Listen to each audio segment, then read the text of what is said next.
In the city of H, at the Nanshan Cemetery, Lin Che knelt before his grandmother's grave, bowing deeply in reverence. He lost count of how many times he had prostrated himself. Even if he were to bow 100,000 times, he could never repay the kindness his grandmother had shown him. Though he toiled diligently in M country to support his studies, his bank account inexplicably swelled with funds, undoubtedly sent by his grandmother. The pace of societal advancement was relentless, yet his grandmother, an elderly woman still using a basic phone, found it increasingly difficult to navigate this changing world. If there was any connection she had with contemporary society, it was solely through her financial support. Chapter 1. Snowy Night Lights. Grandma, I must take my leave. I will visit you again soon. Lin Che paid his final respects with 3 more bows before turning to the man beside him. Brother Han, I'm off. Safe travels back to Q City. The individual standing next to Lin Che was none other than Han Wenqing, the renowned player known as the King of Fighters in the realm of glory. He swiftly disappeared into the swirling snow, leaving Lin Che without a place to call his own in the vast city of H. At the entrance of Ye Xiu affectionately ruffled Su Muqing's hair. Take a year off, then return. He stepped into the heavy snowfall that enveloped the city. It's freezing. I should ask Manager Cui for a decent coat.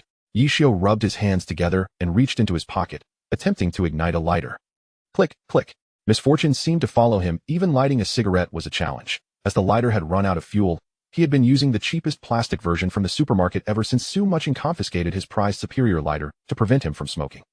Resigned to his fate, he resolved to smoke the cigarette he had already lit, despite the inconvenience. Ouch. Ye Xiu, distracted, collided with someone. Upon closer inspection, the newcomer, though not as strikingly handsome as himself, possessed sharp features reminiscent of Han Wenqing, albeit without his commanding presence. Apologies, my friend, Ye Xiu said. No worries, it's all good, the stranger replied, picking up the cigarette Ye Xiu had dropped and placing it between his own lips. He then retrieved his own cigarette from his pocket, offering it to Ye Xiu with a slight tremor in his hand. Ye Xiu accepted it, placing it in his mouth, and took the lighter offered by the stranger, inhaling deeply. Lin Che, the newcomer, introduced himself, extending a hand. Ye Xiu, he replied, mirroring the gesture with respect. Are there any hotels nearby? Lin Che inquired. Yes, there's one on the back street of Jiashi. Fans usually stay there during the competitions, Ye Xiu responded. Despite being a reclusive gamer, he was familiar with the surroundings of Jiashi. They're all fully booked. Lin Che checked his phone, finding the accommodations completely occupied.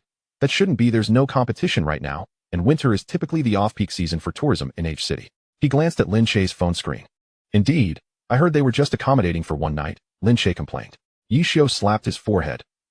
That's because Triple X is holding a concert in H City.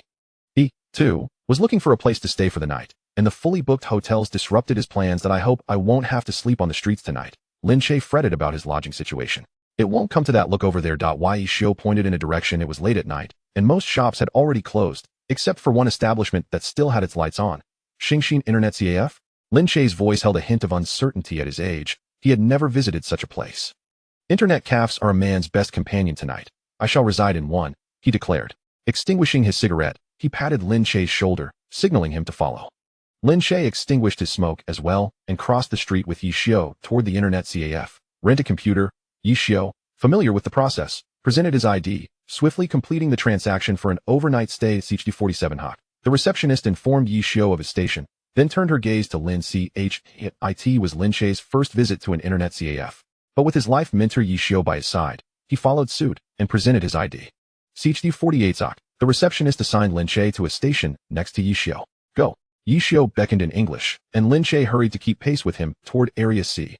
Wow, such flair. Is this how one walks? The CF buzzed with noise, but amidst it, a distinct voice rang out, marked by a certain strength, yet laced with coarse language, occasionally invoking the ire of ancestors. Ye Xiu stood behind the woman, shaking his head at her screen. Old Ye, what game is this? You play this too, what's the deal? Lin Che, unfamiliar with gaming, sought Ye Xiu's wisdom. You don't know about glory? Does your home not have internet? Ye Xiu expressed his astonishment. Well, to be precise, this is my first time in an Internet CAF. If I play a game, it will also be my first time gaming, Lin Che candidly admitted. You just came down from the mountains? I'm curious how you survived until now. Ye Xiu was at a loss for words. You see, the game she's playing is called Glory, one of the hottest games right now. As for her skill level, she's a typical player with decent equipment, Ye Xiu explained kindly. Darn it, I lost again. The woman playing the game slammed her fist on the table, turning around to see Ye Xiu and Lin Che. What are you looking at? Haven't you ever lost? Ye Xiu pointed to the number plate in front of the computer. It's your turn, beautiful. Fine, you can sit, She shrugged off her jacket and walked to the front desk without looking back. Lin Che ignored her, pulling out a chair and draping his coat over the back before sitting down to power on the computer. He noticed Ye Xiu had already placed his left hand on the keyboard and his right on the mouse, skillfully maneuvering the woman's character. Oh no, I forgot to remove the card. The woman, her voice heralding her approach before she appeared, rushed back just as the screen illuminated the words glory. Finished? Are you done? Lin Che was more puzzled than anything, while disbelief permeated the woman's tone. The flashing glory and a defeat time of 42 seconds left no doubt. The game was over. It's so cold, my hands are frozen otherwise. I could have finished in 30 seconds, Ye Xiu complained, casually logging out of the woman's account and returning the card to her. Next time, be more careful. There aren't many good people like me. The woman stared blankly as she accepted her card, only to hear, Lin Che, you forgot your ID. The CAF attendant returned with the ID, spotting the woman. Xingxin, you're still awake? Oh, keep an eye on the front desk, you should get some rest, she said. The Glory server for Zone 10 is launching today, of course, I'm waiting for it to go live at midnight. Go on and do your thing, the woman, referred to as Xingxin, replied. At that moment, Ye Xiu's voice chimed in. Are you hiring night shift managers? What do you think of me? Chapter 2. The night shift duo takes the stage. The boss is right behind you, why not just ask her? The attendant pointed to the woman she had called Xingxin. Her? Ye Xiu appeared skeptical. I am Chen Guo, the person in charge of Xingxin Internet CAF, she declared proudly. I see you're hiring night shift managers, what do you think of me? As Ye Xiu spoke, he gestured towards the large word recruitment displayed on the computer screen. Do you think you can handle this? It is no wonder that Chen Guo is skeptical. Ye Xiu appeared rather slender and pale, resembling someone who could be easily toppled by a gust of wind. Rest assured, boss lady, I am in good health. I meet all the requirements listed above, and I am both efficient and durable. With that, Ye Xiu raised his arm and playfully patted his non-existent muscles. That I can hire you, but only if you can defeat me in glory, Chen Guo stated, a devoted player herself, her interest piqued by Ye Xiu's evident prowess. But I can't. A fleeting expression of melancholy crossed Ye Xiu's face before vanishing. Why not? Chen Guo asked, puzzled. I don't have an account, Ye Xiu replied, shrugging. You play so well, yet you don't have an account?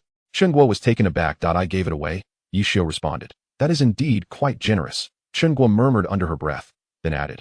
All right then, tonight I will assess your ability to stay awake. If you pass, you're hired. Chen Guo's quiet muttering did not escape Ye Xiu's notice, and he merely smiled in response.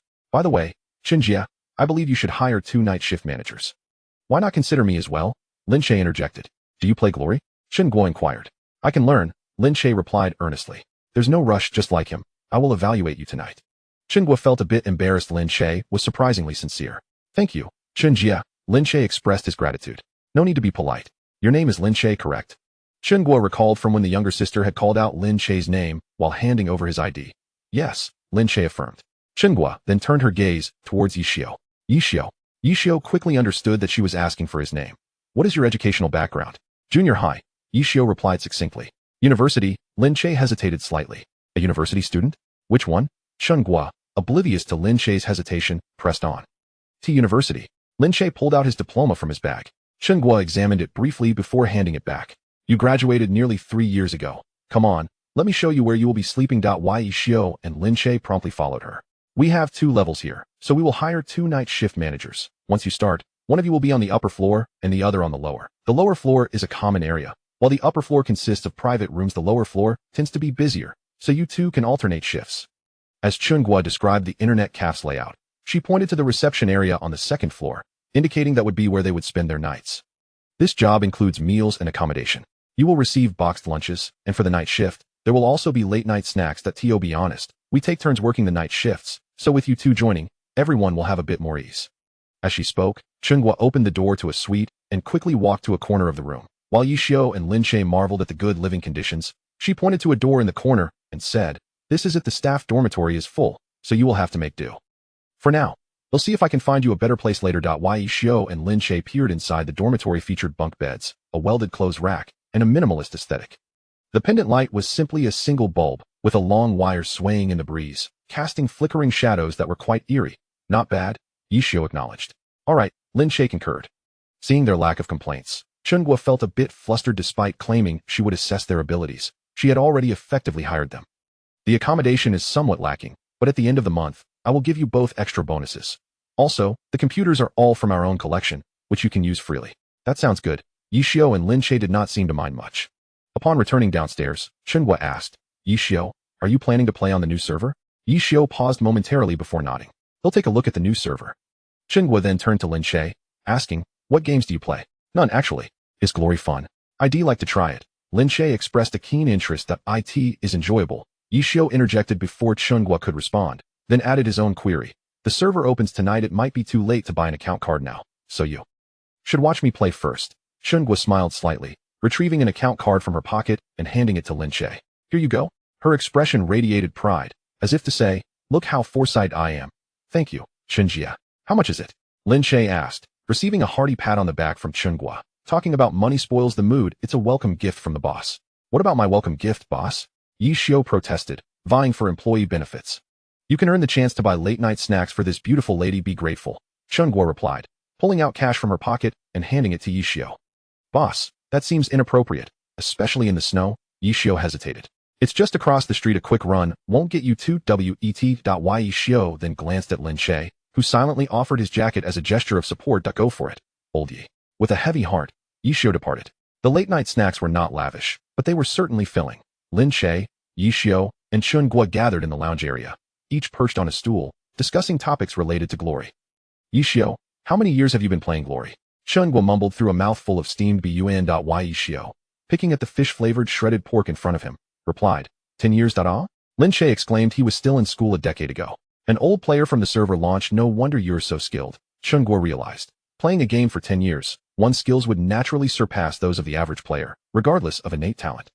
Of course, there are not many who can defeat me in Glory. Even Han Wenqing wouldn't dare claim a guaranteed victory against me, Ye Xiu said, his expression one of disdain. Keep dreaming, Chen Guo retorted skeptically, then teased, I bet even Ye Xiu wouldn't dare say that. Suddenly, Ye Xiu's expression turned serious as he earnestly declared, Boss lady, I must share a secret. I am actually Ye Xiu. Chen Guo matched his seriousness, responding, in truth, I am Su Mu Cheng. Ye Xiu shrugged, seemingly at a loss for words, as if to say that even with the correct answers presented, one still wouldn't measure up. That moment, Lin Che timidly raised his hand. Chen Jia, old Ye, who are you talking about? I don't recognize any of those names. That he had heard of someone named Han Wenqing, but he wondered if it was the same person. Ye Xiu and Chen Guo exchanged glances, suddenly realizing they had forgotten there was someone unfamiliar with Glory, or perhaps just inexperienced in gaming altogether. Chapter 3. The Water Delivery Worker of District 9. Look, Chen Guo took out her phone and opened the official website of Glory, where various teams were introduced, and naturally, the handsome photos of each captain adorned the homepage. Of course, Ye Xiu's handsome image was absent, as he never showed his face. Instead, it was replaced by the goddess of Jiashi, Su Mu Cheng. Lin Che's gaze lingered not on Su Mu Cheng, but on a somewhat fierce-looking individual, Han Wenqing. That, Sister Chen, you may not believe it, but Han Wenqing is my cousin. Lin Che proclaimed with utmost sincerity, indeed more genuine than pearls. Honestly, with your thick eyebrows and big eyes, how can you be so unrefined like Ye Xiu? As he spoke, he playfully gave Ye Xiu a light tap on the head. Why am I being implicated? Ye Xiu protested. It's all your fault for leading Shaolin astray. You deserve it, Chen Guo asserted, dismissing Ye Xiu's protests and bestowing upon him another playful tap. Hurry and eat. After finishing, I'll take you to traverse the world of Glory. After the farmers' uprising led by Ye Xiu was suppressed by the wicked capital, he turned his gaze towards the little sheep Lin Che. All right, old Ye. You must take me along. Lin Che was still quite excited, although his earnest confession was brushed aside with laughter. It did not deter him from observing the land where his cousin toiled. Have you two considered the purpose of tonight? Chen Guo crossed her arms, exuding an air of authority. Lin Che and Ye Xiu exchanged glances and chimed in unison, to play games. Chen Guo shot them an exasperated look. Are you both planning to forfeit your salaries? You should work hard to earn back the money for renovating the Internet CAF. Young people should not always think about playing. You must have a long-term vision. Then, Chen Guo momentarily lost her train of thought, reciting words she had seen online before. She then took out her phone and, without pretense, read from the screen. The company, oh no, the Internet CAF. Well, your treatment will naturally improve. The Internet CAF will be your home. Yi and Lin exchanged glances, speechless. I suspect you are fooling me, and I have evidence. No more jokes. Look, the Internet CAF has 2 floors. The downstairs is bustling while the upstairs is relatively relaxed. You two can start from the bottom. Chen Guo then presented her phone, revealing a QR code. Join the Internet CAF group. The two joined the group, and immediately, the chat exploded. The boss lady is generous enough to hire a night shift manager. Did the boss lady win the lottery? Mr. De. In the midst of numerous exclamations of Mr. De, were Chen Guo's repeated roles, which, if not for Yi and Lin's keen eyesight, would have gone unnoticed.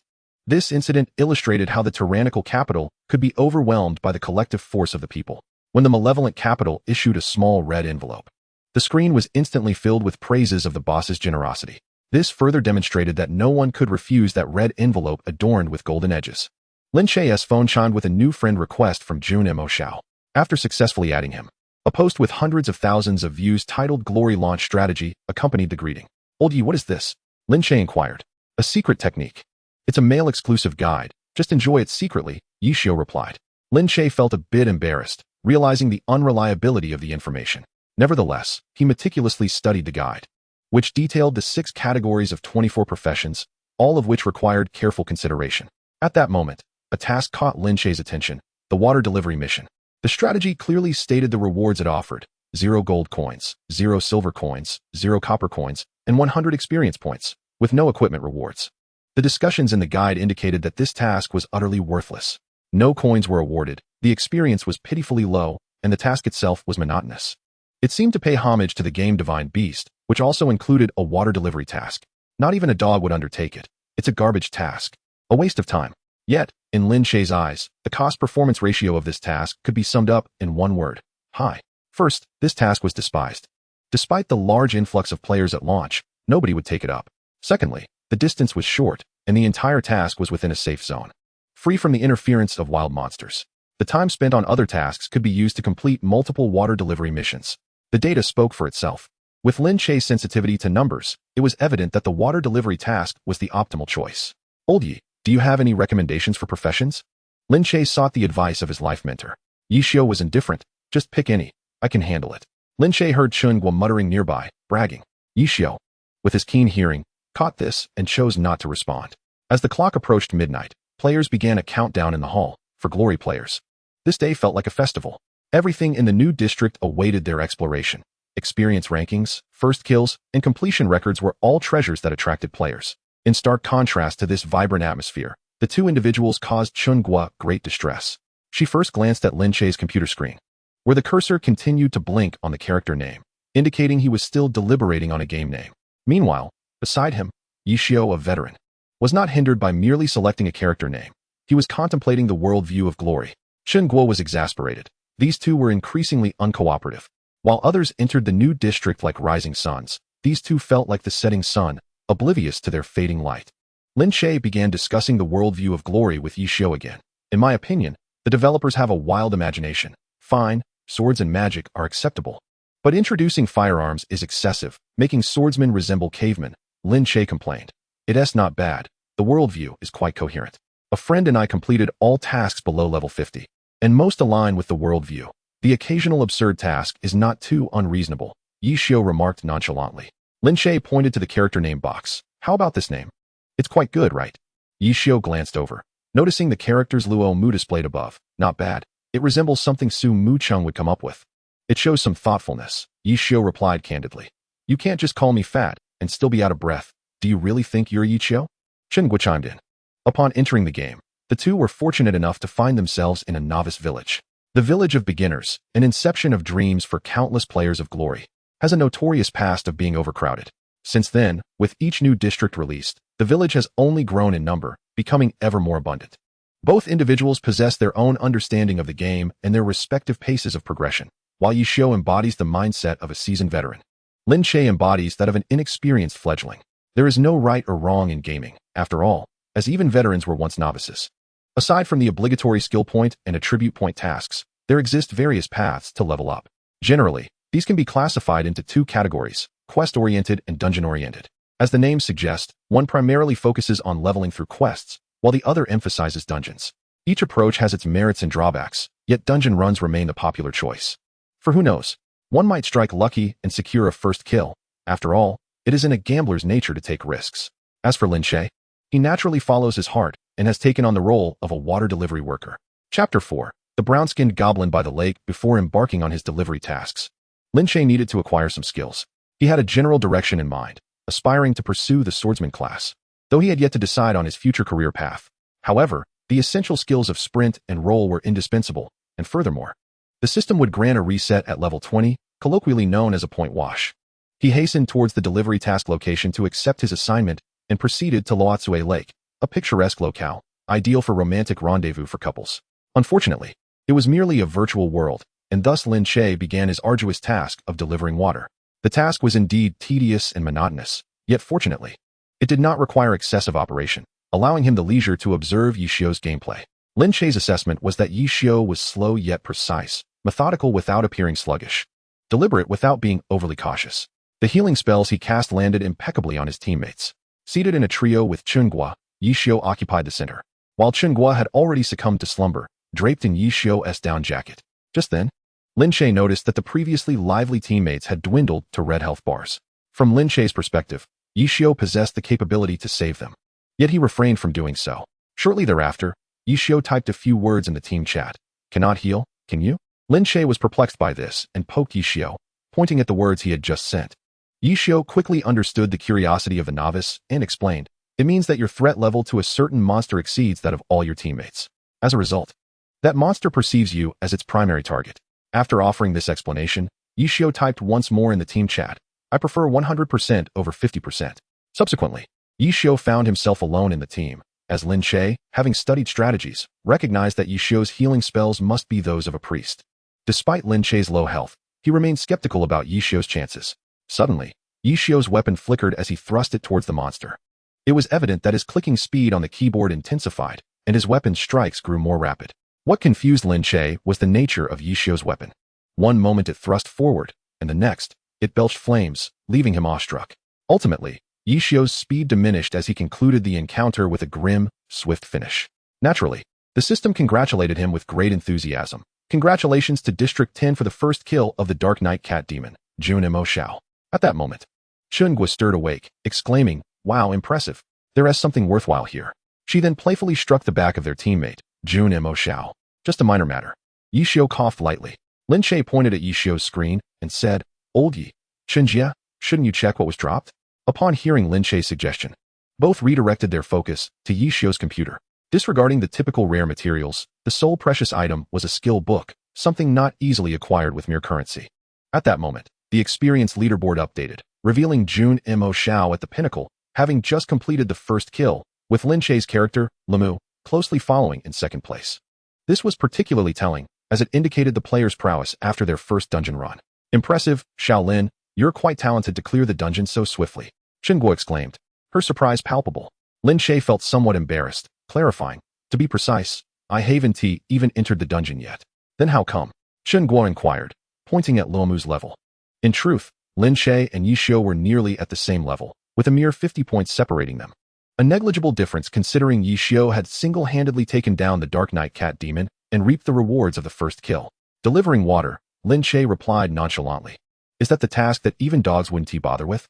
Chen Guo retorted incredulously. "Indeed," Lin Che replied, as if it were the most natural thing in the world. Behind Chen Guo, Ye Xiu appeared contemplative. "Ye Xiu, consider this task. If I continuously complete it, I could level up faster than running dungeons," he mused. "Who would opt for experience without seeking gold or materials? That would hinder progress," Ye Xiu countered. "Not necessarily," he said, pulling out a sheet of paper densely filled with calculations. "You see, if I run it 10 times and then proceed to the dungeons, the experience gap will allow me to finish the dungeon more quickly, compensating for any previous lack of items and gold." Ye Xiu then asked, "But you would lack gold and items. Wouldn't that slow down your pace?" In truth, Ye Xiu already possessed a solution. His reluctance stemmed from his own calculations. He was betting on the first kill and the respawn, as both he and the Qingji umbrella could not afford to wait any longer. "I've calculated 10 runs," Lin Che stated, crossing his fingers to form a cross. 10 runs is the limit of this delivery task. After that, I will leverage the level disparity to gain equivalently valuable items and money in the dungeons, thus hindering no one's progress. Ye Xiu regarded Lin Che with admiration. At that moment, Lin Che's screen displayed the final delivery task, and he noticed something unusual. The bushes beside Lutsui Lake were quivering ever so slightly. Lin Che maneuvered Limu toward the thicket, his long sword thrusting forth. Although it was a standard attack, the angle was particularly cunning. Ye Xiu's assessment of Lin Che was swift. However, it was not merely speed that impressed him, but the precision and finesse accompanying it. This reminded Ye Xiu of someone, Yang Kong. In Yang Tsung's hands, his character Feng Jingsha was both swift and lethal, with details executed so masterfully that even Ye Xiu found himself in awe. Presently, Lin Che, merely from the rustling of the foliage, deduced the location of an unknown creature. In this regard, Lin Che was already on par with Ye Xiu. Clang. The sound of metal clashing echoed, and as the crowd turned to look, they were met with the sight of a brown goblin. Goblins could be considered classic minor foes in such games. Given that they were mere game data, they could be colored as one pleased. However, in Glory, goblins were restricted to 2 colors, the green-skinned goblins of the Green Forest and the blue-skinned goblins of the Frost Forest. Shaolin, something's off with that goblin. Eliminate it. Ye Xiu urged, almost eager to take matters into his own hands. Look, what's that goblin holding? Chen Guo pointed to the screen displaying the brown-skinned goblin. Upon closer inspection, Ye Xiu realized it was a broken sword. It was worth noting that goblins in Glory wielded primitive stone weapons. Where could a broken sword come from? Shaolin, don't let it escape, Ye Xiu reminded once more. Understood, just watch.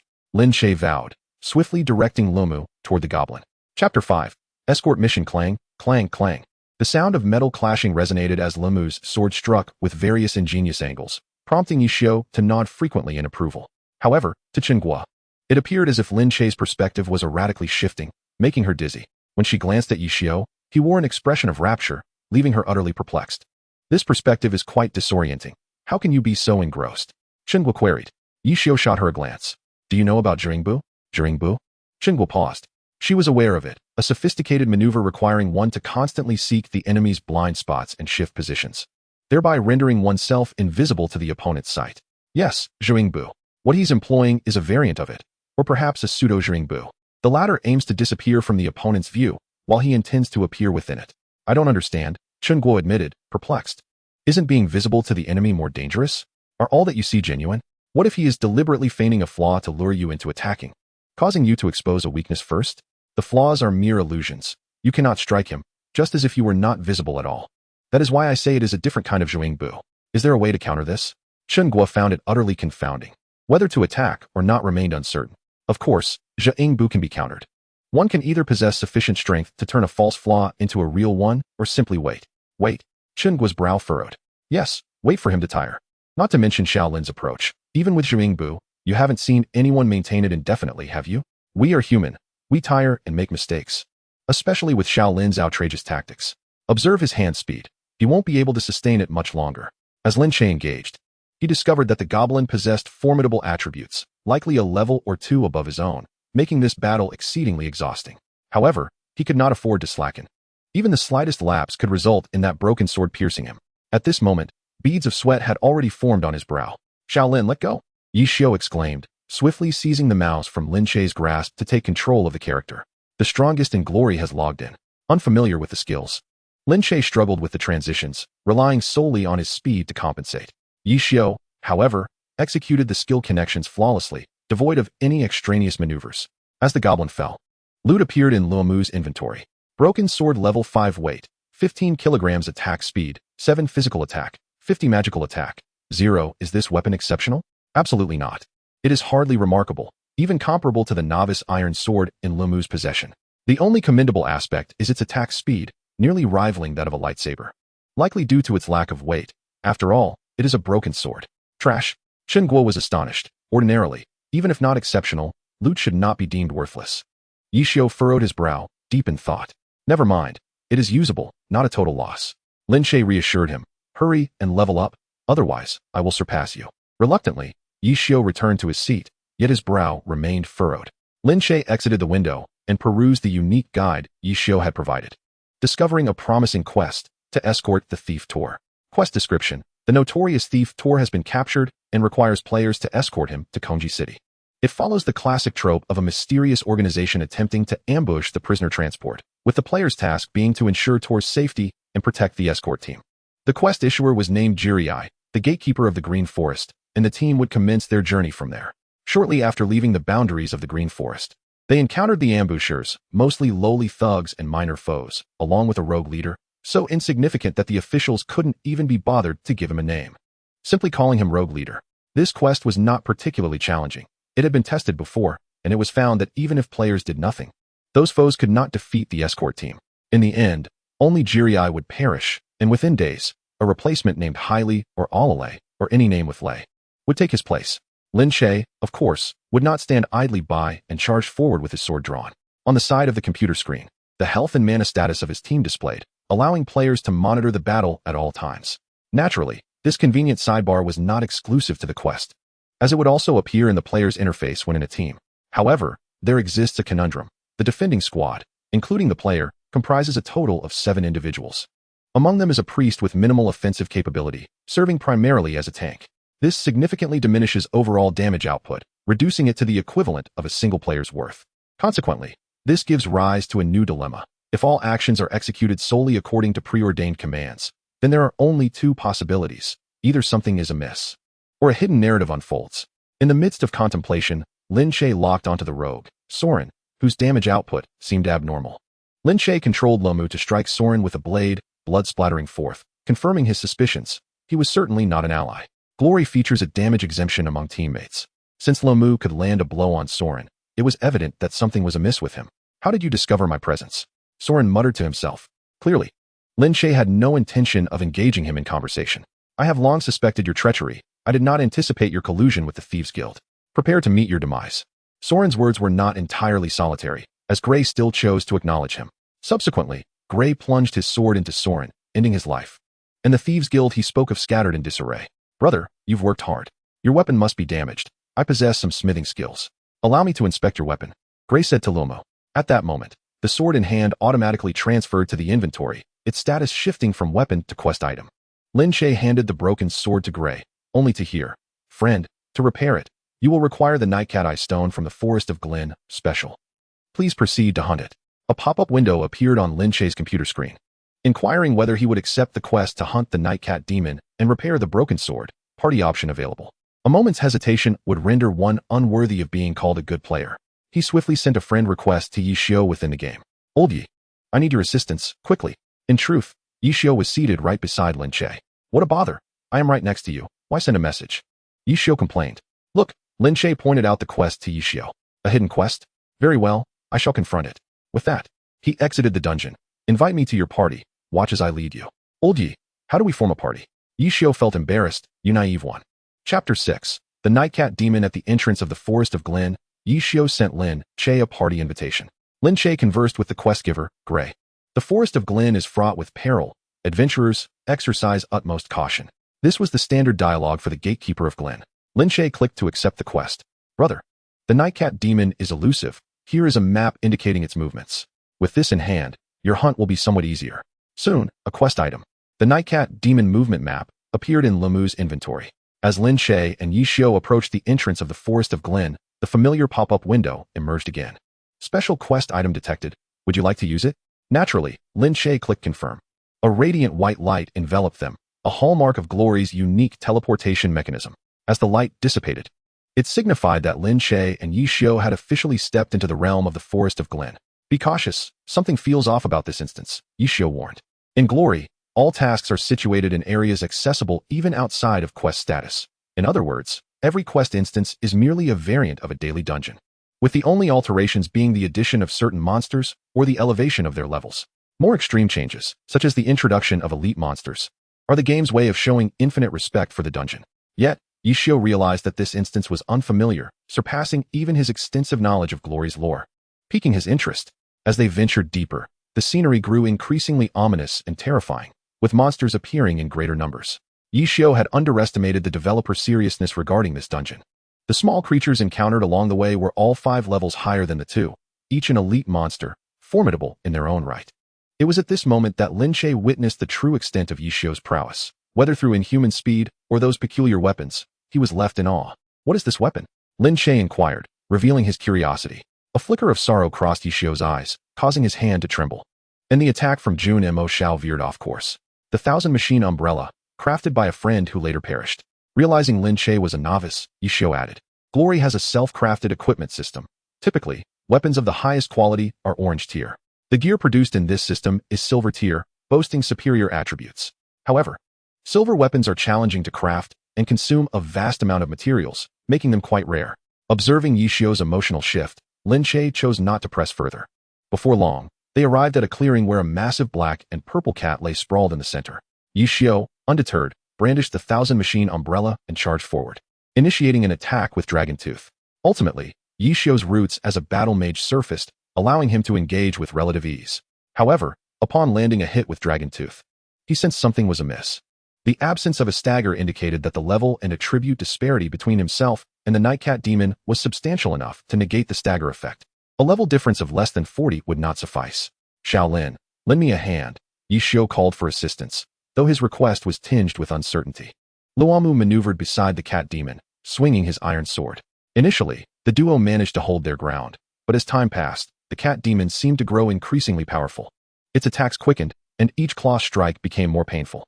Their health points plummeted below 20%, with Lin Che's dwindling to a mere 12%. A result of Ye Xiu's timely healing spell. At that moment, a figure dashed past Junimo Xiao, two silver streaks slashing at the Nightcat Demon. Indeed, a singular figure wielding two blades had appeared. Upon closer inspection, it was Gray, the gatekeeper. Brandishing a broken sword, the one Lin Che had acquired from defeating the brown-skinned goblin by the lake, and a pristine longsword. In the realm of glory, it is imperative for both minor creatures and players to adhere to the regulations of the 24 professions. There are instances where cross-profession enforcement is permissible.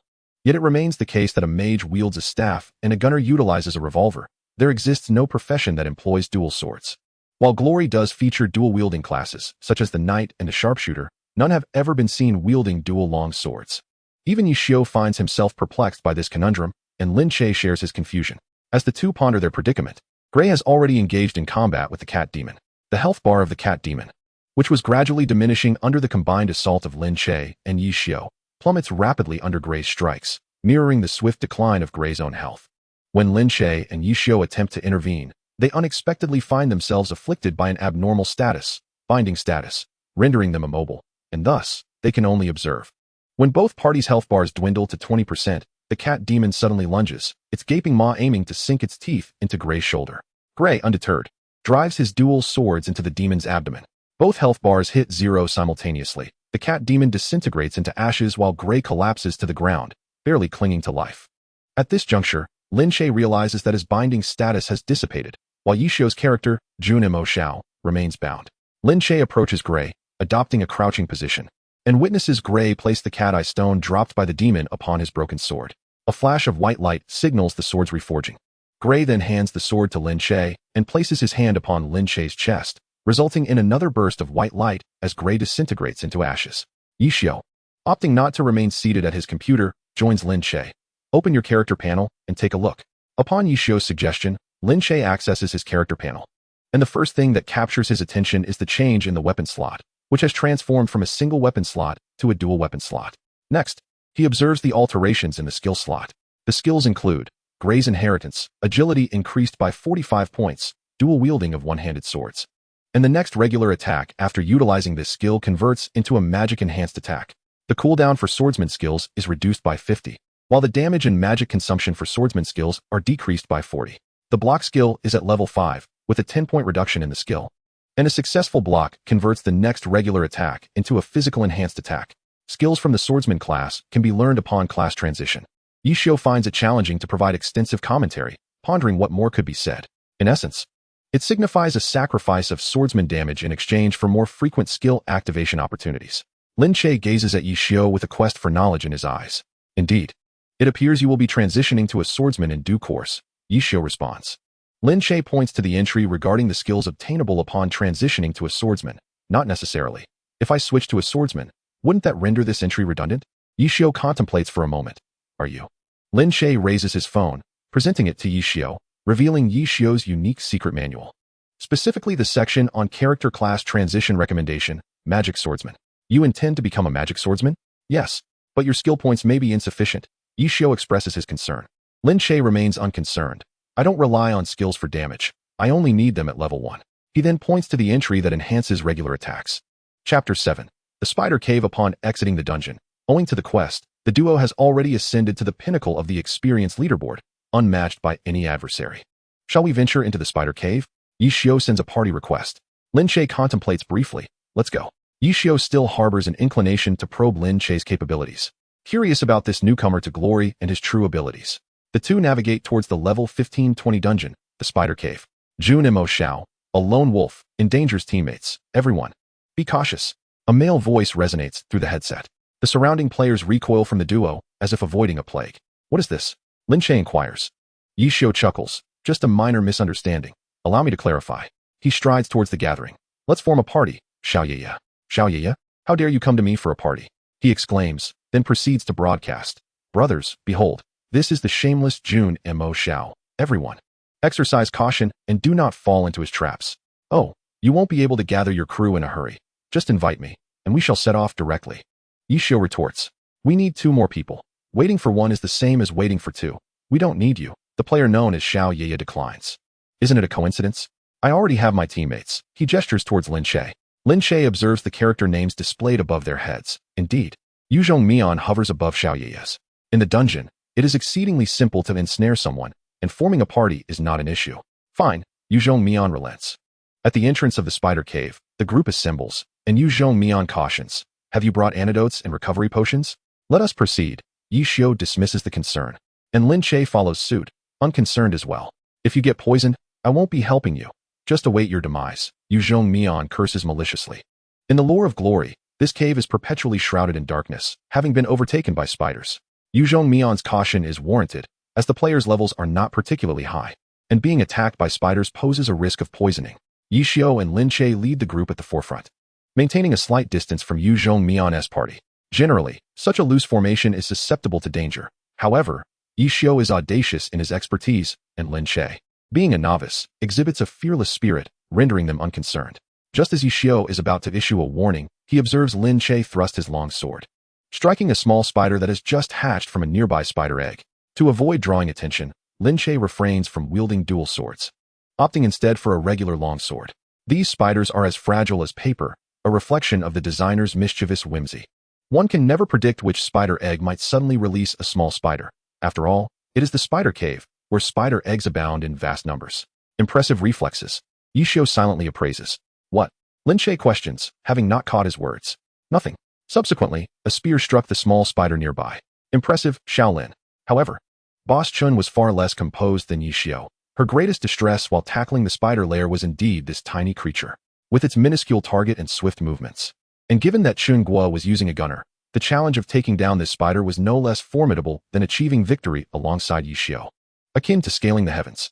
Throughout the entire ordeal, Yu Zhongmian and his companions keenly observed. All seasoned players of Glory could discern that both individuals possessed extraordinary skills. Yu Zhongmian continued to reassure himself. It must be a fluke. Yes, merely a fluke. Thus, until the first small spider was vanquished, Yu Zhongmian's group refrained from intervening, allowing Ye Xiu and Lin Che to slice through their foes with effortless precision. Let us go, heroes. Lin Che nudged Ye Xiu with his elbow. Ye Xiu regarded Lin Che with suspicion. You wouldn't sell me out, would you? Do I look like someone who betrays teammates? Lin Che beamed brightly, radiating warmth. Ye Xiu chuckled. Do I resemble a fool to you? The two shared a knowing smile and charged forth together. With the glint of swords, the roar of cannons, and the brilliance of spells, though only 2 individuals fought, it felt as if an army surged forth. In reality, Chen Guo observed with clarity, these 2 were beyond remarkable. Their hand speed fast enough to leave afterimages, their perspective sharp enough to discern even the remnants of a meal just consumed.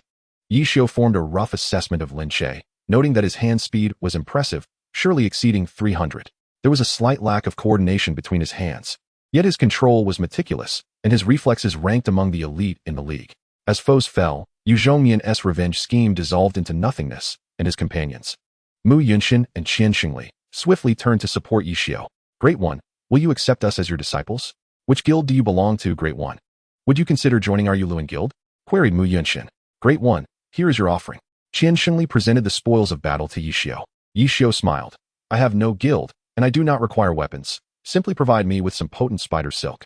Guilds are an indispensable element of online gaming. Though everyone was new to this realm, they were certainly not novices, with the exception of Lin Che. In the early stages of the game, forming a guild was impossible. Yet they all had established guilds in the old servers, which would likely remain unchanged even in the new ones. I'm off to bed now. You 2 have proven yourselves adequate. Serve me well, and you shall not be shortchanged, Chen Guo declared, sounding the retreat. Boss, that is quite unreasonable. You are still testing me and Shaolin, Ye Xiu quipped, never one to spare a jest. I hired you both to ensure I could sleep early. Otherwise, what would be the point of hiring a network manager to serve as a mascot? Chen Guo retorted, equally unyielding. Good night, Chen Jia. Lin Che, ever the rational one, acknowledged, fully aware that the boss held the reins of their salaries. I'm leaving, he said, casting a stylish silhouette as he exited. Ye Xiu exhaled a sigh of relief, but now they're gone. He deftly lit a cigarette and inhaled deeply. Earlier, Chen Guo had warned him against smoking in this area, and Lin Che had noticed the no smoking sign himself. That's not advisable, Lao Yi. Lin Che pointed to the sign. Ye Xiu waved his finger dismissively. The no smoking rule is for customers. As the network manager, it doesn't pertain to me. He then offered Lin Che a cigarette. Before Lin Che could articulate a counter-argument, they heard. The no smoking rule is meant for people. Ye Xiu, do you agree? Upon turning around, they encountered Chen Guo's fierce expression. That's unacceptable. You agree, right, boss? Go smoke in the designated area. Chen Guo gestured towards a dim corner, snatching her phone from the table and departing without a backward glance. As Chapter 8 unfolded, Chen Guo nearly ascended the stairs when she realized she had left her phone beside the computer, thus catching Ye Xiu in the act of defying regulations. As the boss, she naturally formed a general impression of her two new employees. Ye Xiu was a master of sharp wit, a chain smoker, a braggart. Lin Che, gentle and refined in appearance, was a commendable younger brother. Both possessed extraordinary hand speed and were natural hand models, boasting hands that would incite envy among women. The following morning, upon awakening, Chen Guo was met with a shocking scene. After rising, she first visited the storage room decorated in Assyrian style belonging to Ye Xiu and Lin Che, only to find them conspicuously absent. Descending the stairs, she discovered the two still engrossed in their game. Still playing? Are you out of your minds? Chen Guo thundered, lifting their headphones in anger. Oh, good morning, boss. Ye Xiu greeted cheerfully. Lin Che nodded. Good morning, Chen Jia. Good morning. Look at the time. It's past lunch. Chen Guo, adhering to her principle of waking naturally, had slept in after a late night. Go sleep. Don't wait for me to lose my temper. Before Ye Xiu could respond, Chen Guo began ushering them away. Sensing the atmosphere, Lin Che slipped away early, leaving Ye Xiu to bear the brunt of Boss Chen's ire. Once the two had awoken and freshened up, they found the ground floor shrouded in darkness, accompanied by faint sounds of commotion. The power is out, Lin Che remarked, glancing at Ye Xiu. Ye Xiu shrugged. I didn't wake up much earlier than you. As they descended, they encountered the video projector in the center of the Internet CAF broadcasting a report about Ye Xiu. Ye Xiu is a commendable captain. His retirement is a normal part of team rotation, and there is no need for excessive concern regarding Ye Xiu. Sun Xiang will take over the captaincy from Ye Xiu. Lin Che recalled that Chen Guo was a fan of the Ye Xiu team. Surely she would be disheartened at this moment. Where's the boss? Ye Xiu inquired of the receptionist. The young lady pointed outside. She's out there crying. Nothing we say seems to console her. Ye Xiu strode purposefully outside, only to find Chen Guo crouched at the entrance of the Internet CAF, weeping. Oh, crying now are we, boss? Ye Xiu's penchant for sarcasm was involuntarily awakened. Chen Guo looked up. Do you have no conscience? You beast. How can you not see that Ye Xiu has retired and be unaffected? Why should I not feel sorrow? I am at my wit's end, and I merely stepped outside for some fresh air. Ye Xiu, with a cigarette dangling from his lips, certainly did not present a credible image. After all, even the real Ye Xiu himself does not seem as heartbroken as you are. Chen Guo expressed her disbelief. You are not Ye Xiu. How could you possibly know? Ye Xiu shrugged. Did I not tell you? I am Ye Xiu. Chen Guo chuckled. Forget it. I want quarrel with you. Do you have any paper? Will a cigarette box suffice? Ye Xiu offered the box. Sister Chen, use mine. Lin Che rushed over, presenting the paper in his hand. Both Lin Che and Ye Xiu consoled Chen Guo for a while, and then they ventured to a nearby restaurant for a meal. Upon returning to the Internet CF, it was already quite empty. Everyone was affected by Ye Xiu's retirement, and their spirits were notably low. After Chen Guo taught the two how to use the bar counter S machines, she assigned Lin Che to the quieter second-floor bar. That's unfair, boss lady. I can't go to the second floor. Ye Xiu protested. Chen Guo smiled. Want to cry? Wipe your tears with the cigarette box. Clearly, she sought to playfully tease Ye Xiu. Lin Che and Ye Xiu returned to their respective posts, with Ye Xiu undoubtedly resuming his leveling grind. Lin Che, on the other hand, had developed an interest in the self-made weapon system that Ye Xiu had mentioned. Returning to the game, Lin Che opened the equipment crafting system and placed his novice long sword into the disassembler, repeatedly breaking it down and reassembling it, its attributes fluctuating continuously.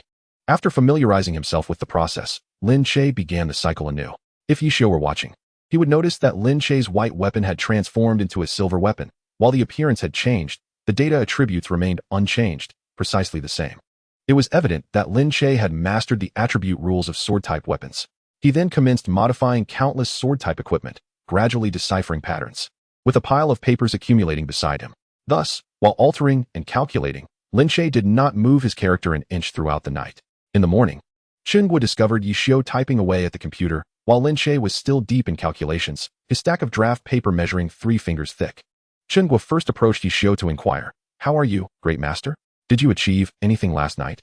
It was all right. I reached level 20 and helped Lin Che go clear a dungeon record. Ye Xiu replied, asserting that online games posed no challenge. The two then approached Lin Che's computer, where Chen Guo first noticed the drafts filled with incomprehensible formulas. She nudged the already standing Ye Xiu and asked, has he been doing this all night? Ye Xiu admitted he was unsure. As Lin Che completed a sheet of calculations, Chen Guo quickly interjected, Shaolin, it's morning. You should get some sleep. Ah, Sister Chen. Good morning. Lin Che greeted. Good morning. Have you been studying all night? Chen Guo pointed at the stack of draft papers. What studying? This is just the calculation process and conclusions, Lin Che replied. This is self-made equipment? Ye Xiu interjected, recognizing Lin Che's endeavor to craft silver weapons, even without fully understanding the formulas. Yes, I should have a grasp of how the components of sword-type weapons affect their values, Lin Che smiled. You want to make a silver weapon? Ye Xiu expressed surprise, though he showed no outward signs of it. The crafting of each silver weapon is notoriously time-consuming and labor-intensive. Not to mention the materials consumed, the influence of weapon appearance and various components on weapon attributes would require an immense amount of effort. Lin Che, having understood the parameters of sword-type weapons in just one night, would surely astonish many. I find it intriguing and wish to give it a try, Lin Che admitted. Ye Xiu realized he had underestimated Lin Che's capabilities. Do you feel confident? Ye Xiu questioned, still skeptical, as Lin Che lacked ample materials to experiment with. Look, Lin Che said, placing a novice-long sword in the equipment editing section, then disassembling and refining it to produce a finished product. Check the attributes, Ye Xiu observed, astonished to find that they matched precisely those of the original weapon. Now he was certain that Lin Che had indeed mastered the ability to create self-made silver weapons. How did you figure this out? Ye Xiu still held doubt. Lin Che gestured to the thick stack of calculation papers. I calculated it. When shall we put this into practice? Ye Xiu inquired. How about tonight? I will provide support, Lin Che suggested, rubbing his tired eyes. Do you have enough materials? Ye Xiu raised an eyebrow. Lin Che pondered for a moment, and suddenly realized he was short, his face falling into a frown. Ye Xiu understood Lin Che's predicament. I have some. You can use mine for now. Chen Guo was equally astonished. As an honor player, how could one not yearn for their own self-made equipment? She had tried crafting herself, but all her attempts resulted in failures, barely achieving the attributes of a white item. When Lin Che awoke again, Ye Xiu had already descended, encountering Chen Guo on his way up, carrying a water cup. Shaolin, when you make the silver weapon, call me. I want to join in the excitement. Lin Che removed his toothbrush, responding, sure, I'll start soon. Sister Chen, you must come. Settling at the second-floor bar, Lin Che logged into his account and arrived at the entrance of the Forest of Green, knowing that while Ye Xiu had offered assistance, he should not rely on it excessively. The gatekeeper of the Forest of Green had already changed. Now it was a young man named Ka Kong.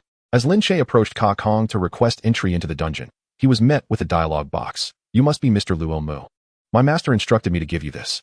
With that, a weapon was added to Luo Mu's inventory. Longsword Punishment of Sin, Orange, Level 5, Weight 44. Attack Speed 6, Physical Attack 260, Magic Attack 260. Punishment of Sin. The first normal attack after a skill or block inflicts continuous bleeding physical damage and instant magical damage for 5 seconds. DNGQ. The skill attack inflicts additional damage upon the enemy, accompanied by reductions in physical and magical defenses. What could this possibly mean? Lin Che was utterly perplexed, but soon realized that this weapon was a gift from GLI. After concluding their conversation, he understood that having this weapon as a blueprint would significantly reduce the materials needed, alleviating the necessity to request excessive resources from Wai Shi. Lao Yi, come to GLNZHSN. Lin Che sent a message to Wai Shi. Before long, JNM Shio appeared in Lin Che's sight, accompanied by a trade request: 50 strong spider silk, 40 dark night cat eye stones, 30 poisonous spider fangs, 30 spider compound eyes, at a transaction price of 1 copper coin. Since there were no zero-value transactions in Glory, Wai Shi offered the minimum price. Lin Che understood that this was all of Wai Shi's inventory and felt a surge of gratitude. Lao Yi, there's no need for so much. 1/3 will suffice. Wai Shi assumed Lin Che was being polite. It's fine. Materials should never be skimped on. Quality requires quantity. Don't worry. I came into some unexpected wealth this morning. Lin Che shared the weapon details of F. Zhu Du In with Wai Shi. Although both were positioned as network administrators, their roles differed significantly. Upon examining the weapon, Wai Shi noted its perfect synergy with Lin Che's Lu M and remarked, you should keep it all for now. We can sort out the rest later. At that moment, Xingxin Gu approached Lin Che from behind, taking his headphones and suggesting, Wai Shi, you should head upstairs. After watching Xiao Lin craft the silver weapon, you can return to work. Wai Shi, naturally swift, followed Xingxin Gu and stood at Lin Che's back. Lin Che placed the acquired F. Zhu Du In into the editor, dismantling, refining, and polishing it meticulously, splitting it into 2 swords. He then incorporated the Dark Knight cat-eye stones provided by Ye Xiu, continuously refining the sword's shape. 2 hours swiftly passed. Ye Xiu, having worked up a sweat, acknowledged the complexity of this weapon. It was undoubtedly more intricate than most silver weapons, though perhaps not as much as the Xingxin. The next step was assembly. Lin Che flexed his fingers and wrists, preparing to commence. The sword blade, guard, and hilt were assembled in order, culminating in a decisive press of the confirmation button. Success! Joy radiated from the 3 of them. Xingxin, silver and obsidian-hued physical long sword adorned with sanguine veins, enveloped in a crimson aura. Level 5, weight 22, attack speed 7, physical attack 260. Magical attack 100. Xu, the first normal attack post-blocking inflicts a 5-second bleeding effect. DNGQ, skills executed while blocking reduce the enemy's physical defense. Du Ngn, silver a pristine white long sword, wholly devoid of blemish, surrounded by a white mist. Level 5, weight 22, attack speed 7. Duen, the first normal attack following a skill inflicts a 5-second magical damage effect. Physical attack 100, magical attack 260. DNGQ, skill attacks inflict additional damage and reduce magical defense. This was truly exceptional, Ye Xiu mused. By the time Lin Che completed this task, his character had transcended the confines of 24 classes, emerging as the 26th class aside from his NRN. What? You inquire about the 25th class? It is this NRN, of course. The 2 classes are equally formidable, boasting astonishing statistics, skills, and adaptability. Ye Xiu remarked. Indeed. The remarkable adaptability of silver weapons is not solely due to their statistics. They also align with players' operational habits, which is why silver weapons are considered a form of currency in professional leagues.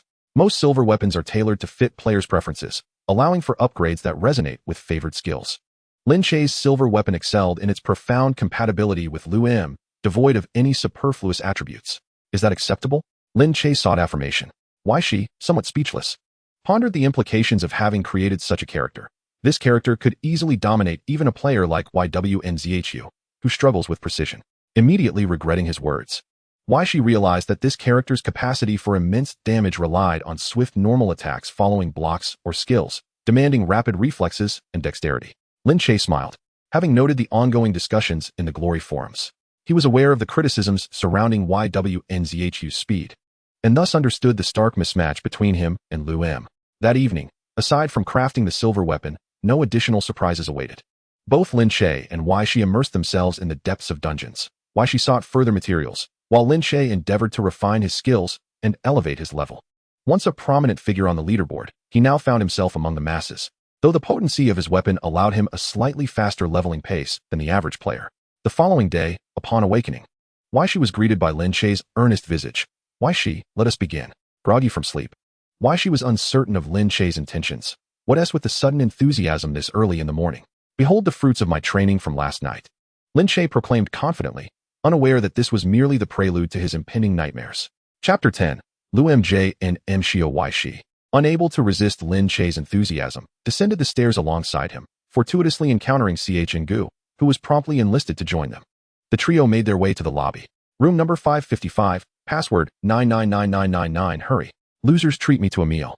Ye Xiu, unwilling to labor without recompense, nonetheless opted to open a correctional field, adjusting everyone's level to 20. While Ye Xiu had already reached level 20, Lin Che was still a bit short and had yet to undergo class transition. Lin Che was confident. I'll be there soon. Just don't hold back on the treat. The 2 entered, and Lin Che took the initiative, directing Lu M towards J and Mshio. The battle commenced with a deft roll, followed by a swift upward thrust from the swordsman.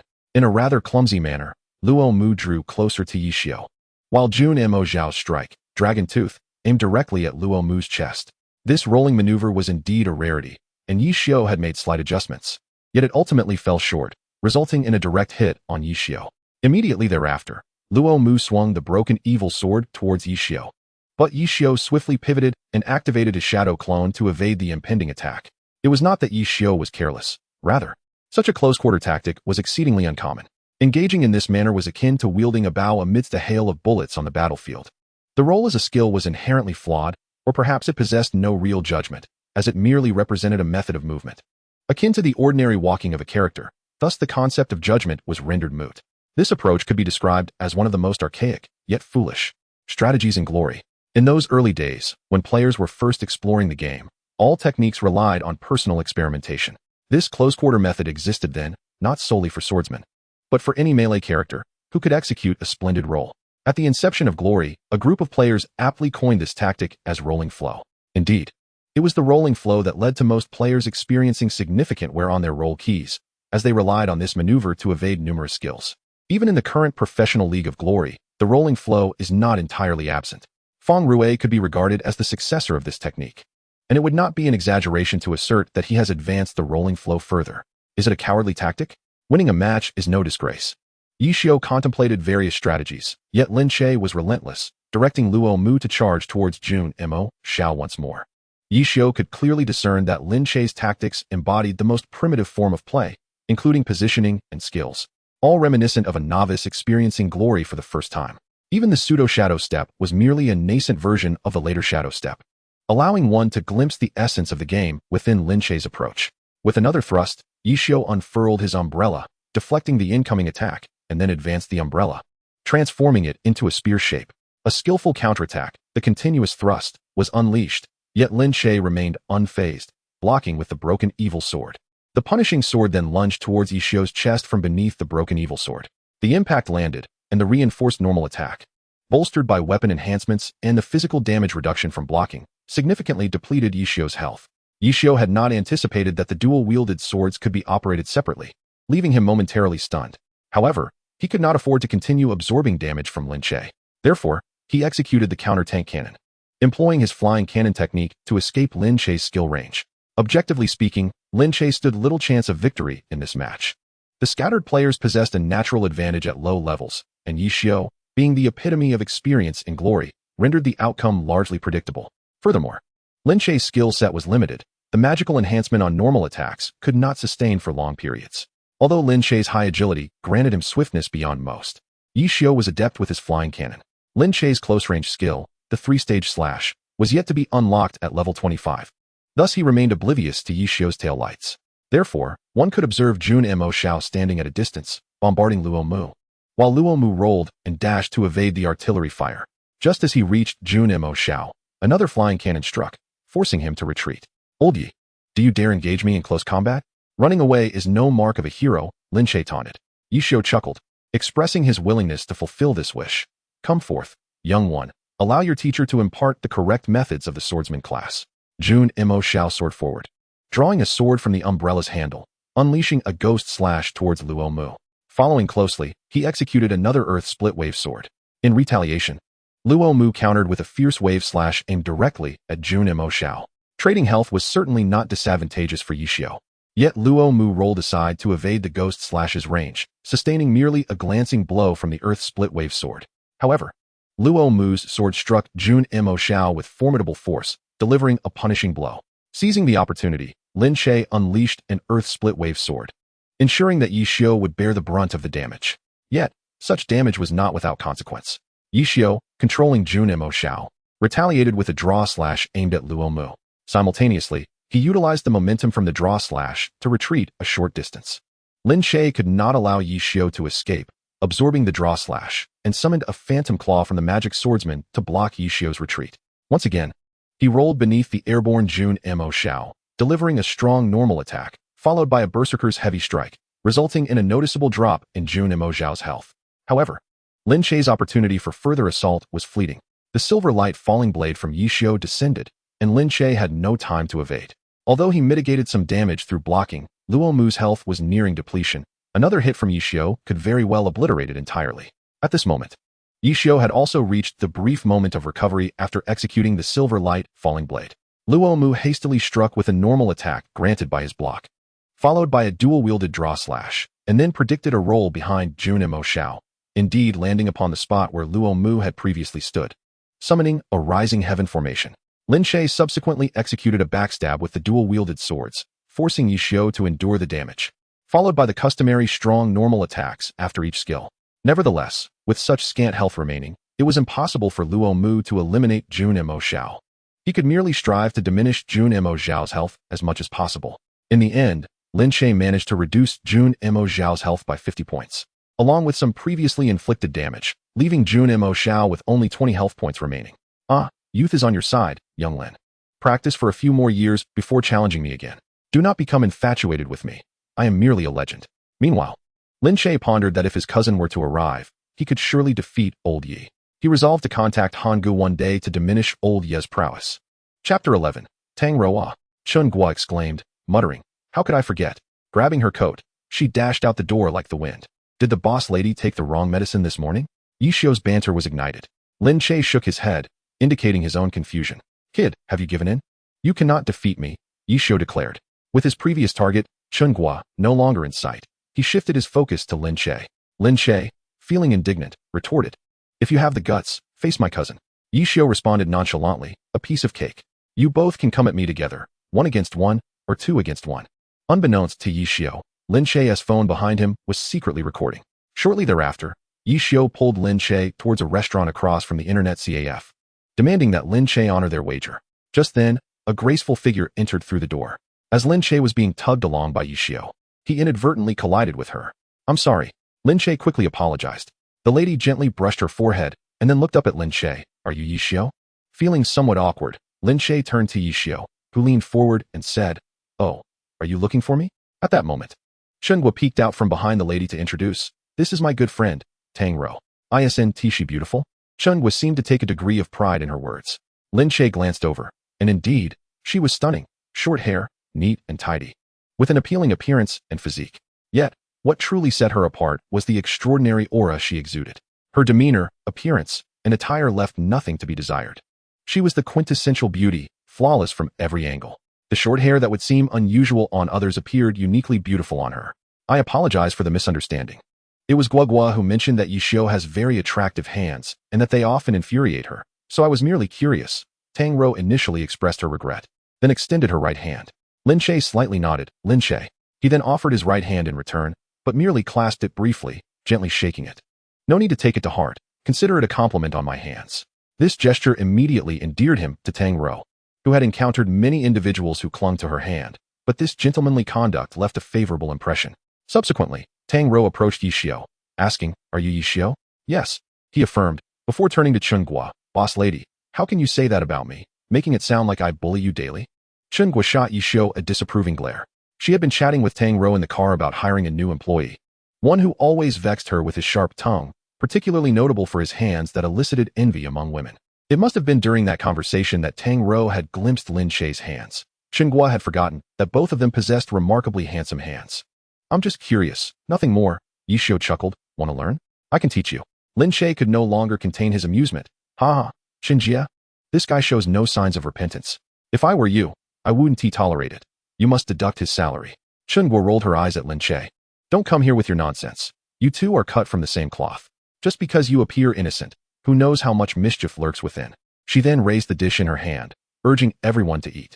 The four gathered in the lounge area of Xingxin Internet Cafe, and Ye Xiu spoke first. "Shaolin, are you interested in the Qianji umbrella?"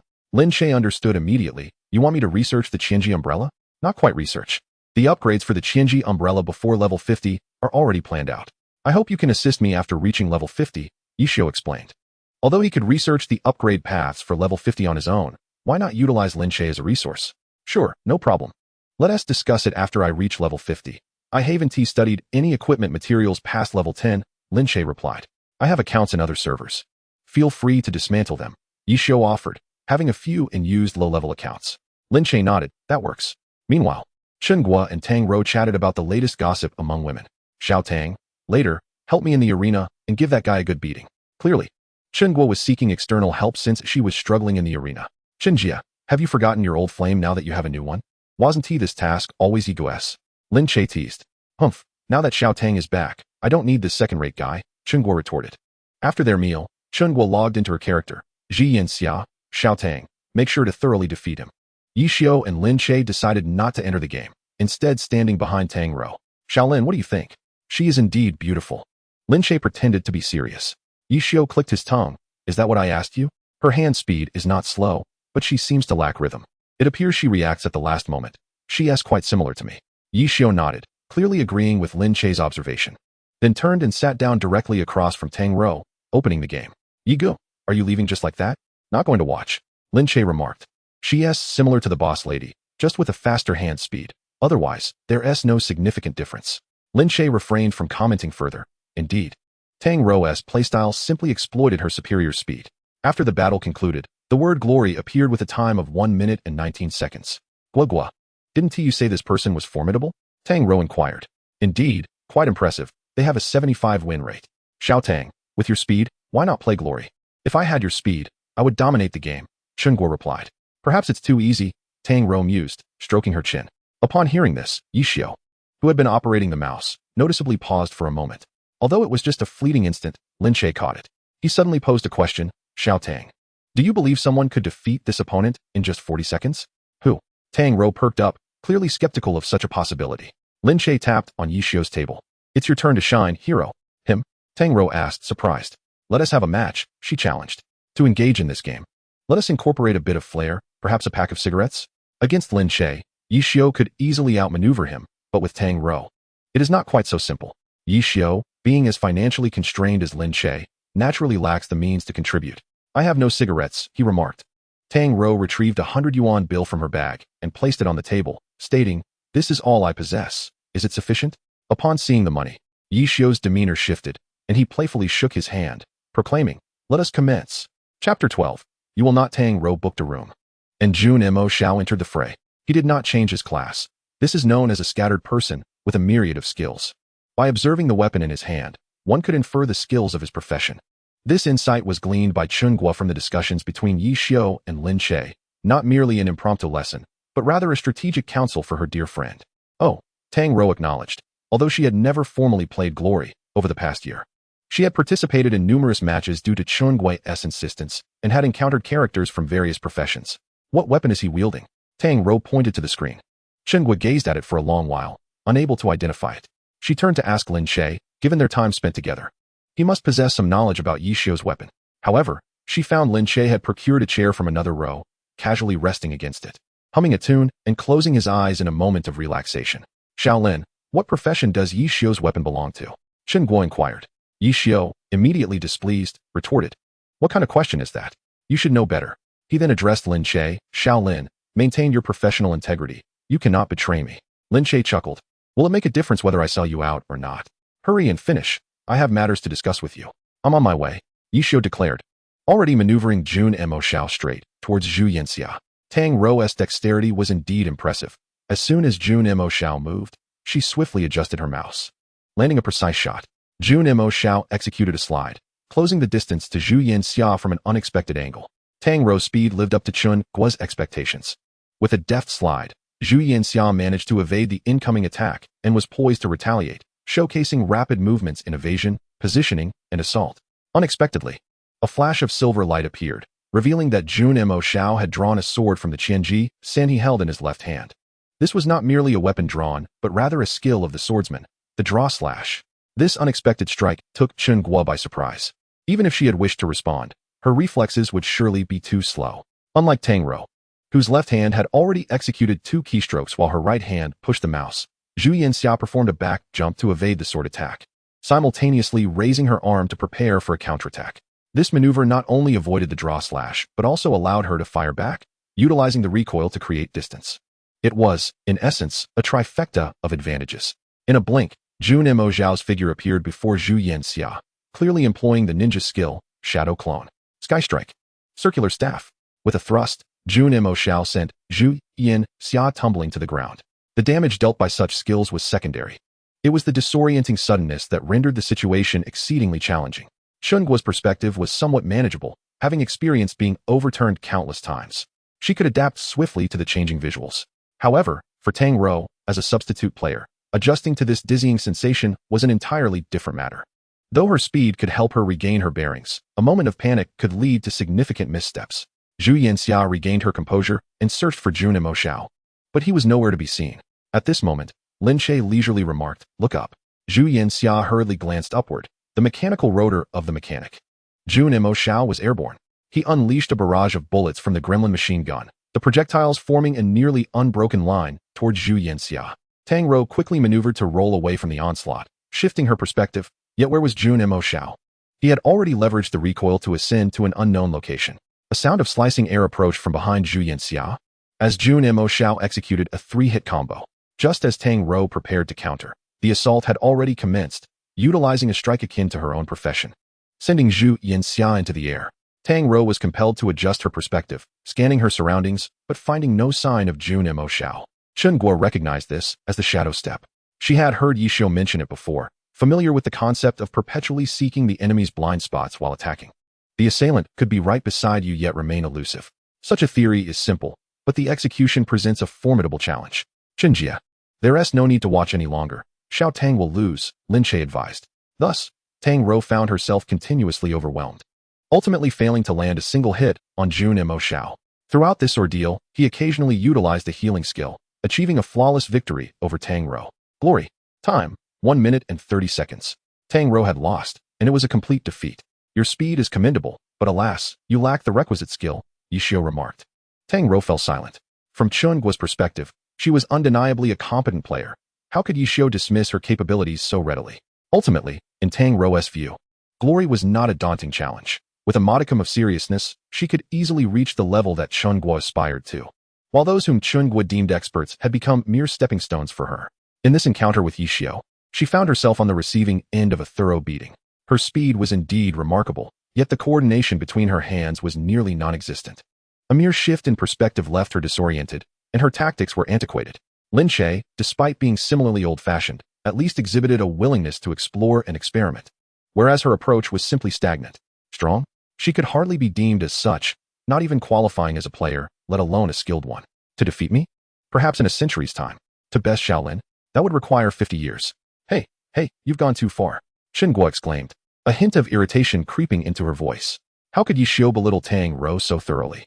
Was such excessive criticism truly necessary? Oh, my apologies. I may have gone a bit overboard.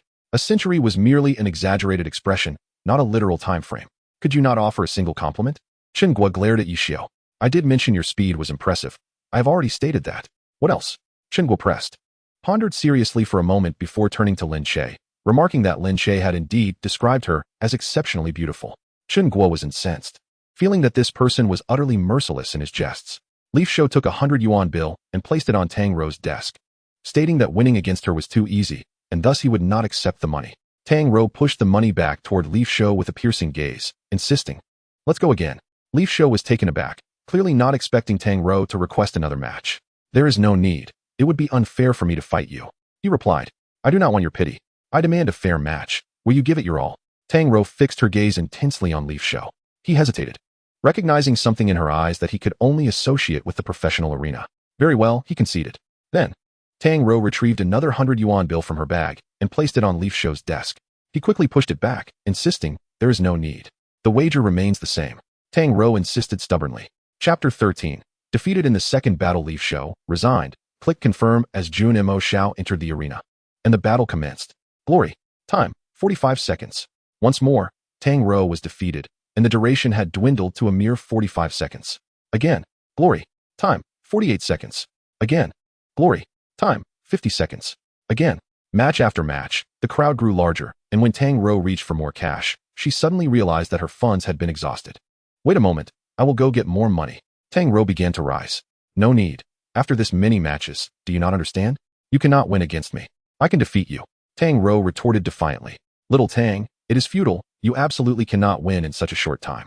Do not be misled by the fact that your endurance has improved with each match. Think carefully. How many times have you lasted over a minute? Lin Che interjected from behind. Tang Rou pondered this and realized he was correct, yet she still could not comprehend how this related to her inability to defeat Li Xiu, as she had indeed been lasting longer each time. Some people are truly shameless, torturing others, Lin Che remarked sarcastically, casting a glance at Li Xiu. By the third match, Lin Che had sensed something was amiss. The rhythm of the match was harmonious, unmistakably so, akin to two players colluding in a fixed game. Li Xiu always left just the right gaps, which Tang Rou would swiftly exploit, landing hits. She felt that she could capitalize on Li Xiu's mistakes, believing that a few more opportunities would allow her to take him down. However, the entire match was under Li Xiu's control. Li Xiu was surprised as well. He had thought he was managing the pace excellently, not realizing that little Tang, as Lin Che had aptly pointed out, could not win in a short span simply because she lacked knowledge of the game. What do you mean? Tang Rou inquired. You do not grasp the essence of this game. The damage of heat-seeking missiles, the range of the G-36, the extent of satellite beams. You are entirely unaware. Not only can you not defeat me, you cannot even surpass Shaolin, Li Xiu stated, gesturing toward Lin Che. Lin Che chuckled, knowing that even though Li Xiu claimed this, others might not believe it, considering he had only been playing for a few days. Li Xiu, even if you mock her, there is no need to go so far. Shaolin has only played glory for a few days, Chen Guo admonished. See, Sister Chen understands. She is here to excuse me. Lin Che provocatively looked at Li Xiu. Are you sure you do not want to give it a try? Li Xiu completely disregarded Chen Guo, turning instead to Tang Rou. Shall we have a match? Tang Rou asked Lin Che, her earlier bravado replaced by a rare gentleness. She felt a mix of curiosity towards Li Xiu and a desire to avenge her friend, while her feelings for Lin Che leaned more toward affection. Lin Che sensed he could not evade the challenge, and said, Little Tang, how can you gamble with no money? He sought to leverage a wager to push this match forward. I can lend you some, Chen Guo offered. No need. Here is the deal. If you win, I will grant you one request, whatever it may be, as long as it does not go against my will, Tang Rou proposed, gazing at Lin Che. Finding it impossible to refuse, Lin Che devised another plan. Li Xiu is a free agent, fighting at level 20 against a level 70. The correction can be applied. As a regular player, I cannot correct skills. Winning proves nothing. Sister Tang, I can lend you my account. It is a new account in Area 10. But it is a battle mage. Would that suffice? Regular patrons of the Internet CAF were familiar with Tang Rou, and it was evident that they were more favorable toward her beauty than toward the two rough men, Li Xiu and Lin Che. That will not do. Little Tang has never played a battle mage and is unfamiliar with its skills, so she would be at a disadvantage, Chen Guo objected. Boss lady, there is no need to fuss. Her proficiency with the gunner is no different from someone who has never played it. The battle mage and gunner are indistinguishable for her. Li Xiu interjected. Just as Chen Guo was about to retort against Li Xiu, Tang Rou accepted the account from the man, thanked him, and entered the game. Her character name being Feng Hua Luo. Lin Che, realizing the inevitability of this duel, also retrieved his account card and inserted it into the reader. The map chosen was the simplest arena, an understandable choice for two melee classes. Here we go, Miss Tang, be cautious, Lin Che politely warned, while his hands continued to move, directing Luo Mu to swiftly approach Feng Hua Luo. Feng Hua Luo did not flinch or evade, charging directly at Luo Mu. With a swift strike, she unleashed a dragon tooth aimed at Luo Mu's chest. Luo Mu raised his dual blades in a cross formation to block the attack. The sound of metal clashing echoed as he countered with a swing of his sword, while Feng Hua Luo, undeterred, absorbed the blow and continued her assault on Luo Mu. In this exchange, Lin Che was not at a disadvantage. After all, Luo Mu wielded a silver weapon, while Feng Hua Luo did not. Tang Rou skillfully maneuvered Feng Hua Luo to maintain relentless pressure, refusing to yield an inch. Lin Che, on the other hand, tactically controlled Luo Mu to evade Tang Rou's fierce onslaught. Round dance. Tang Rou employed a move devised by Ye Xiu to vanquish herself, thrusting a spear towards the agile Luo Mu beside her. Block. Once again, the familiar sight of a block appeared, dual swords intercepting the spear tip and forcefully deflecting it. Followed by an upward strike, Feng Hua Luo ascended into the air. The block skill in Lin Che's hands seemed to possess virtually no cooldown, boasting nearly 60 cooldown reduction, allowing Lin Che to use the block without hesitation. Then came Lin Che's self-developed pseudo-shadow step. Amidst the shifting perspective, the twin swords in his hands danced continuously, executing intricate horizontal slashes and vertical strikes, a sight to behold. However, such a style was taxing on both energy and stamina, and whenever Feng Hua Luo was about to descend, Luo Mu would invariably deliver a well-timed knock-up from an extremely tricky position. Glory features 24 distinct classes, each possessing a knock-up skill, and although one can only learn skills from their current class after a job change, for knock-up skills remain available for players to choose from. In Ye Xiu's perspective, this method was formidable, yet it was confined to one-on-one combat. Its shortcomings were glaringly evident. In team battles, one has allies. And even in a hypothetical one-on-one scenario, such maneuvers were exceedingly draining, rendering them impractical. Nonetheless, it was evidently sufficient to challenge Tang Rou. Tang Rou continuously adjusted her perspective mid-air, despite the overwhelming dizziness, unwilling to concede defeat. Each of her attacks felt as though they struck at Luo Mu's figure. Yet each time, they fell short, an uncomfortable sensation akin to striking against cotton. Amidst this helplessness, Feng Hua Luo succumbed, and before Tang Rou's dying gaze stood Luo Mu, still possessing 40 of his health, his twin swords shimmering with a chilling white light. Chapter 14. Blood Gunner Tang Rou had lost once more, feeling as though it was even more challenging than her bout with Ye Xiu. Ye Xiu's approach was chaotic and utterly unpredictable, prompting Tang Rou to abandon attempts at foreseeing his moves. Instead, she opted for a more adaptive strategy, tackling challenges as they arose. Yet, facing Lin Che, one could anticipate his next move. He often executed a block just before she could act, creating an unbearable frustration akin to running against an impenetrable wall, leaving Tang Rou with no opportunity for retaliation. Another defeat weighed heavily on her. Tears brimmed in her eyes. After all, she was merely a girl, and such setbacks were indeed taxing. Yet, she valiantly held back, for Tang Rou had always wished to conceal her vulnerable side, mastering the art of hiding her tears. Suddenly, a hand extended from the opposite computer, an exquisitely beautiful hand holding a tissue. Tang Rou was taken aback, lifting her gaze to find Lin Che smiling, shaking the tissue in his hand. Swift hands, commendable determination, and your relentless pursuit of my weaknesses until the very end. Also, you are indeed quite beautiful. Tang Rou discerned the sincerity in Lin Che's words. She numbly accepted the tissue, watching as he and Ye Xiu casually embraced each other. Xiao Tang, don't listen to those two rascals blabbering. My Xiao Tang is the best in the world, Chen Guo comforted. Tang Rou shook her head. Guo, I'm fine. Please give me a glory account. You want to play glory? Chen Guo exclaimed in disbelief. Tang Rou replied calmly. Before dinner, Lin Che and Ye Xiu, those mischievous companions, remained engrossed in their schemes. Brother Yi, I must say, you should cut back on seeking Lan He. Ba Qi Xiong too offers him more than double. Lin Che remarked, half a bun in hand. Don't worry, I'll manage the speed. When the time comes, I'll use the funds from Lan Shi Go, and you can settle Ba Tu's accounts. Double the joy, Ye Xiu replied, a mouthful of rice in his mouth. Ye Xiu had been helping Lan Shi Gu accumulate records, while Lin Che supported Ba Tu in doing the same, their strategies clearly mirroring one another. Could you two refrain from discussing games during meals? Chen Guo shouted. Understood. Ye Xiu and Lin Che replied nonchalantly, hastily finishing their meals before diving back into the game. During the evening shift change, Lin Che was caught by Chen Guo right after filling his cup with water. While it's one thing for Ye Xiu to not go easy on Xiao Tang, he is just a blunt fellow, so I don't expect any gentlemanly demeanor from him. But you, Xiao Lin, shouldn't you have shown some leniency toward Xiao Tang? Chen Guo inquired. Lin Che responded. Sister Chen, after knowing Xiao Tang for so long, how could you not understand? If I deliberately let her win, it would be more disheartening for her than if I decisively defeated her 100 times. It would imply that I pity her, viewing her as a weak girl deserving of my charity, ultimately harming her self-esteem.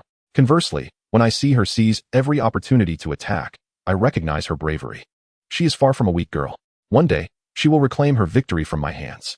Chen Guo, familiar with Tang Rou's character, found Lin Che's reasoning compelling. All right, you make a valid point. Lin Che smiled. Indeed, Sister Chen, I am quite different from that Ye Xiu fellow. His battles unfold within a realm of controlled timing, which is precisely why I cannot let Xiao Tang win. What do you mean? Chen Guo asked. Brother Yi fights with such ease. He deliberately constrains Tang Rou's defeat to within a minute, gradually allowing her to persist longer, creating the illusion that she could potentially defeat him. Every gap he leaves is intentional, calculated based on the skills he knows she will use, ensuring that the damage he receives remains within the limits of his healing abilities, resulting in a flawless victory. This experience will undoubtedly ignite Tang Rou's fighting spirit and glory. She yearns to surpass Ye Xiu. With her deepening understanding of the game, she will eventually grasp the essence of this match. If I were to let her win, Ye Xiu's purpose would be thwarted. Chen Guo remained puzzled. What purpose? Lin Che rubbed his forehead, finding Chen Guo's naivety amusing. To spark Xiao Tang's interest in glory. Can't Brother Yi achieve that? Lin Che replied, it is challenging. Moreover, Ye Xiu is a unique individual with an unmatched understanding of the game, while Tang Rou, even in the short term, will find it difficult to catch up to him. At this juncture, a peer, a fellow prodigy, is needed to kindle her ambition and desire for progress. Is this person you? Chen Guo inquired. Indeed, Lin Che replied. Have you two conspired? Not at all. Then how do you know? I guessed while watching their match, and later verified it with Ye Xiu. All right then. Chen Guo was at a loss for words. These two indeed shared a remarkable rapport. Unbeknownst to them, Tang Rou had overheard everything from around the corner by the water dispenser. Lin Che is truly a gentle soul. She chuckled. The following day unfolded like any ordinary day for the beleaguered workers, Lin Che and Ye Xiu. Xiao Lin, you're online, Ye Xiu greeted Lin Che. Coming. Are we running dungeons today? Lin Che asked. Yes, let's level up. Lan Shi Pavilion has secured the record for Frost Forest, Ye Xiu replied. All right, I'll be there shortly. Lin Che responded. Ding. The unique notification sound of glory echoed as Ye Xiu noticed that the visitor was Lan He, the president of Lan Shi Pavilion's 10th district. Great God, the blood gunslinger has respawned. Would you care to join the fray? Lan He's intent was clear. He hoped Ye Xiu would assist Lan Shi Pavilion in seizing the opportunity. That wild map at the burial ground? Ye Xiu inquired. The unique wild maps in glory incited fierce competition among the major guilds, as a significant portion of the materials for crafting and upgrading silver weapons came from these areas. The rare materials produced were coveted by every club. The wild maps also maintained their own leaderboard, showcasing the names of the first killers, which was quite a prestigious accolade. As of now, the 10th district had yet to engage in a skirmish for the wild map. Currently, players could only contend with two: the blood gunslinger, Ye Xiu, at the burial ground, and the goblin merchant, Lauren, in Frost Forest. The novice village lacked wild maps. Yes, if we manage to seize it, the materials will be divided, with 3/10 going to the great god. The price Lin Che proposed was certainly substantial, especially in the early stages of the game when rare materials were exceedingly scarce. Alright, I'll head over shortly, Ye Xiu messaged Lin Che. He then nudged Lin Che beside him. Let us forego the dungeon for now. We have work to do. What is going on? Lin Che queried. Let us hit the burial ground. The blood gunslinger has respawned. Chapter 15. Oscar-worthy acting. What is that? Lin Che, adept at researching silver weapons, was still somewhat unfamiliar with the game's structure and the names of certain notorious wild monsters. A crucial monster. The materials it drops are essential for upgrading silver weapons, Ye Xiu explained. Ding. Lin Che received a notification as well. The news from the guild, Ba Chi Xiong 2, about the blood gunslinger had arrived. Previously, Lin Che Pavilion had set its sights on Ye Xiu, but now, Ye Xiu's attention had shifted to Lin Che, who ranked second on the experience leaderboard. Though he had once been a formidable player, he was still worth recruiting. In a bold move, Ye Xiu invested heavily to have Lin Che run a dungeon, and Lin Che, living up to expectations, shattered the dungeon record. Within 3 minutes of Lin Che collecting his rewards, Ye Xiu, accompanied by members of Lin Che Pavilion, broke the record, cunningly outmaneuvering the 2 guild leaders to secure double payment. Lin Che, unaware of this turn of events, could only lament his timing, but he was determined to keep Lin Che on board. Thus, when the blood gunslinger respawned, he promptly informed Lin Che, Luo Mu, the blood gunslinger has respawned. Care to join the excitement? Ye Xiu, observing the message, couldn't help but exclaim. As expected of a major guild leader, their invitation style is identical. What do you think? Lin Che asked Ye Xiu. After a moment's contemplation, Ye Xiu replied, agree to his proposal, but follow my lead. Understood. At a certain location within the burial ground, which served as a leveling zone for players between levels 25 to 30, the elite teams from the major guilds were around level 24. Engaging the blood gunslinger at a higher level was indeed a daunting task. It was not impossible, but it was certainly challenging. If it were only one guild, they could grind it down, yet now.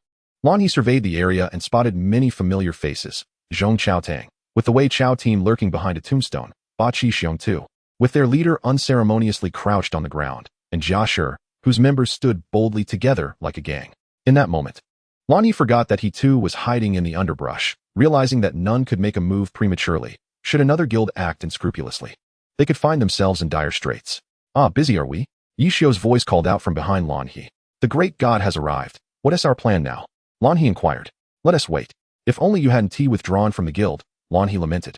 The last time Ye Xiu had run a record for Lin Che Pavilion and joined the guild, he had boasted in the president's group, only to receive a withdrawal message from Jun Mo Xiao, resulting in much ridicule for Lin Che. Not to worry, it's all the same, Ye Xiu dismissed. I've arrived, Lin Che messaged Ye Xiu. Just then, a group of players charged towards the blood gunslinger. The leaders of the various guilds exchanged puzzled glances at their respective teams. Not many players, so who are they? A wild team, Ye Xiu clarified. The so-called wild team was merely a temporary group of unfamiliar players, lacking coordination, merely a gathering of individuals fighting monsters for fun. Ignore them. They'll only be sending themselves to their doom, the guild leaders instructed their teams. Moments later, the blood gunslinger effortlessly dispatched the wild team. As the guild leaders engaged in their petty squabbles, Ye Xiu messaged Lin Che. Are you still a member of Ba Chi Xiong 2? I haven't had the chance to withdraw yet, Lin Che replied. How many players did Knight Duhan send you? 10. Tell him you're stepping out. I'll lead Lin Che Pavilion in to seize the opportunity amidst the chaos, and we'll eliminate your team and make our escape. Understood. Lin Che then observed a small team emerge from the ranks of Ba Chi Xiong 2, charging forth. The sharpshooter will provoke the monster. I'll draw its aggro. Lin Che directed. The sharpshooter behind him fired a bullet, causing the blood gunslinger to scamper towards Lin Che's small team. Luo Mu has drawn the monster. All members of Ba Chi Xiong 2, cover the team and slay the creature. No more waiting. Let us charge. With a commanding shout from L and H, all members of L and XG surged towards L and CH. L and H did not assign any personnel to Ye Xiu, who seamlessly integrated himself into his own team. As they charged forward, Ye Xiu deftly maneuvered and plunged directly into the ranks of the BT team. In an instant, the members of BT and L and XG were locked in fierce combat, with other guilds nearby joining the fray. As for Ye Xiu, he frolicked joyfully amidst the chaos of the various guilds. BT held their ground valiantly, enduring the onslaught from several major guilds. Yiching. Pull back a bit. You all hold them off, Lin Che instructed. Their team relied on the priest's healing to maintain their position, and to be frank, it was a tough battle. They still had 30 health remaining. All right, you all hide quickly. YDHNTN replied while engaged in a fierce clash with LNH. Oh, why is it taking so long for you to fight? Shall I lend you a hand? Suddenly, Ye Xiu emerged from the nearby bushes, wielding the Chi NJSN, and executed a judo throw on a blood gunner. The blood gunner was flung into the crowd, their health plummeting to 20. When health is low, a berserk phase occurs. And this threshold is precisely 20. Upon entering berserk mode, the blood gunner summoned a horde of zombies, all elite monsters with formidable strength, matching the number of players within their skill range. She had strategically targeted the area with the highest concentration of players, and as soon as the blood gunner landed, the elite zombies began to swarm, creating a scene of utter chaos as everyone engaged in combat beyond their level. However, the aggro remained fixed on LNCH's team. So after the berserk phase, the blood gunner scurried back to LNCH's side. You all take the lead. I will hold off Ye Xiu. Instructed LNCH understood, the elite teammates affirmed. Lu M charged toward Ye Xiu, and the others, inspired by LNCH's imposing presence, moved toward their predetermined kill zone. Seeing them depart, LNCH quipped, was my acting not commendable? The Oscars owe me a golden statuette. Lone hero, why she praised. Engaging in light banter, the two stealthily positioned themselves in the nearby foliage. Do you think other guilds will come after us soon? LNCH expressed concern. Not likely. Aren't those elite minions enough for them to handle? She reassured him. As they conversed, their health dwindled to 10. During this time, LNCH had even allowed Shi to land a few strikes on him. After all, if one is to act, one must commit fully. Showcasing LNCH's dedication to his craft as an actor. Is it about time to strike? LNCH inquired. Just a moment longer. Free labor should never be wasted. Suddenly, a character resembling a rogue burst forth from the side. Flying brick, Shi recognized, confirming the rogue's identity. The skill, as its name suggests, involved throwing a brick in a manner reminiscent of street brawlers. While the damage was minimal, the humiliation was substantial. However, the trajectory of this rogue's flying brick was arced, requiring considerable skill to execute. The arc was essential, as a back hit would induce a stun effect, elevating the difficulty of the maneuver. In simple terms, both speed and technique were indispensable. Knee strike. Another blow landed, instantly incapacitating two members of the elite team. This player exhibits commendable skill, Shi mused, acknowledging the element of surprise in their tactics. After all, the elite team from BT were not to be underestimated. Two members broke off to confront the rogue while the rest continued their assault. The ensuing skirmish was a whirlwind of blades and fists. What do you think of this rogue's skills?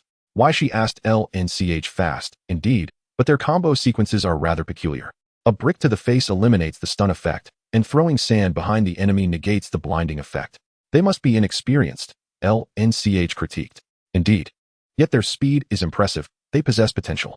As they spoke, the rogue managed to take down two opponents, reducing their health to 0 and sending them back to the main city. The team was left with only one priest and one knight to hold the aggro, while the rest charged towards the rogue. LNCH playfully kicked Shi, urging, go on, hero. If you hesitate any longer, there will be nothing left. From the underbrush, Ye Xiu sprang forth, executing a shadow clone technique and lunging into the BT team. With a spear, he toppled one enemy and followed up with a spinning staff attack that incapacitated another. Although the rogue was somewhat inexperienced, they realized that assistance was at hand and swiftly rushed forward, delivering another brick to the face.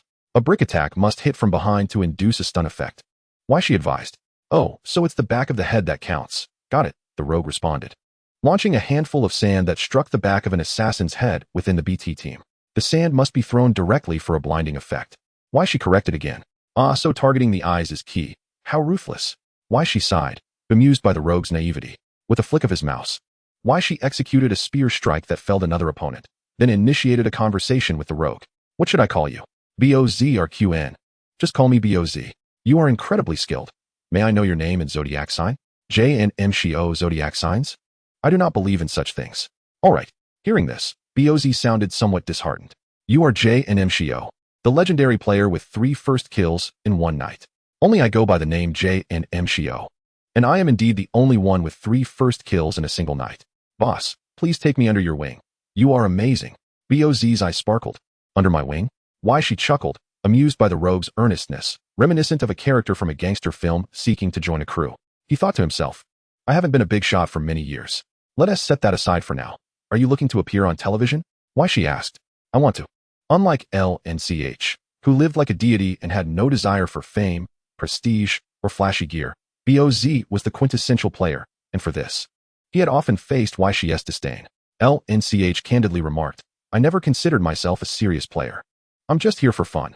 Disdainful gaze met with the casual demeanor of a player who was merely experimenting, only to reveal that he was, in fact, one of the most skilled players in the game. Join my team, he commanded. With swift precision, he exited the team of Lin Che and created his own, promptly inviting Boz into it.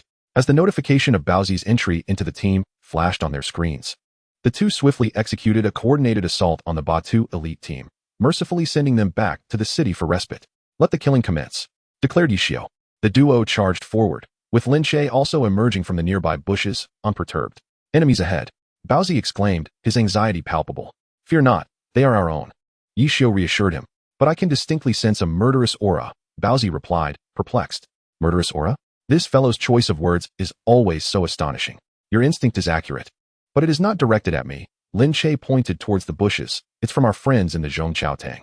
The elite team led by Che Qianzi had stealthily slipped away from the battlefield, initially hoping for a stroke of luck to discover Batu's murder location, and had indeed found it.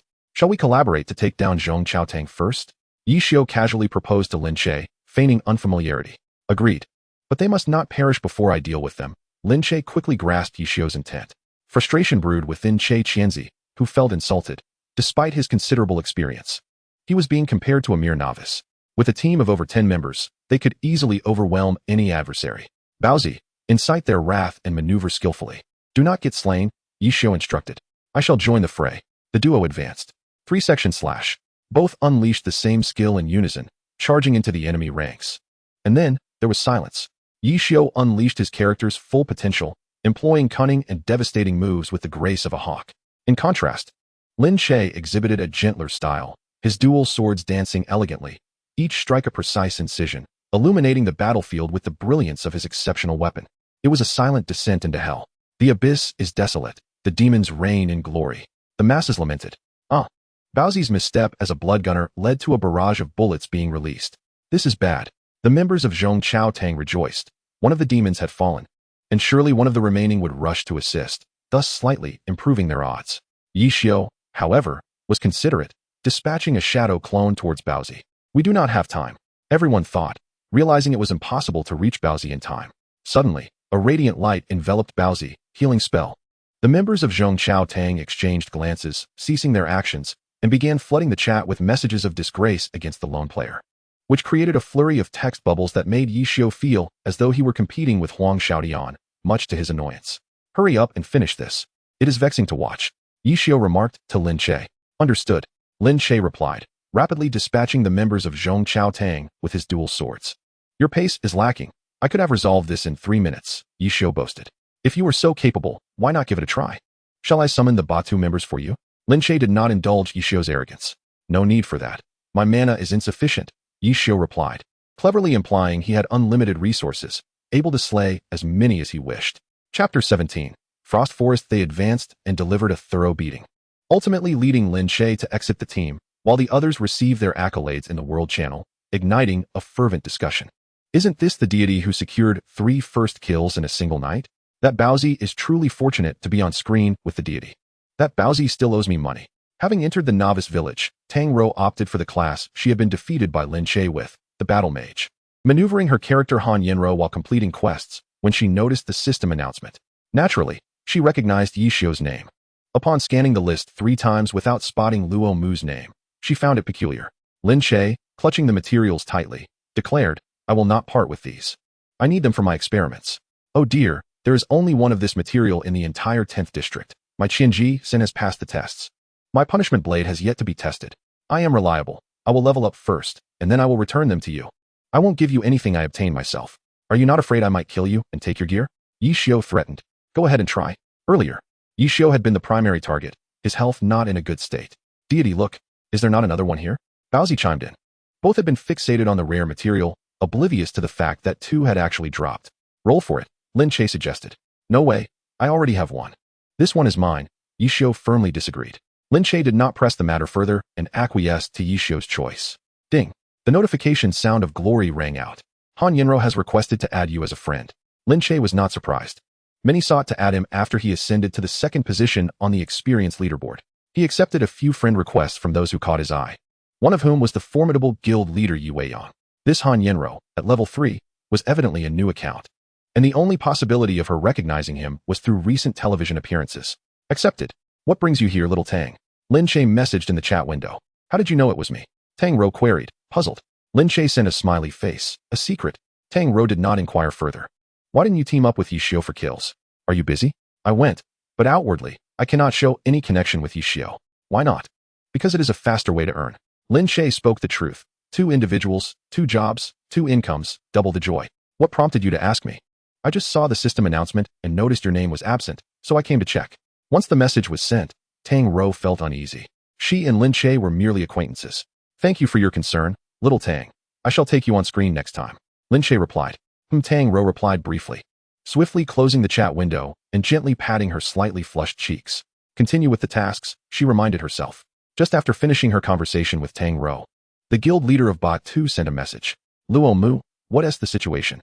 He had certainly heard the report from the elite team, but he needed to inquire about Lin Che's side as well. I let Jun Mo Xiao escape while I was holding him back. You know how his rogue plays, using mobility skills as basic attacks. By the time I arrived, we had all been wiped out. What about Zhong Qiaotang? Just now, Che Qianzi messaged me, cursing himself for being shameless, claiming he was forced into a coalition and colluding with Lan Shigu.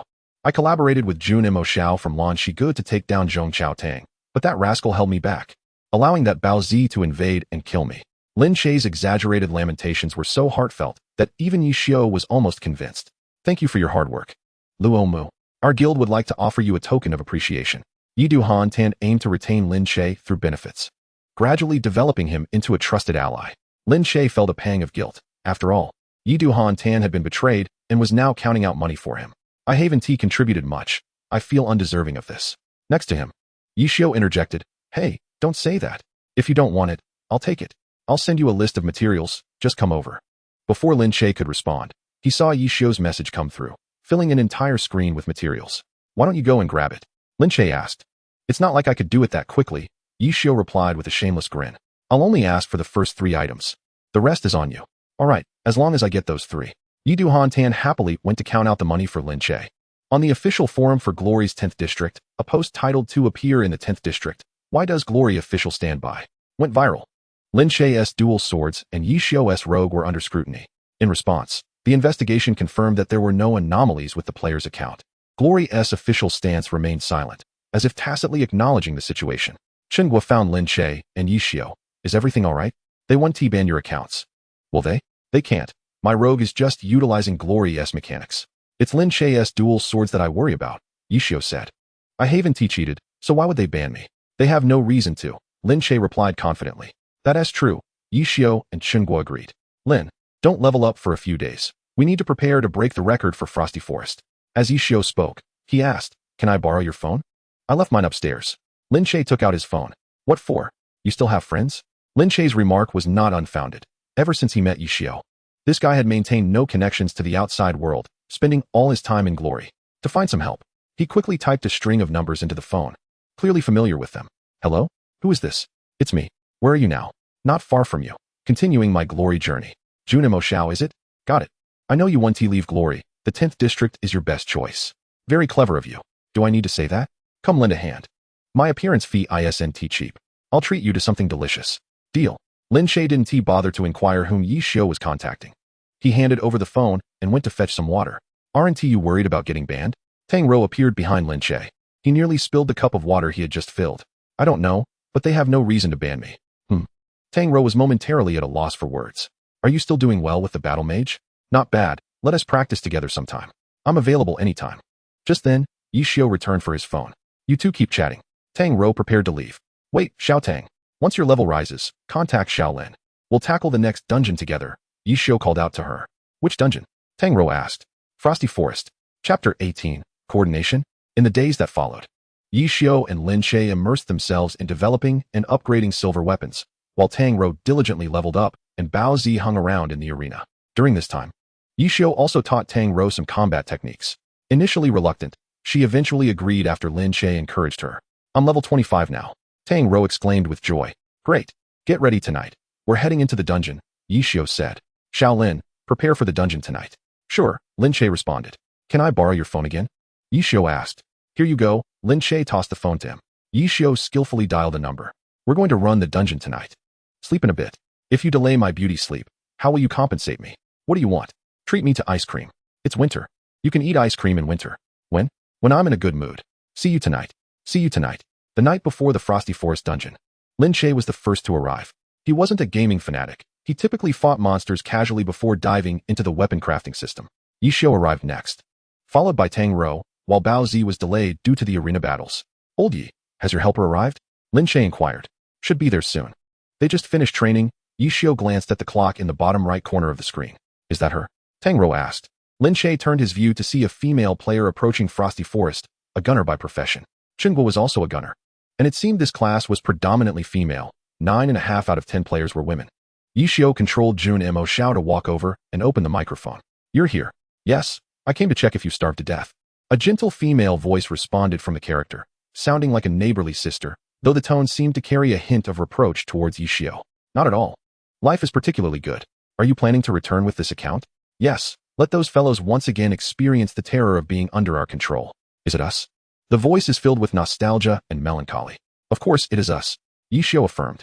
Lin Che and the others gathered around, and Ye Xiu turned to them and said, everyone is here. Let us prepare to tackle the dungeon.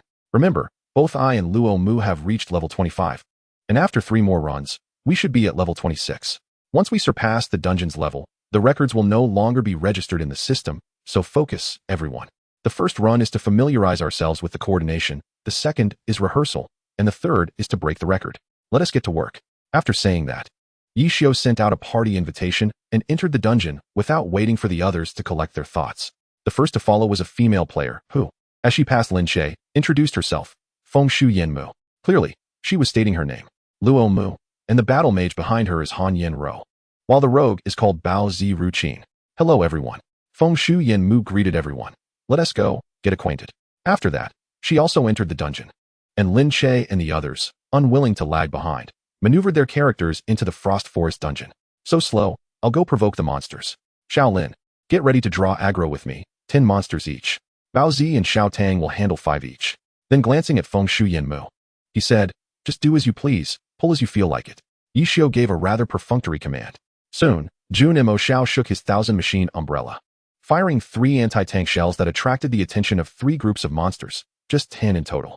The next to act was not Lin Che, but the female player known as Fengshu Yanmu, whom Ye Xiu referred to as Mu Cheng.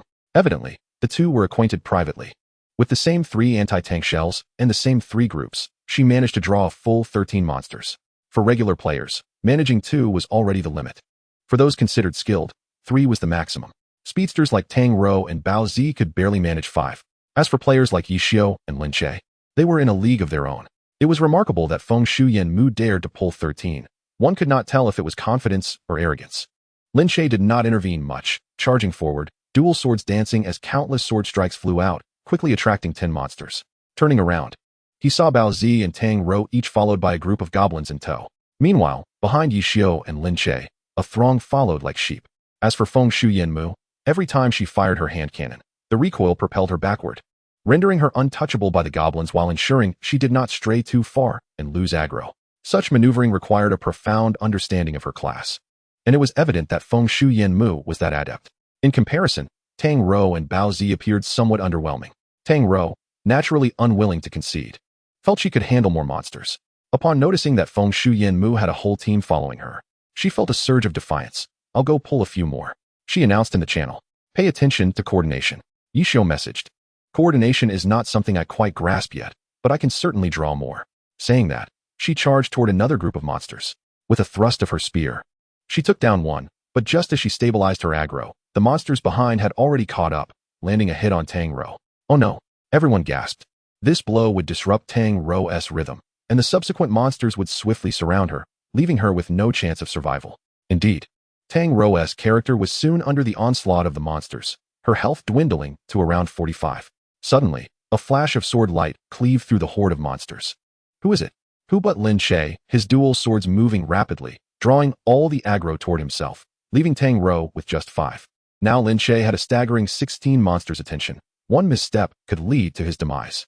His weapon, Fan Zue Duan Yi, swiftly glided through the small monsters, each strike illuminating the screen with blood. In reality, Lin Che's left hand flew across the keyboard while his right hand swiftly adjusted the perspective and targeted the enemies. The screen switched so frequently it could induce dizziness. The number of monsters gradually diminished, and Ye Xiu's message box flickered with notifications from Feng Shuyanmu. Luo Mu's speed is astonishing, and his precision is remarkable. Such speed and accuracy are hard for even Xiao Tian to match. He just needs to keep at it. And there is hope for him. Now it remains to be seen how long he can endure. The monsters had now been reduced to a manageable number. And the dungeon continued. Ye Xiu's message flashed in the team channel. Shaolin, teach Xiao Tang how to coordinate. We aim to break the dungeon record. Lin Che felt speechless. At this moment, Tang Rou must be feeling frustrated. Wasn't he just asking for trouble by stepping in? Lin Che's message box shook. It was a message from Tang Rou. How do we coordinate? Lin Che hesitated on how to respond until suddenly inspiration struck. Just go ahead and kill. I'll take care of the rest. Is that all? Yes, don't worry about it.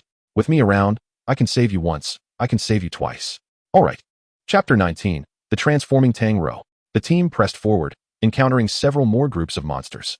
Ye Xiu, Lin Che, and Feng Shuyanmu continued to perform exceptionally, while Baozi dutifully led 5 monsters around. Tang Rou had drawn 7 monsters, and just as she approached the 8th, Lin Che darted out from the side.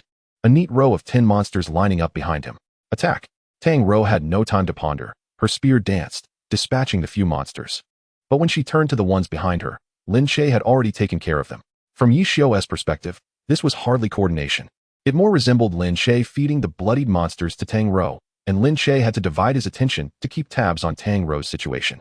If anything went awry, he would need to unleash his speed to manage the excess monsters Tang Rou had drawn. Lin Che would certainly frame this as a successful coordination effort. Such operations were undoubtedly taxing, both physically and mentally. Under this intense pressure, the group completed their first dungeon run. Let us take a short break, Ye Xiu suggested, clearly hoping Lin Che would rest a moment. Lin Che withdrew his hands from the keyboard and mouse, trembling uncontrollably as he reached for a cup of water, nearly toppling it over. It seems you've gone too far. If your hands continue like this, they will surely be rendered useless. It's a miracle you haven't cramped up yet. Spare me the sarcasm. It's not my fault you all are so discouraging. Each of you is pulling 10 monsters at a time. Of course, Xiao Tang would want to compete. Just tell her limit is 5, and I refuse to believe you can't see that. Everyone deserves a process of improvement. Why take it so seriously? Don't let my hands fool you. I can absolutely manage 2 more rounds. Enough bragging. Go soak your hands in hot water. Off I go. Lin Che headed toward the restroom. Meanwhile, Tang Rou received a friend request from Feng Shuyanmu. Accepted. Hello. Hello. The two exchanged polite greetings. Your boyfriend treats you so well. If Ye Xiu had even half of his emotional intelligence, it would be perfect. A message from Feng Shuyanmu. Boyfriend? Tang Rou was puzzled. When did she get a boyfriend? She hadn't even been in a relationship. Yes, it's that Luo Mu. He is incredibly gentle. And his speed is not something an ordinary person could achieve. Moreover, he can sustain it for so long, perfectly complementing your assault. No matter how exaggerated your attack is, he can pull it back with his speed. It's fortunate if his hands don't cramp up right now. Such a gentle boy is rare to find. What should I do if my hands cramp? Tang Rou asked. Soak them in hot water. It will help a lot. As soon as the message was sent, Tang Rou rushed to the restroom. The restroom at Xingxin Internet Cafe is shared by both genders, with a sink at the entrance. Where Tang Rou saw Lin Che soaking his hands, Lin Che also noticed Tang Rou in the mirror drain the hot water from the sink, and turned to her with a slight smile. You can use it. After saying that, Lin Che quickly headed back to his seat, leaving Tang Rou standing there in surprise. So that is how it is. Have you all returned? It's time for the second round. Ye Xiu called out. Coming right up. Tang Rou was the one speaking. As she was still chatting with Feng Shuyanmu. Mu, how should we coordinate? Tang Rou inquired, as it is often easy for 2 girls to become friends. Coordination? If you merely want to achieve synergy in this dungeon, it's quite simple. Know the location and health of all the monsters in this dungeon. Compare your damage and speed, find your limits, and deal the maximum damage at the most opportune moment. Feng Shuyanmu replied. What do you think my limit is? 5. You've tried it yourself, haven't you? What about yours? Tang Rou's curious nature compelled her to ask this question. Normally, it would be 15. If one were to push like Luo Mu, the limit is 17. Feng Shuyanmu revealed 2 astonishing figures. So many. Tang Rou was also stunned by these numbers. How is that possible? Passion, Feng Shuyanmu answered. Tang Rou was not unfamiliar with this answer. After Ye Xiu defeated her, his words visibly reflected his passion. What about coordination outside of the dungeon? Tang Rou asked curiously. Rely on tacit understanding and habits. You will unwittingly make the most suitable coordination at that moment. Such coordination is far more elusive than a solo combo. Is there a quick way to achieve such coordination? Tang Rou was quite interested in this. If you're talking about a shortcut, there truly isn't one. In glory, nothing can be accomplished quickly. It all comes from gradual progress, the result of relentless effort. However, there is one shortcut. What is it? Tang Rou inquired. Become friends, become family with your teammates. Feng Shuyanmu stated. Family? Tang Rou pondered. They're starting, so everyone should perk up. Ye Xiu's voice rang out. Let us go, Lin Che chimed in. And everyone rushed into the dungeon, embarking on their second journey. This time, the dungeon proceeded remarkably smoothly, without any mistakes. Tang Rou did not exceed her limits. And Lin Che did not need to save the day. The three of them performed consistently well. After each battle, the team would pause to review. Xiao Lin.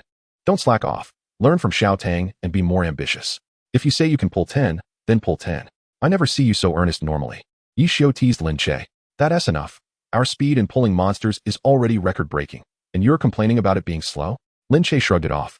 Let us aim for a significant achievement, establish an unparalleled record for others to beat, and generate publicity for future record-breaking endeavors. The rewards will be quite substantial.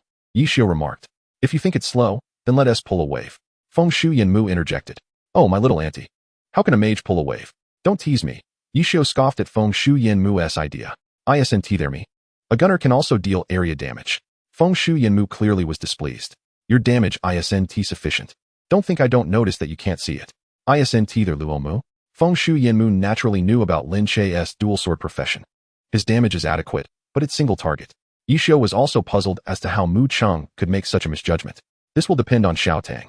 Just as Ye Xiu was about to say something, the message box began to flood with notifications. Hurry and respond, or I want to help you later. The source of the message was Feng Shuyanmu. Ye Xiu was at a loss for words. What kind of antics is our little Annie up to now?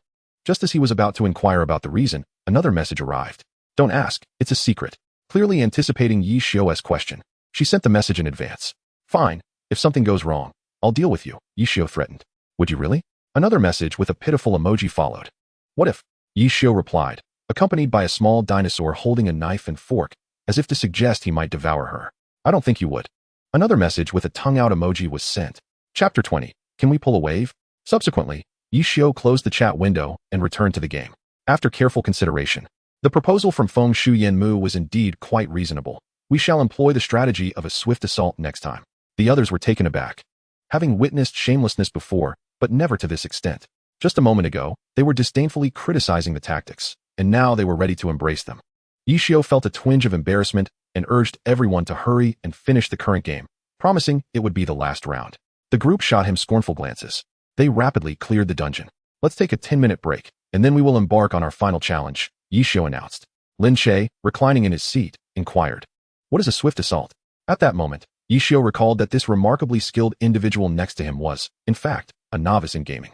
Lin Che's consistently impressive operational awareness had led Ye Xiu to overlook this detail. Wait, a novice?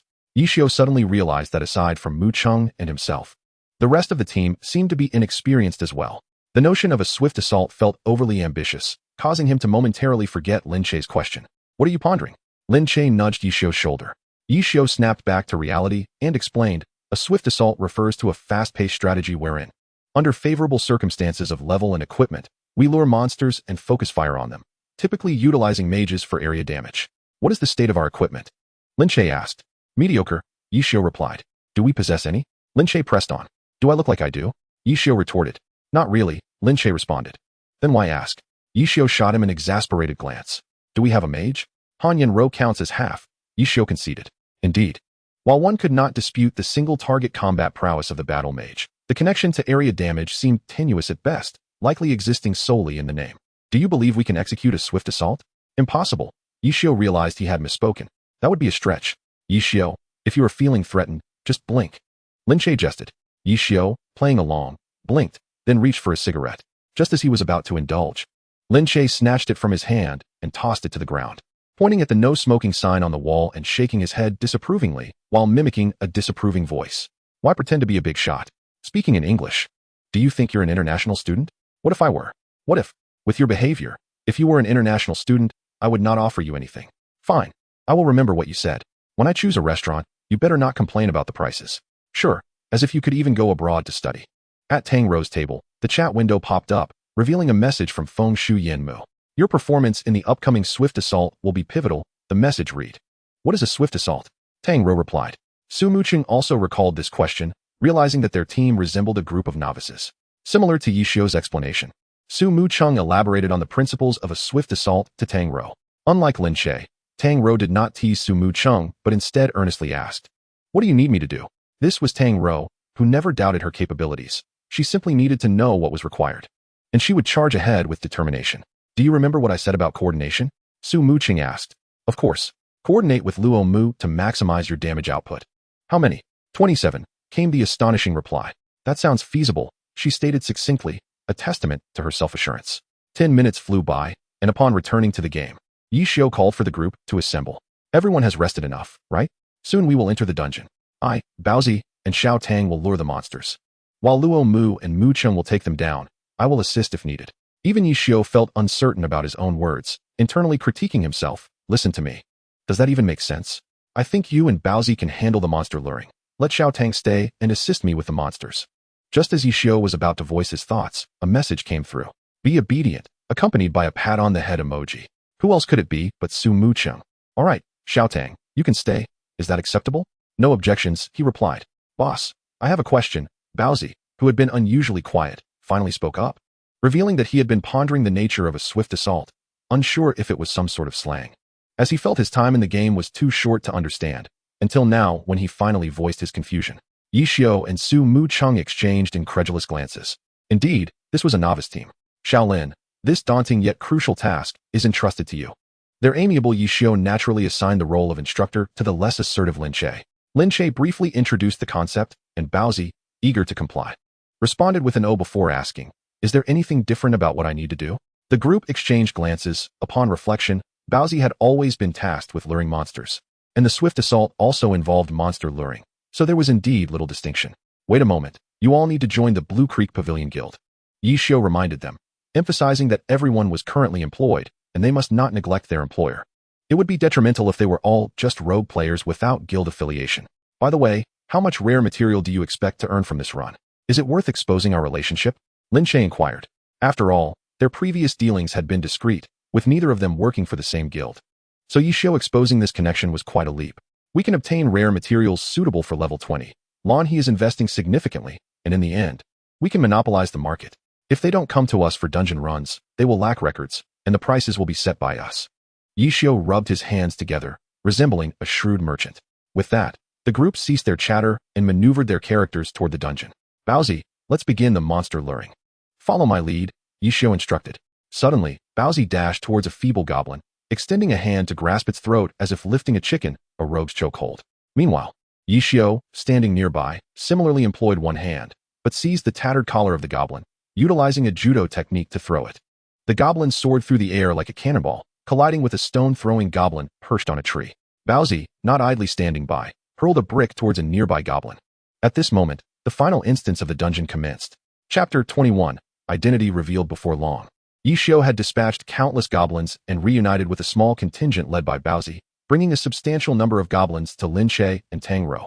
I have arrived, Ye Xiu declared, his fingers dancing across the keyboard, producing a series of sharp sounds, employing the principle of flying artillery while manifesting a shadow clone midair, successfully landing behind Lin Che and the others. Go forth, heroes, he echoed Lin Che's earlier words. Boss, you look so cool. Baozi cheerfully cheered for Ye Xiu. Lin Che facepalmed. Baozi, do you want to check behind you? Upon hearing this, Baozi turned around, only to be met with a horde of goblins shouting, Boss, save me. In a panic, he tossed a handful of sand behind him in an attempt to delay the goblins' advance, but it proved utterly ineffective. Just as a wooden club was about to descend upon Baozi, a longsword intervened, blocking the blow. Baozi, a minor issue. Leave the rest to me, Lin Che stated. At that moment, a spear shot forth from Lin Che's side.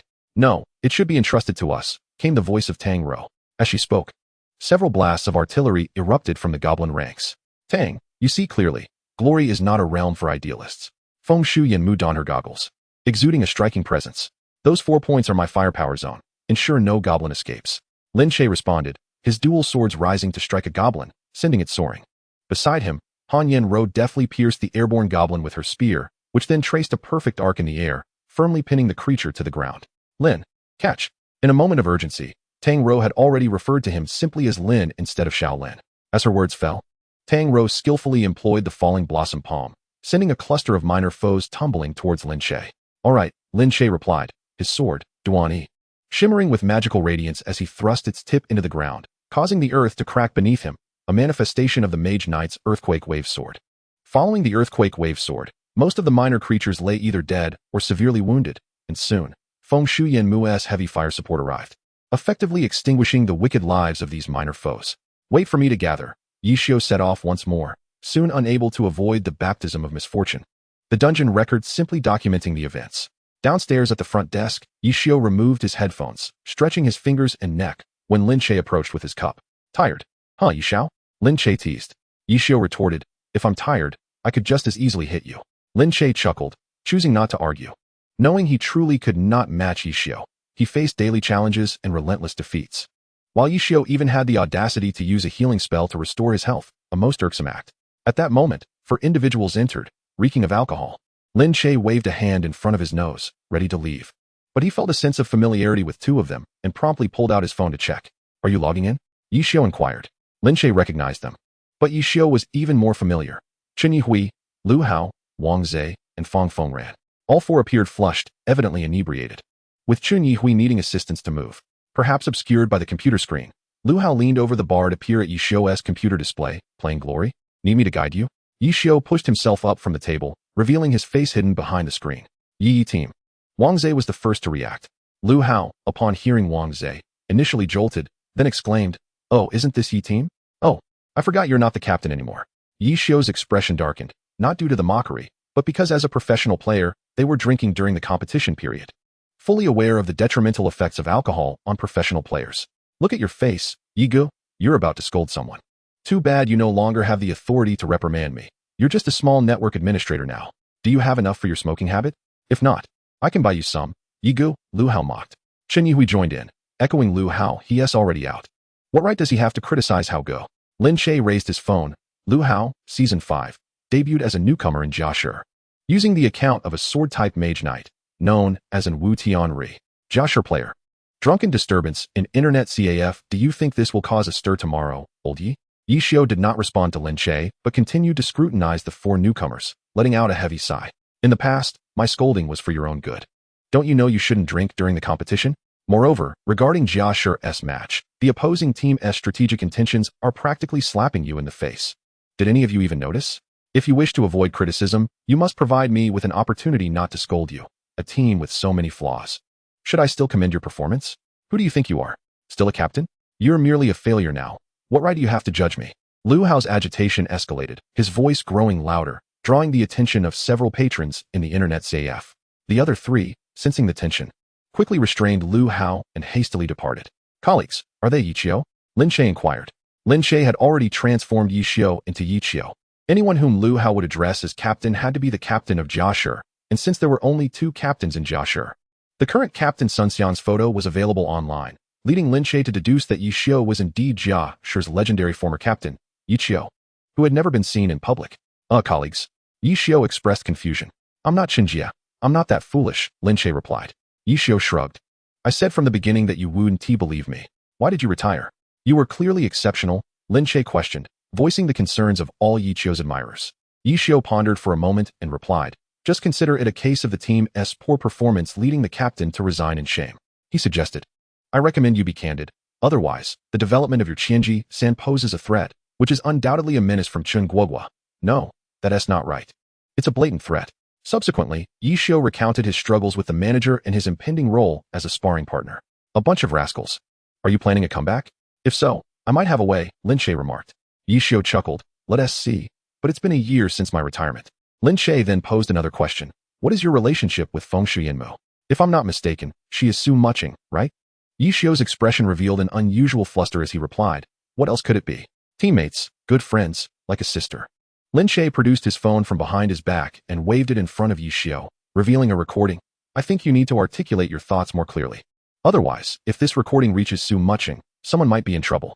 Brother Lin, you are my dear elder brother. In the training room of the Batu team, the atmosphere was thick with tension as Han Wenqing scolded. Is this how you train?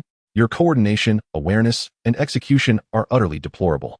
It's embarrassing to even call you Ba2's players. Just then, a knock echoed through the room. Get out. Han Wenqing bellowed. Didn't you hear me speaking? This was not the first time such an incident occurred. Han Wenqing was known for his ferocity, often scolding even the boss. Once, when the boss interrupted him, Han Wenqing had shouted him out of the training room. It's Lin Che on the line, the person knocking said, their voice trembling. Han Wenqing paused, then instructed the team, continue your training. I'll be back to review the footage. With that, he strode towards the door. Deputy Captain, who is Lin Che? I've never seen Han receive a call during training. Ba2 player by Yanfei inquired. Zhang Xinjie replied, I'm not entirely certain. But this isn't the first occurrence. Don't forget about old Han's grandmother's call. Bai Yanfei recalled that despite Han Wenqing's stern demeanor, he was exceptionally kind to his family. When Han Wenqing's grandmother visited Ba2, the team celebrated that day as a memorable occasion, as Han Wenqing's face radiated with joy. Since then, every Ba2 member wished for her to visit again. Outside the door, Han Wenqing asked, Xiao Lin, what is up? What made you think to call me? Brother Wenqing, how have you been? Lin Che's voice came through, clearly opting for a roundabout approach. Han Wenqing chuckled, just say what you need me to do. No need for all this pretense. Someone bullied me. You must help me get back at them. Lin Che feigned a sob. Han Wenqing, believing Lin Che had been wronged, asked, are you all right? Did you get hurt? Did you report it? No, it's in glory. Please help me with a duel, Lin Che clarified, realizing Han Wenqing had misunderstood. Han Wenqing sighed. You're playing glory now? Yes, I'll send you the room number. Remember to use a secondary account. It's settled then. Lin Che quickly hung up, leaving Han Wenqing with no room to refuse. Han Wenqing sighed with a smile. This kid, Han Wenqing and Lin Che were cousins, having grown up together under the care of their late grandmother, sharing a strong bond. However, while Han Wenqing was indifferent to academics, Lin Che excelled, often perceived as the exemplary child. As Han Wenqing pushed open the training room door, he found a group of team members peering through the doorway. See, I told you he would push the door open soon. Zhang Xinjie nudged by Yanfei. Han Wenqing reverted to his typically stern expression. You think the training tasks are too few? Tonight, we'll have extra training. Not a single one of you is excused. This prompted a chorus of groans from the team. Returning to his seat, Han Wenqing logged onto his personal account, Falling Sun, and entered the room number Lin Che had sent along with the password. He discovered the room had voice chat disabled. Upon entering, he saw a player named Jun Mo Xiao proclaim on the public screen, Xiao Lin, this is the guy, right? I'll finish him in a minute. Han Wenqing checked the room details, noting that there were only 3 players. The host called Luo Mu, likely Lin Che, and Jun Mo Xiao, both from District 10. Han Wenqing wasn't one for idle chatter. He disdainfully replied to Ye Xiu's challenge with 3 words, you can try. Just as he sent that message, he noticed Jun Mo Xiao executing a swift arc maneuver, followed by a shadow clone approaching Falling Sunday. Realizing Jun Mo Xiao was a ninja, Han Wenqing quickly initiated his skill, empty hand into blade, reaching for Jun Mo Xiao's oddly shaped weapon. Suddenly, Jun Mo Xiao's weapon transformed, and a black cloak struck at Falling Sunday. Han Wenqing had no time to ponder how Jun Mo Xiao could cast skills across different categories. He promptly canceled his skill and swiftly dodged to the side, narrowly escaping the dark cloak's attack. However, another spear lunged toward Falling Sun's body, perfectly timed to exploit Han Wenqing's evasion limit, making it impossible for him to escape.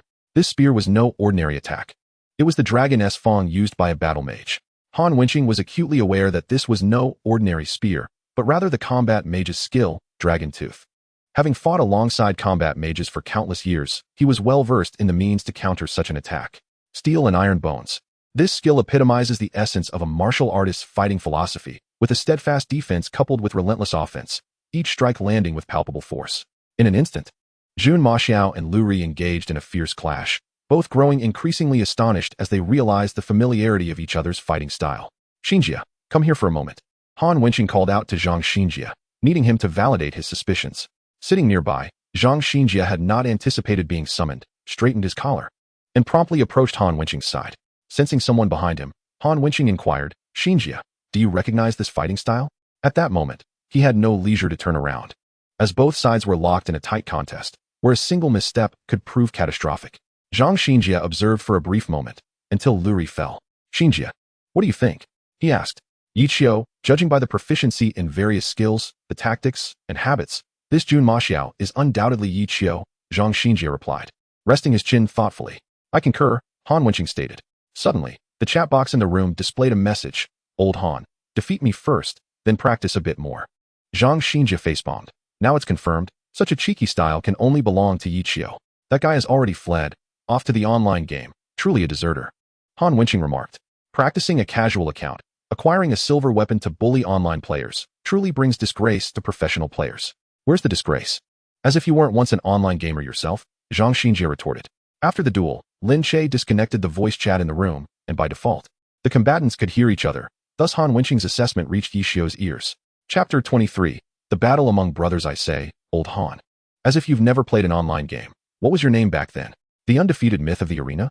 Ye Xiu teased Han Wenqing. Han Wenqing maintained his composure. At least I'm not a deserter. I'm still here on the battlefield. How do you know I won't return? Ye Xiu countered. Han Wenqing nodded. I'll be waiting for you. Are you really Lin Che's brother? Ye Xiu inquired, expressing doubt.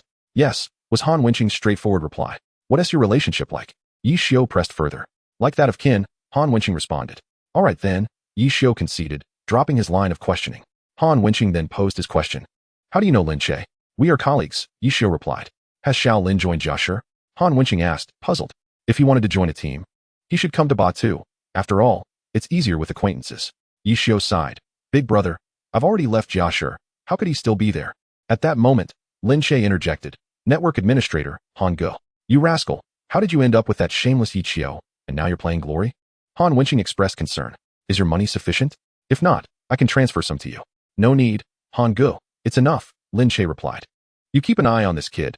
He has only ever focused on studying. You should mentor him a bit more, Han Wenqing continued, turning to Ye Xiu. How is this kid performing in glory? Why don't you try for yourself? Ye Xiu suggested with a devilish grin. Han Wenqing thought for a moment. Despite it being Ye Xiu's suggestion, it held merit. Kid, step down, let me give it a try.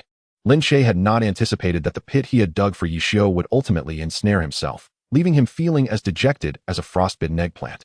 Step down? I can't just consume you, can I? Han Wenqing urged. Coming, Lin Che responded. Soon, Luo Mu entered the arena, his dual swords poised for combat, charging directly at Luri. Han Wenqing was momentarily taken aback by Lin Che's dual swords. What is the matter with your dual swords? Lin Che replied, you'll find out if you try. With a flick of his wrists, he launched a series of thrusts toward Luri. In a swift motion, Luri evaded a sword strike and countered with a powerful punch aimed at Luo Mu's face. Luo Mu deftly parried the punch with his judgment sword, while the severing evil sword lunged toward Luri.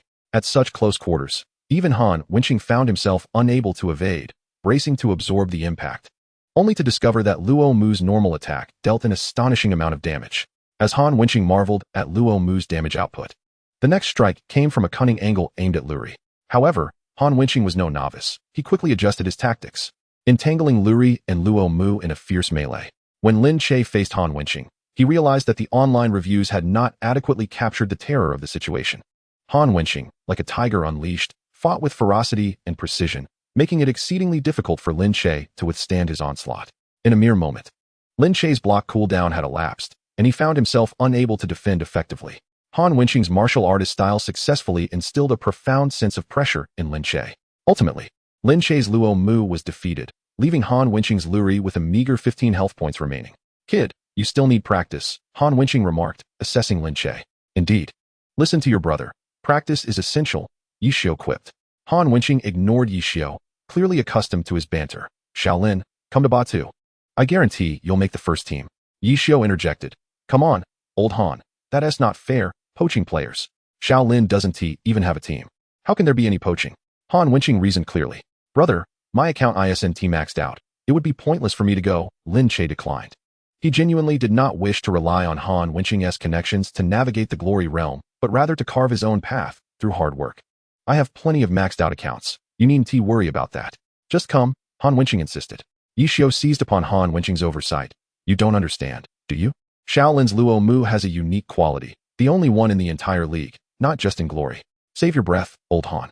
Lin Che, having acquired his passive skill, was aware that Ye Xiu had attempted to test it in other regions, only to find that not only had every guardian of the Green Forest changed, but even the goblins at Luotsue Lake had ceased to spawn. Seemingly unperturbed, remarked, it's fine, I can wait. In fact, I already have a team. As he spoke, Lin Che exchanged glances with Ye Xiu.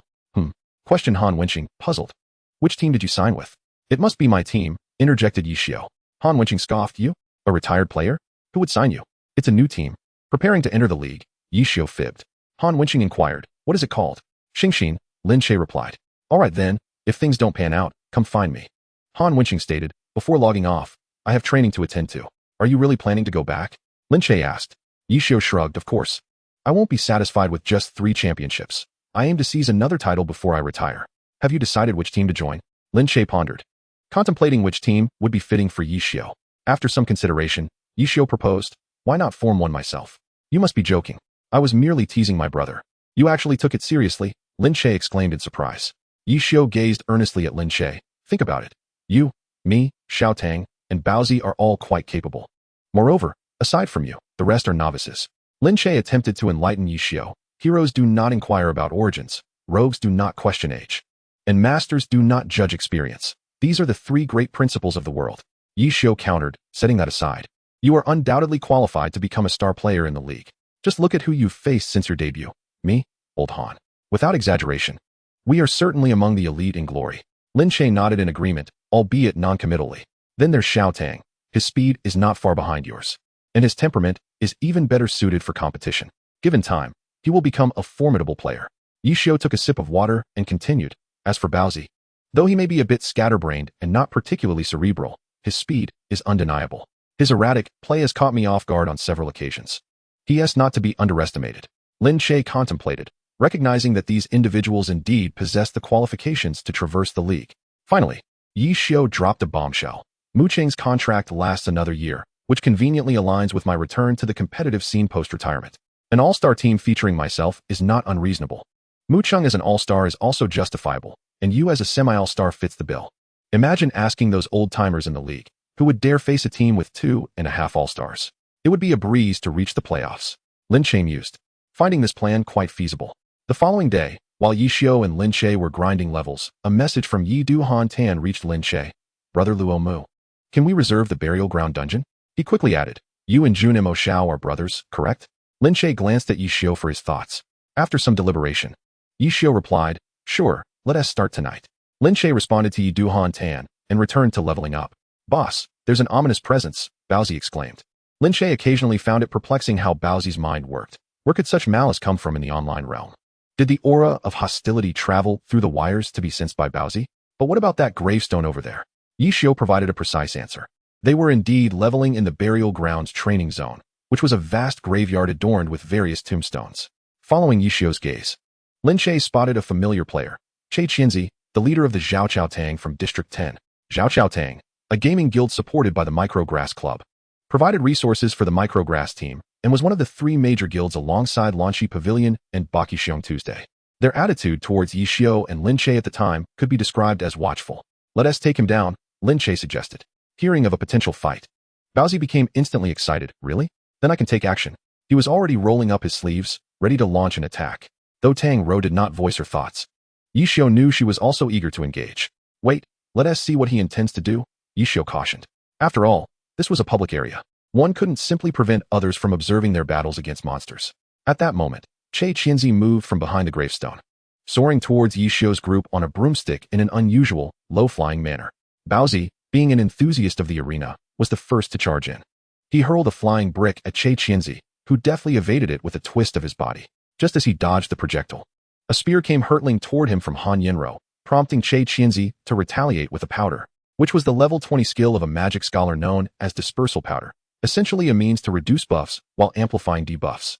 Baozi exclaimed, poison, poison. This guy is throwing poison. While the description was indeed apt, it was rather crude. Che Qianzi maintained his speed, accelerating toward Jun Mo Xiao, launching a magical projectile straight at him. Ye Xiu maneuvered Jun Mo Xiao to sidestep the attack, preparing to counter, when a blade suddenly struck Che Qianzi, knocking him from his low-flying state to the ground. Ye Xiu, not one to be outdone, unleashed a barrage of low-tier skills upon Che Qianzi. Despite Che Qianzi's efforts to defend and counterattack, he was indeed outmatched against the combined assault of Ye Xiu and Lin Che. Eventually, Lin Che delivered a decisive strike, depleting Che Qianzi's health entirely. Che Qianzi is quite impressive. As a guild leader, he certainly surpasses Lan He by a significant margin, Lin Che remarked. The oblivious Baozi chimed in. He is definitely stronger than those in the arena. However, Baozi had not encountered many skilled players in the arena, as most were still finding their footing and participants were relatively few. He is indeed stronger than I, admitted Tang Rou. Yet Ye Xiu shook his head. His character may be Che Qianzi, but his skill may not reflect that. What do you mean? Lin Che inquired curiously. Ye Xiu chuckled. Perhaps he is just a guy with uneven eyes. In the bustling city, Wei Chao Club, Wang Jieshi removed his headphones, remarking on the low level of gameplay, finding it laborious to scatter opponents. He also noted the presence of a peculiar dual sword wielder. The character controlled by Wang Jieshi, who had just been dubbed a magician, was indeed the subject of scrutiny due to his uneven eyes. Where shall I sign? Wang Jieshi gestured towards the notebook of the character known as Che Qianzi.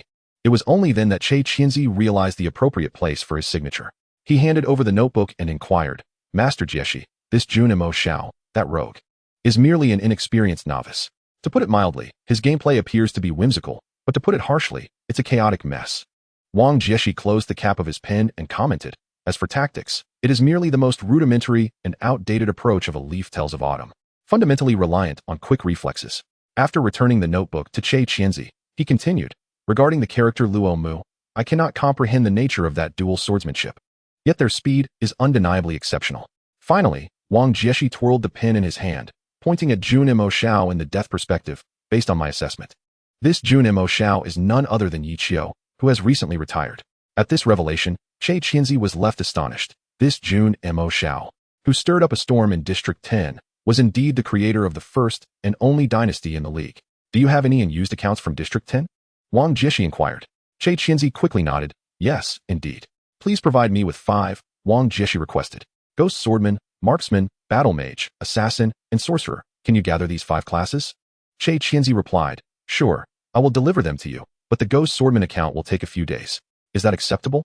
Wang Jieshi graciously responded. No need to make an extra trip. I will send someone to collect it later. At this moment in the Xingxin Internet Cafe, Lin Che was astonished, exclaiming, Is this record truly achieved by human effort?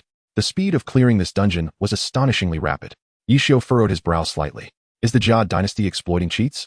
Lin Che added, Do you think Sun Xiang won't come to play online games anymore? Ye Xiu shook his head, observing the system announcement, which indicated no battle mages among the characters. Not likely. However, there are indeed professional players wielding their skills. What should we do? Can we still grind? Lin Che, in dire need of rare materials, voiced his concern. At that moment, Yidu Handan from the Baki Xiong 2 Guild also sent a message. Master, what should we do about this record? Can it still be broken? Ye Xiu explained to Lin Che, this is a dungeon after all. Even professional players can only achieve limited enhancements, so there is no need for concern. We will employ a new strategy, and breaking the record will not pose a problem. Lin Che relayed this to Yidu Handan, who then departed with a sense of relief. Old Yi, do you think Lu Hao is behind this? Ye Xiu remained indifferent. Shrugging, it's inconsequential, it does not hinder our earnings. But I worry that this one be the last of his tricks. We should prepare early, Lin Che cautioned. Understood, I will remain vigilant, Ye Xiu assured him. Chapter 25. The ailing Su Muching. At that moment, a distinctive notification sound resonated within the game, as a friend request popped up on Ye Xiu's desktop. Given the recent commotion caused by both Ye Xiu and Lin Che in District 10, the number of individuals wishing to add them as friends was countless. During the peak of this frenzy, both had activated the function to decline friend requests, but now, that wave of excitement had settled, and they had resumed accepting friend requests. Li Henjian, a friend of yours? Lin Che inquired. Ye Xiu shook his head. Where would I find that many friends? What if he is a benefactor? Shouldn't we add him? Lin Che suggested. Although Ye Xiu nodded in contemplation, he still had reservations. We've already added the leaders of several major guilds. Where would we find any benefactors? Shortly after adding Li Henjian, a message arrived from him. Master, do you need more players for the dungeon? My skills are quite commendable. Ye Xiu pondered for a moment. Their team was complete, and he was about to decline when a message from Su Muching came through. Ye Xiu, I have a fever, so I want to be logging in today. Ye Xiu was momentarily taken aback and asked Lin Che, Do you have any fever-reducing medicine? You're running a fever, Lin Che exclaimed, placing a hand on Ye Xiu's forehead. Ye Xiu brushed Lin Che's hand aside, saying, Not me, it's Muching. I have some in my bag. You can take it out for an emergency, Lin Che informed him. It's under my bed. Upon hearing this, Ye Xiu dashed upstairs, returning with Lin Che's bag in hand. Standing outside the Jiashi building, Ye Xiu called Su Muching, Come downstairs. Su Muching's voice was indeed faint. Huh? It's nothing. Just rest well, Ye Xiu replied, then strode into Jiashi. Old Yi, didn't you leave? The security guard at the entrance stopped Ye Xiu. The manager specifically instructed that you cannot enter. Old Li, I just want to check on Muching. Could you make an exception? The guard who stopped Ye Xiu was Old Li, the longest-serving security personnel at Jiashi, and also the one with whom Ye Xiu shared the best rapport. Ye Xiu offered him a cigarette. I'll be out shortly. Go on up. I'll keep it quiet for you. Old Li patted Ye Xiu on the shoulder. Thanks, Old Li. We'll meet again soon.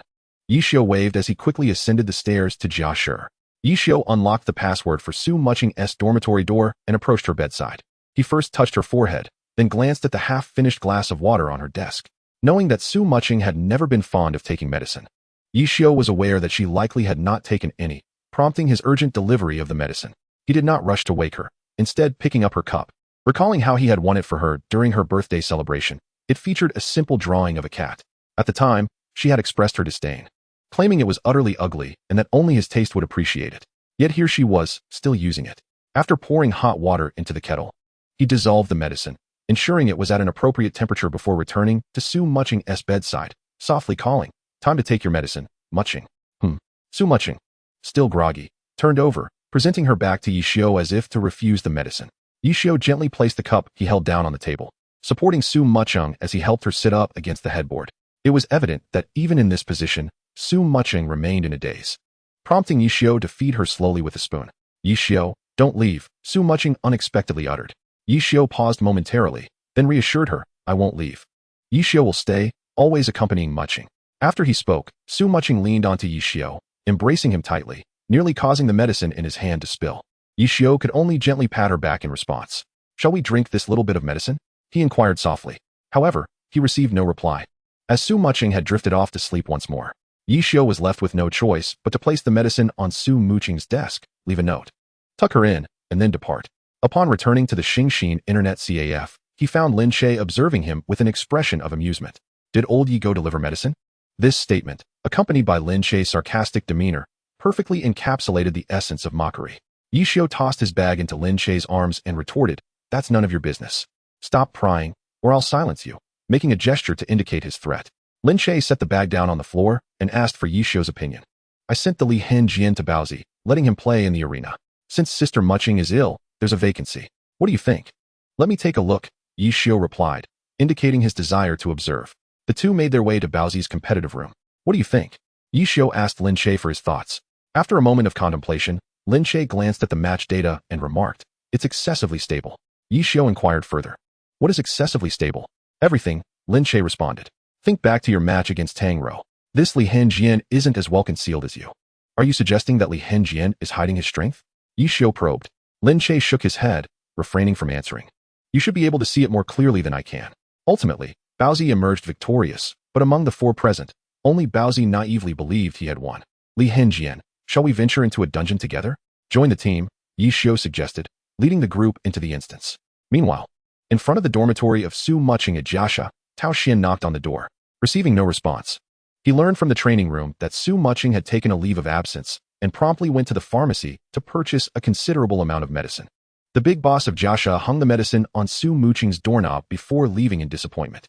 In Lu Hao's dormitory, he was venting his frustrations, slamming his desk. "You're just flaunting it. Do you think you can win because I'm letting you?" Upon seeing Ye Xiu's account that day, Lu Hao began to contemplate that driving Ye Xiu away was not enough. He intended to force Ye Xiu out of glory altogether. "You're camping the boss. It seems you've done quite a bit of research on the dungeons. I'll use your strategy to set a record even higher than yours. Let's see how you handle that." Subsequently, he took out his phone and sent a message to Chen Guo. "Prepare some accounts. Tomorrow we will conquer the Dungeon of the Buried Bones and set an unprecedented record." Chen Guo was overjoyed to receive Lu Hao's message, as he had always welcomed any chance to suppress Ye Xiu, which was why he and Lu Hao had become like-minded allies. In the 10th District's president group, the imposing Yedu Handan was bragging, "Look at this record. How did you manage to set it? You must be envious. Take a good look. Even if you gain 5 more levels, you won't be able to achieve it." On the following day, Su Muching awoke in her bed, feeling her forehead, which was no longer feverish. Turning her head, she noticed the note left by Ye Xiu and the medicine he had provided, filling her heart with warmth. The duo managing the Xingxin Internet Cafe still followed their unconventional schedule, waking up in the afternoon with sleepy eyes to brush their teeth. As soon as they logged in, they were bombarded with messages from Yedu Handan. "Quick, look. Our record has been broken," by Jie Wangchao. Lin Che opened the dungeon record leaderboard, where Jie Wangchao's dungeon record was prominently displayed, significantly surpassing their own. "What?"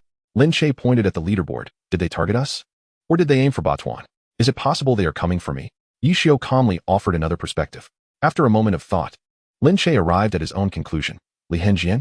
Ye Xiu's team had always been quite consistent, and since they employed a new strategy yesterday, such rapid progress seemed unlikely to be coincidental.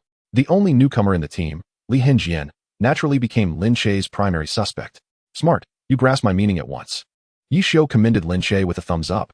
Li Henjian is Lu Hao. Before Lin Che could respond, a message notification chimed, revealing Lu Hao. The subject of their discussion. God, how did our record get broken? Isn't our record already high enough? Ye Xiu quickly responded, you didn't contribute. How could that be? I've been trying my best. Lu Hao shamelessly appended an effort emoji. Ye Xiu, intrigued, continued to engage Lu Hao. It's because you didn't put in the effort, Lu Hao. Sitting at his computer, Lu Hao was taken aback but stubbornly retorted, Lu Hao? Who is that? You think just because you switched professions and changed your playstyle, I wouldn't recognize you? Have you forgotten who taught you all those techniques?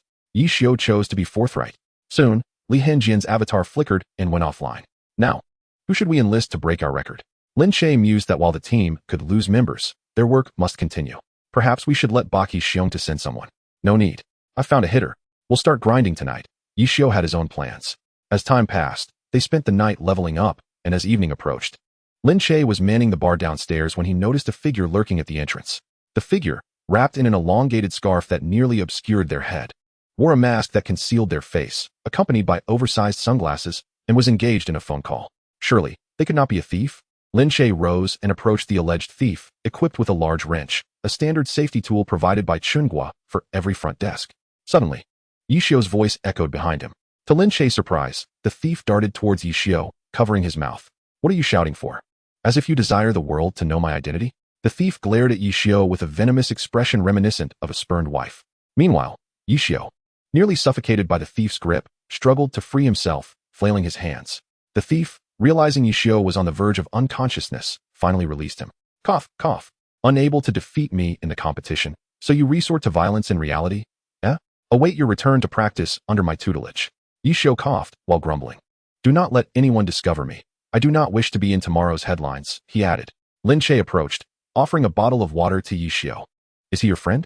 After inquiring, he extended another bottle to the thief. Him? He is. Ye Xiu began, only to be silenced once more. The thief glared menacingly at Ye Xiu. Do you wish for death? Ye Xiu pried the thief's hand away. He is fine. He is one of us. Lin Che was bewildered by the seemingly gang-like exchange. What does it mean to be one of us? To what extent? Lin Che asked. Ye Xiu chuckled. Am I not one of us enough? He is my disciple. Lin Che shook his head. What do you mean by one of us? Lin Che retorted defiantly. Ye Xiu continued. Is Lao Han not one of us? He is his cousin. Lao Han's cousin. Why did you not mention that earlier? The thief exclaimed, lowering his mask to reveal his mouth and nose, extending a hand towards Lin Che for a handshake. Unbeknownst to the outside world, two individuals shared the closest bond with Xiao Tian, both of whom were considered rivals, Ye Xiu and Han Wenqing. The outcome was predictable. As Lin Che found himself once again silenced, Ye Xiu led both men to a secluded corner, away from prying eyes. Lao Han has a brother?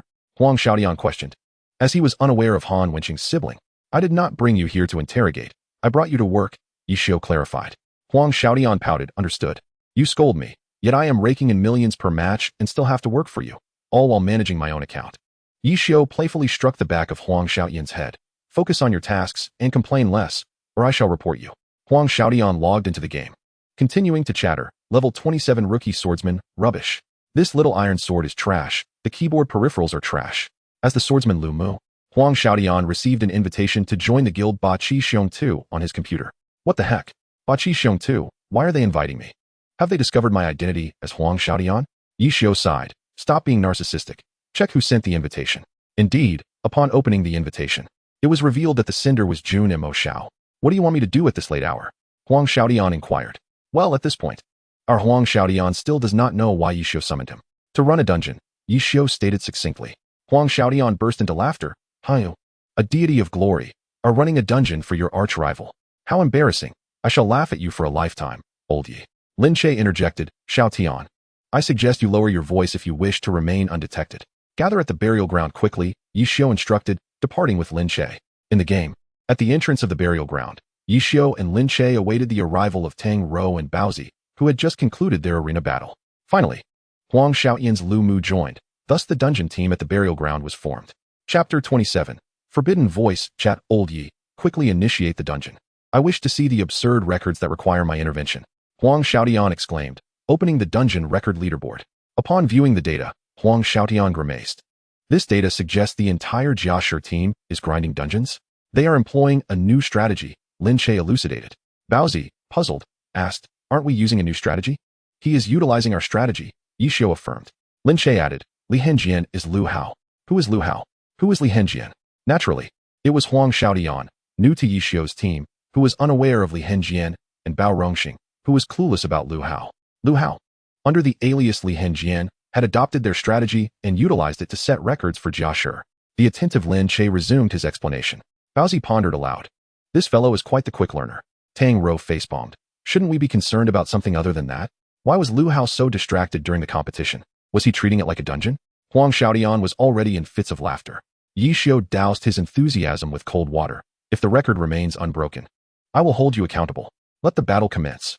Lin Che initiated the fight. Old Yi, catch this. A small monster was launched into the air by Lin Che's dual swords, flying directly towards Ye Xiu. Got it, Ye Xiu replied, maneuvering Jun Mo Shao to intercept the incoming creature. Through their coordinated efforts, the monsters were trapped within the crevices of the stone walls. Old Yi, is this monster trapping technique your idea?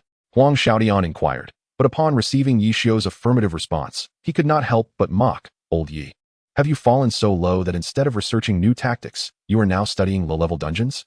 As a result, Ye Xiu completely ignored him, prompting Huang Xiaodian to redirect his attention to Lin Che. Xiao Linzi, what is the story behind your dual swords? How is it that you wield skills from both the swordsman and demonic sword master classes? Come on, enlighten me. We're not outsiders here. My connection with Old Han is well known and can't be downplayed. It's all thanks to a passive skill and a hidden quest. Lin Che, exasperated by Huang Xiaodian's incessant prattle, understood why this man had compelled the league to amend its rules. The dungeon run unfolded amidst Huang Xiaodian's incessant chatter. Although they broke the record, the mental state of the team was somewhat compromised due to Huang Xiaodian's loquacity. Let us take a break, Ye Xiu announced.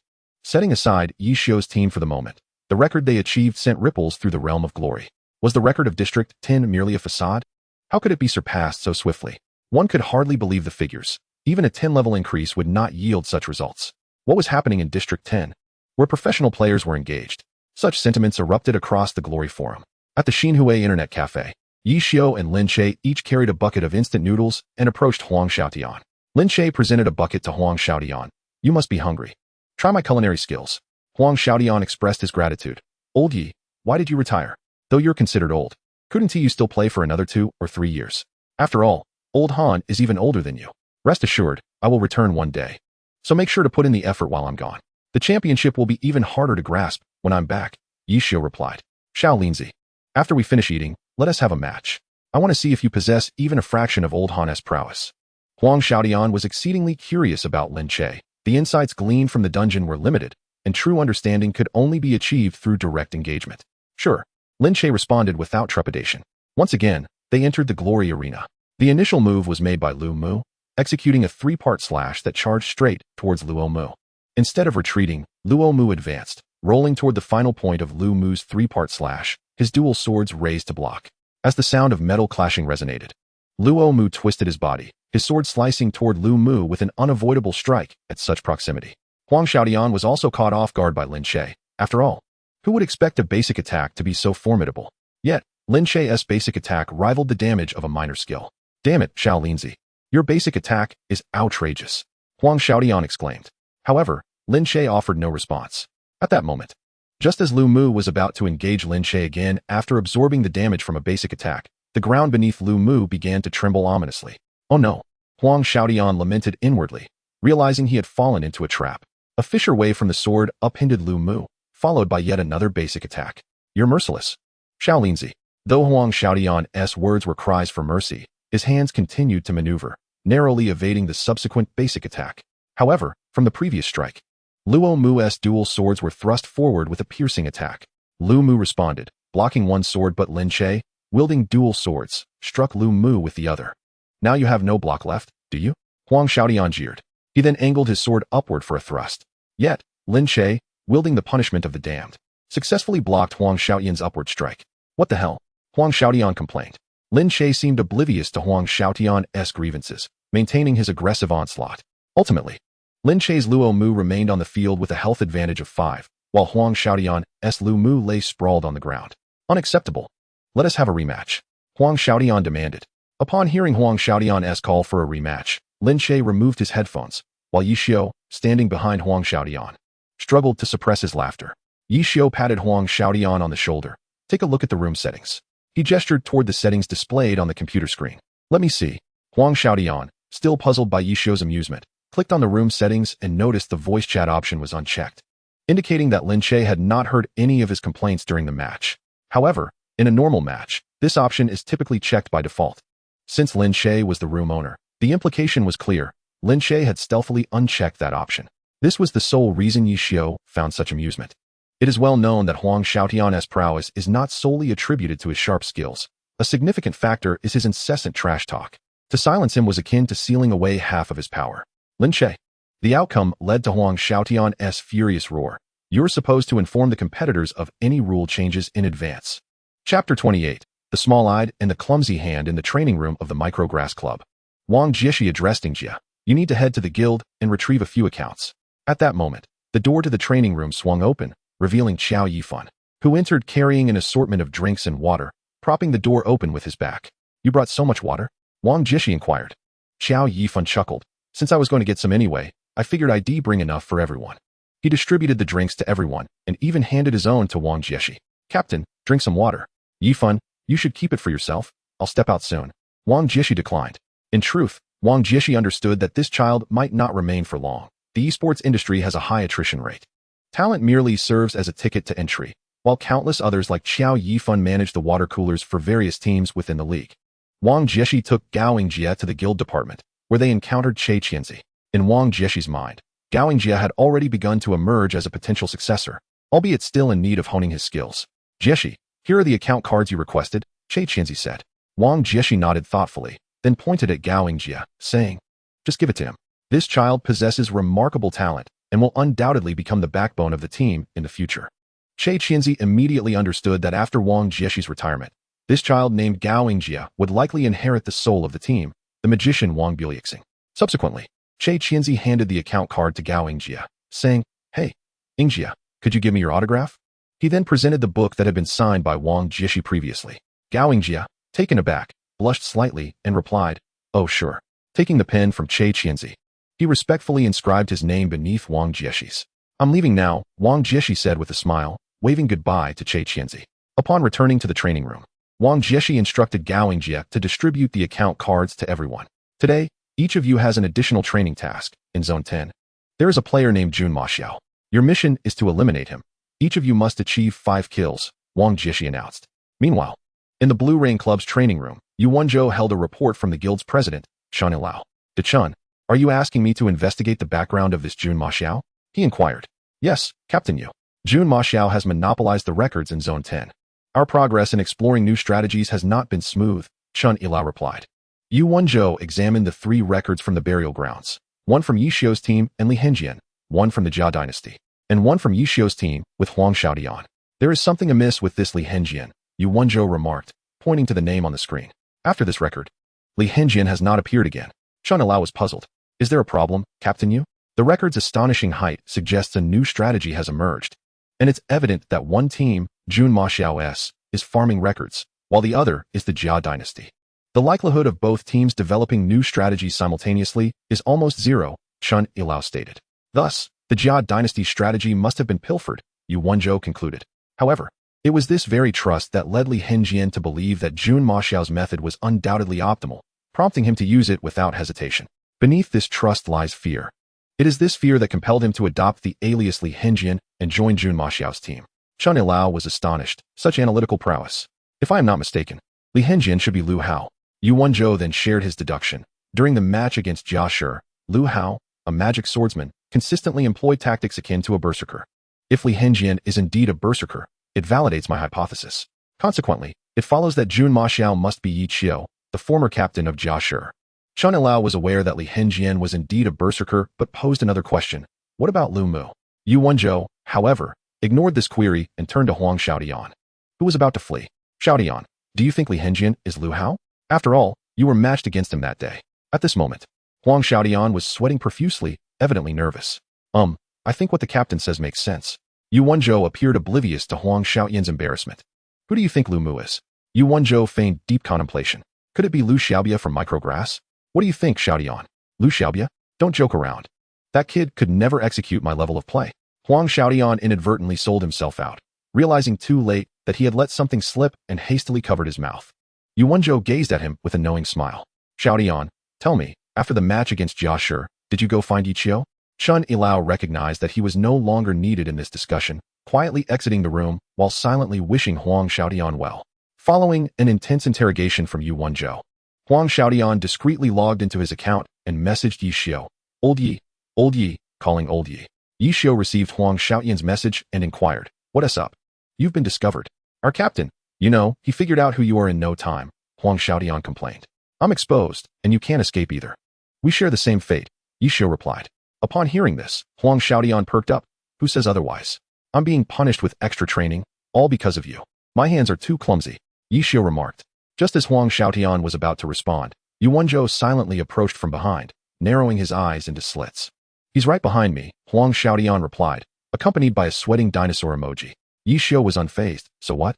If he is a clumsy player, even in outer space, he would still be clumsy." Yu Wenzhou smiled, and then turned to Huang Xiaotian, saying, "Yes, I am clumsy. You should tell him that I want to challenge him. Ask him if he agrees." Huang Xiaotian's fingers danced swiftly across the keyboard. "Our captain wouldn't be affected by trash talk. He believes meaningful exchanges happen on the battlefield." Ye Xiu welcomed the challenge. "Bring it on. Let him experience true terror." In the arena of glory, Jun Maxiao faced off against Suo Kasser, with Lin Che's Luomu and Huang Xiaotian's Ye Xiu fan watching from the stands. "Come on, let me see if my clumsiness has improved recently," Ye Xiu said in the battle voice chat. Yu Wenzhou, immune to trash talk, was well aware that his teammate was the undisputed champion of banter and glory. "If you can't defeat a clumsy player, you'll be quite embarrassed," Yu Wenzhou retorted, secretly laying a 6-star light prison right beneath Jun Maxiao's feet. "I say, you tactical players have dirty minds." As he spoke, he maneuvered Jun Maxiao to step aside. 6-star light prison? Same old tricks, huh? After so many years. Haven't you thought about changing it up? As the Qi Liuxing Guanglao grazed Jun Mo Zhao's form and ascended into the air, it was evident that had Ye Xiu been a fraction slower, the Qi Liuxing Guanglao would have enveloped Jun Mo Zhao entirely. However, in the fleeting moment that Ye Xiu evaded the Qi Liuxing Guanglao, a chaotic downpour of clouds erupted above Jun Mo Zhao's head. Having escaped the grasp of the Qi Liuxing Guanglao, evading the chaotic rain proved to be a formidable challenge. Even dodging the cursed arrow was no easy feat indeed. When compared to the price of the cursed arrow, the sacrifice demanded by the chaotic rain was far more palatable. "Say, Xiaotian, has your captain always been like this?" Lin Che inquired from the spectator stance. Huang Xiaotian appeared somewhat perplexed. "Like what?" Lin Che found it difficult to articulate. Was it his cunning calculation? His strategic prowess? Or perhaps his deviousness? Although Huang Xiaotian was inclined to agree, especially since his captain was currently battling on the field, it would not be prudent to tarnish his captain's reputation. Yet, to deny his cunning would be disingenuous, so he opted for silence. The two players on stage did not pause their operations because of idle chatter from the sidelines. Ye Xiu was repeatedly driven back by Yu Wenzhou's relentless assault. "If it weren't for your speed, you would be a truly formidable opponent," Ye Xiu remarked, offering an earnest appraisal, even a profound acknowledgement of Yu Wenzhou's capabilities. Yu Wenzhou smiled. "Indeed, I envy those of you who possess both speed and innate talent." When Yu Wenzhou's name is mentioned, one cannot help but recall his notably sluggish reaction speed, which is far below the standard of the league. Yet, despite such limitations, he has carved out a niche for himself within the league, a testament to the struggles he has faced that few truly understand. Ultimately, victory was predictably claimed by Ye Xiu, a conclusion anticipated by all present. "What do you think of my character, the Sanren?" Ye Xiu asked Yu Wenzhou. After a moment of contemplation, Yu Wenzhou responded, "The strength of the Sanren lies in its multitude of minor skills, which are quick to activate and form, though it lacks high-damage, ultimate abilities." Indeed, Ye Xiu concurred, drawing from his own experiences as a practitioner of the Sanren. "So where do you believe the limits of the Sanren lie?" "Level 95. By then, even if you are the operator, this character will inevitably become a relic of the past," Yu Wenzhou articulated his judgment. Ye Xiu nodded in agreement. "That seems about right. I too believe the limit is around level 95. Just hope the game developers refrain from complicating matters further," Yu Wenzhou jested. Ye Xiu chuckled in response. "Let us hope for that." Shortly thereafter, Yu Wenzhou logged off with Huang Xiaotian. "Xiaotian, take a look at Ye Xiu's pseudo combo. How many can you dodge?" Yu Wenzhou pointed to the playback of Ye Xiu's pseudo combo. Huang Xiaotian, watching the seamless transitions of Ye Xiu's weaponry and the constant shifts in perspective, confidently declared, 4. "I can evade 4. His astonishment at this number was palpable, yet it had become an undeniable fact. Yu Wenzhou patted Huang Xiaotian on the shoulder. "See, Xiaotian, this fellow will undoubtedly become a thorn in our side in the future." With that, Yu Wenzhou exited the room, while Huang Xiaotian repeatedly scrutinized the playback footage. The result was that Huang Xiaotian's hands began to itch, prompting him to log onto his messaging app and bombard Ye Xiu with messages. The response was swift. Busy. Message me quickly. Just as Ye Xiu concluded his discussion with Yu Wenzhou and rejoined Tang Rou and others, they commenced their leveling tasks. After all, everyone was working for the various major guilds. Falling behind in levels would jeopardize their access to resources, so Ye Xiu maintained a stringent watch over his level. Even Tang Rou's Han Yin Rou, after Tang Rou's slumber, was entrusted to Lin Che for leveling. As for Bao Zi, being distant, Ye Xiu could not supervise him directly. Hence he resorted to a threat. If his level was insufficient, he would not be included in dungeon runs. Wait, there's hostility, Bao Zi suddenly exclaimed. Lin Che quickly understood that Bao Zi's peculiar animosity was not unfounded and assumed a defensive stance. Bao Zi's hostility was akin to the world's usual nature, generally accurate. At that moment, atop a distant high wall, a figure wielding a spear, adorned with vibrant patterns that required considerable effort to achieve, leapt down. When it comes to grinding low-level enemies, one must always have a flair for the dramatic, he thought, as he descended with style.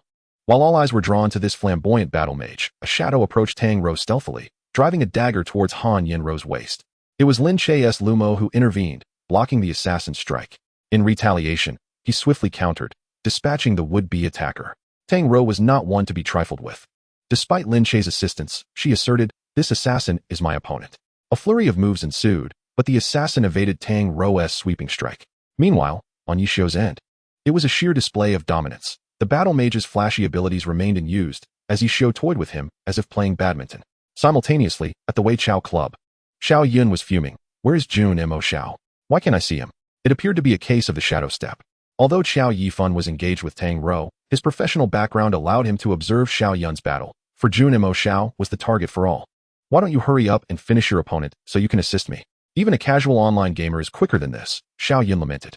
Ironically, this criticism applied to himself, as Jun Mo Xiao had yet to enter the league and was, after all, an online game character. Since Ye Xiu primarily controlled the character known as Jun Mo Xiao, it followed that he was indeed an online gamer. To take it a step further, Ye Xiu had retired and was now playing an online game, thus placing him squarely in the realm of online gamers. Chapter 30. Ghosts of the Formation? Just as the members of Wei Chao were thoroughly purged by Ye Xiu's party, a magic projectile struck at Ye Xiu from an exceptionally cunning angle. Sidestepped gracefully, casting his gaze towards the trajectory of the incoming magical projectile. The peculiar flight angle and odd path of the assailant immediately informed Ye Xiu of a familiar presence. "Shaolin, intercept him," he commanded, recognizing the identity of the newcomer and pondering the prospect of utilizing this opportunity to sharpen Lin Che's skills. However, Lin Che, being a melee character, found himself at a disadvantage against aerial units. From a distance, the cacophony of cannon fire erupted, effectively sealing the retreat of the magic scholar, forcing him to plummet from the sky. Lin Che, adeptly positioned, engaged the newcomer in combat. Once Ye Xiu concluded his own skirmish, he approached to observe Lin Che's battle. Noting the rapid pace of his movements, "Big-eyed one, what's the situation? Have you grown complacent, unable to overcome mere online players?" Ye Xiu jested. Indeed, the newcomer was none other than Wang Jieshi, who had orchestrated a mission to eliminate Jun Mo Xiao for the Wei Chao team. "My friend, your skills are commendable. Would you consider a trial with Wei Chao?" Wang Jieshi, unfazed by Ye Xiu's banter, sought to recruit Lin Che. Ye Xiu, feeling a pang of urgency, retorted, "Come on. Big Eye, your treatment is even less favorable than old Han's. At least he offered a place in the first team." "Well, that may be so. Your skills are indeed sufficient," Wang Jieshi replied earnestly. Observing the tenacity of this young recruit, Ye Xiu rejoined the fray, intent on thwarting Wang Jieshi's allure over Lin Che. Though Lin Che had resisted the temptations of Han Wenqing, he was not entirely trustworthy either. "Big Eye, are you planning to use me for practice?" "I doubt that will be successful," Ye Xiu quipped, swiftly redirecting the conversation while endeavoring to reduce Wang Jieshi's health. "Indeed, it was hasty of me. After all, he is a cunning old fox, albeit a retired one," Wang Jieshi countered. An epiphany struck Ye Xiu, leading him to propose, "How about this, Big Eye? Battling in the wild is rather impolite. Let us take this to the arena. What do you say?" Sensing a hint of danger in Ye Xiu's proposition, Wang Jieshi replied, "You, an old fox, willing to work for free? That is simply out of the question." Ye Xiu shook his head. "Each of us must contribute rare materials for a match, but let us first secure a victory over him." He then maneuvered Jun Mo Xiao to mark Han Yinro. Wang Jieshi remained silent, marking Lin Che's character. "What is his worth?" As if Lin Che were an item for sale. "He is slightly cheaper than I." Ye Xiu assessed, as if appraising value. Hold on, let me coordinate, Wang Jieshi said, shifting his perspective to locate Che Qianzi, who was hiding in a nearby corner. Do we have enough rare materials in our guild? I will use some, and I shall explain above. Wang Jieshi conversed with Che Qianzi. There are still plenty. I can supply for a while without issue, Che Qianzi replied. What followed was a typical bargaining session, with Ye Xiu and Wang Jieshi, two titans of the glory realm, haggling like market vendors. You are not worth this price, an old retired man thinking he is still the captain of Jia Shi. Why don't you try your luck against me? You are not worth that price. Had I not fallen from grace, you wouldn't even be able to afford me. Look at you, fallen from your former glory. A plucked phoenix is no better than a chicken. I wouldn't even seek you out at Jia Shi. After a lengthy negotiation, both parties entered the arena. To challenge Ye Xiu or Lin Che, one must first defeat Tang Rou, the target of all challengers. However, our formidable Tang Rou was not one to shy away from such challenges.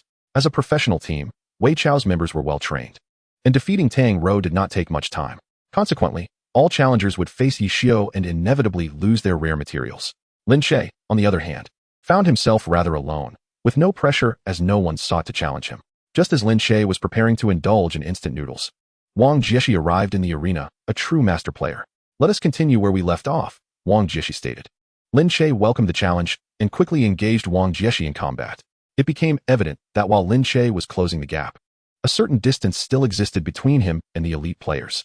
Ultimately, when the match concluded, Wang Jieshi was left with merely 7 health points, a slight edge at best. Despite Lin Che's impressive track record against top-tier players, he had yet to secure a victory. I am always open to having you at Wei Chao. My promise stands firm. Arrive. And you shall be a starter, Wang Jieshi persisted. Thank you, but I believe I do not need that for now, Lin Che graciously replied.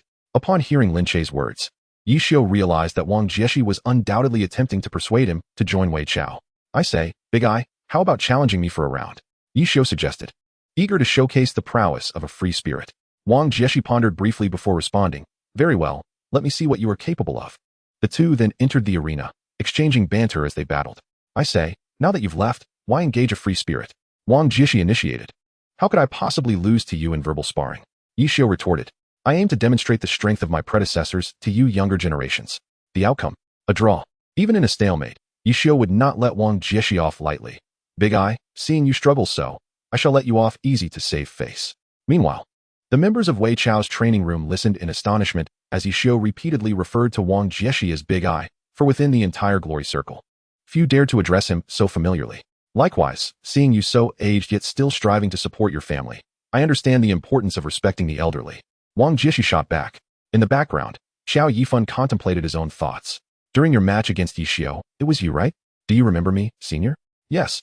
You were the assassin on the team? Indeed. You should try playing the ghostly formation. It might suit you better than the assassin. Really? While change may be challenging, the outcome is worth anticipating, is it not? Just look at your captain. The implication is that Wang Jieshi serves as the quintessential example of transformation. Is it a ghost? Perhaps it is worth a try, thought Xiao Yifan. Henceforth, everyone's task is to engage with Ye Xiu 2 matches a day, with the order determined by themselves. Wang Jieshi remarked, after all, Ye Xiu is a senior. Everything about him is worthy of emulation. In the Xingxin Internet CAF, Ye Xiu lounged in his chair, noting, this big-eyed one is indeed quite astute. As soon as he saw my performance decline, he immediately stopped playing. Chapter 31, The Moonwheel Guild. Days gradually passed amidst the interactions with Wei Chao, when one day, a message arrived from Yu Zhoumian. Great God, are you free? Ever since Yu Zhoumian appeared on television, his prestige within the Moonwheel Guild had soared. Of course, I am quite familiar with the esteemed Junimo Shao, he continued. It's no trouble. I'll have a word with him one day to see if he can assist us in clearing some dungeons. Thus, Yu Zhoumian consulted with Ye Xiu, hoping to secure assistance for the Moonwheel Guild's dungeon records. Great God, could you help us with our records? Yu Zhoumian inquired. Naturally. Yu Zhoumian was aware of the rates Ye Xiu and Lin Che charged for dungeon runs. Each undertaking was quite costly, beyond what the Moonwheel Guild could afford. Ye Xiu pondered, the Chi Yu set. The Chi Yu set is the most commonly utilized ensemble for battle mages in glory, but its acquisition is cumbersome, with a lengthy task process devoid of challenges, leading Tang Rou to decisively reject it. Yu Zhoumian hadn't anticipated this, yet it was certainly preferable to any rare materials. Yes, the Chi Yu set you're thinking of, a complete set, Ye Xiu affirmed. Lin Che muted the game voice chat and gestured for Ye Xiu to do the same. Old Yi, this is quite a bargain. The Chi Yu set. Do you realize how many sets Knight Du Handan could provide us if it were the Chi Yu set? Knight Du Handan could furnish us with 20 sets. He felt grateful for Ye Xiu's generosity. However, it was not entirely fair to label Lin Che as stingy. Both he and Ye Xiu had encountered a bottleneck in their research on silver weapons, and the demand for rare materials during this period was exceedingly high. Relying solely on Waitso's supplies had rendered their efforts unsustainable. Ye Xiu chuckled. I recall that Tang Ro wanted the Chi Yu set but found the tasks tedious. So she didn't pursue it. Isn't this akin to gifting you a set? After all, you two have been exchanging glances. And it's quite uncomfortable for me to witness. Lin Che's face flushed. Am I truly receiving it? Absolutely, Ye Xiu assured him. The guild leaders who sought to book dungeon runs with Ye Xiu were left dumbfounded upon discovering the price for a single Chi Yu set, with their jaws practically hitting the floor. In the group chat for the leaders of District 10 guilds, someone remarked, what is going on with Jun and Mo Xiao? Just one Chi Yu set, and he's working. First, it was the regular clients of Ye Xiu and Lin Che, Knight Du Handan. A conspiracy. It's undoubtedly a conspiracy. Upon learning that Jun and Mo Xiao was Ye Xiu, he felt that this top strategist appeared increasingly sinister. It feels like a trap. The same sentiment was echoed by Che Qianzi, who also recognized Jun and Mo Xiao as Ye Xiu, suspecting something was amiss. Who knows what tricks this fellow has up his sleeve? Pondered the president of Baiwa. In truth, these guild leaders had greatly misjudged Ye Xiu. He merely wished to play the role of a matchmaker, yet they indulged in their own fantasies. Had Ye Xiu been aware, it would surely have caused him some heartache. Brother Luomu, please persuade Jun and Mo Xiao again. 30 sets, no more than that.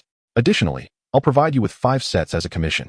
A message appeared in the leaders group chat from Knight Du Handan, an acquaintance of Lin Che who typically wouldn't be present. Old Yi, what's the deal? One set in front and another behind? He was the first to mock. A brain is a wonderful thing, but regrettably, you lack one. Che Qianzi quickly followed. Consequently, all the guild leaders collectively told Knight Du Handan to use his brain. These interludes would not affect Lin Che and Ye Xiu's speed in clearing the records, and thus, the dungeon records were effortlessly produced. A complete Chi Yu set was delivered intact to Lin Che. Xiao Tang, log in. I have a wonderful gift for you. Lin Che called out to Tang Ro. During the dungeon runs, Ye Xiu had not included Tang Ro, as he intended it to be a surprise. Therefore, Tang Ro, as the president of the Moonwheel Guild, was present. I'm coming. Just a moment, Tang Ro replied as she poured herself some water. When she arrived at the coordinates Lin Che had sent, she found Lin Che's character, Lamu, waiting for her. Here is something for you. Lin Che initiated a trade with Tang Ro's character, Han Yinro, which included the Chi Yu set obtained from the dungeon run, along with the funds Lin Che had accumulated without spending a single cent in the game, enough to purchase the currently optimal purple weapon, the Ziyun Battle Spear. Sitting next to Lin Che, Tang Ro directly inquired, Isn't this the Chi Yu set you've always wanted? And this spear, I carefully selected it. That's not what I meant. How did you acquire it? Tang Ro knew Lin Che shared her aversion to tedious or low-cost tasks. His primary activities in the game were leveling up and researching silver weapons, understanding the purpose of each rare material. This is a secret. Just know that it's a gift from me to you, Lin Che replied, while Lin Che's side was filled with sweetness. The public screen in glory was anything but sweet. The Moonwheel Guild is shameless. They seek external aid. After completing the dungeon run, the members of the Moonwheel Guild began to boast, inciting public outrage. What's wrong? Look, Wei Chao Lan Yu and Batu have all sought Jun and Mo Xiao for assistance. Members of the Moonwheel Guild retorted, well, they're rubbish too. As a result, the anger of the masses was directed at several guilds that had previously sought Ye Xiu's assistance. In the guild leaders group chat, someone questioned, what is going on with the Moonwheel Guild? Why are they directing their ire towards us? They really are something. After clearing, they should have kept a low profile and enjoyed their success quietly, but they had to flaunt it.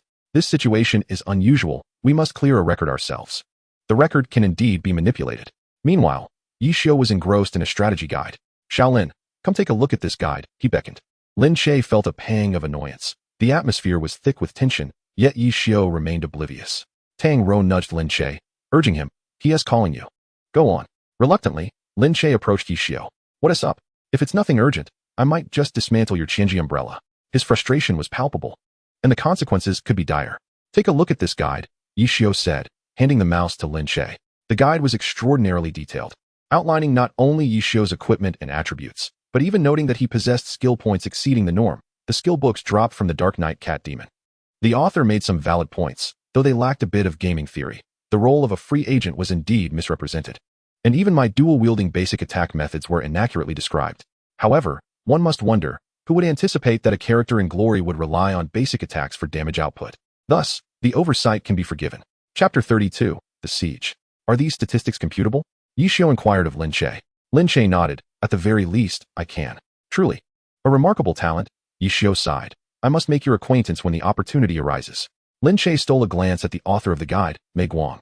The name struck a familiar chord, as if he had heard it somewhere before, though he could not recall. In the channel for the president of the 10th District Guild, a conversation unfolded. I say, we really must grind out the records ourselves. What other options do we have? In my opinion, we should band together to besiege Jun Mo Xiao. If we can lower his level, he won't be able to compete with us for the records. I think that is feasible. At the Batu Club, Yidu Han Tan was reporting to their president, Jiang Yu, about Jun Mo Xiao's situation. Old Jiang, perhaps you should consult Captain Han. Having Jun Mo Xiao monopolize the records is unsustainable, Yidu Han Tan advised. Jiang Yu's reluctance was understandable. No guild in the Glory Alliance feared Han Wenqing as much as Batu, and even the owner was intimidated by him. Yidu Han Tan noticed Jiang Yu's trepidation and decided to provoke him a little, saying, I say, old Jiang, you're not afraid, are you? Of course not. Why would I fear going to the team? You wait here, I'll head over now. Though he spoke boldly, Jiang Yu himself felt uncertain. After all, it was Han Wenqing. Just as Jiang Yu stood at the training room door contemplating these matters, the owner of Batu arrived. Little Jiang, are you here to see Wenqing? The owner queried. Jiang Yu nodded eagerly, considering his savior had arrived. However, as soon as the owner knocked, they heard Han Wenqing's voice from within. We're training, do not disturb.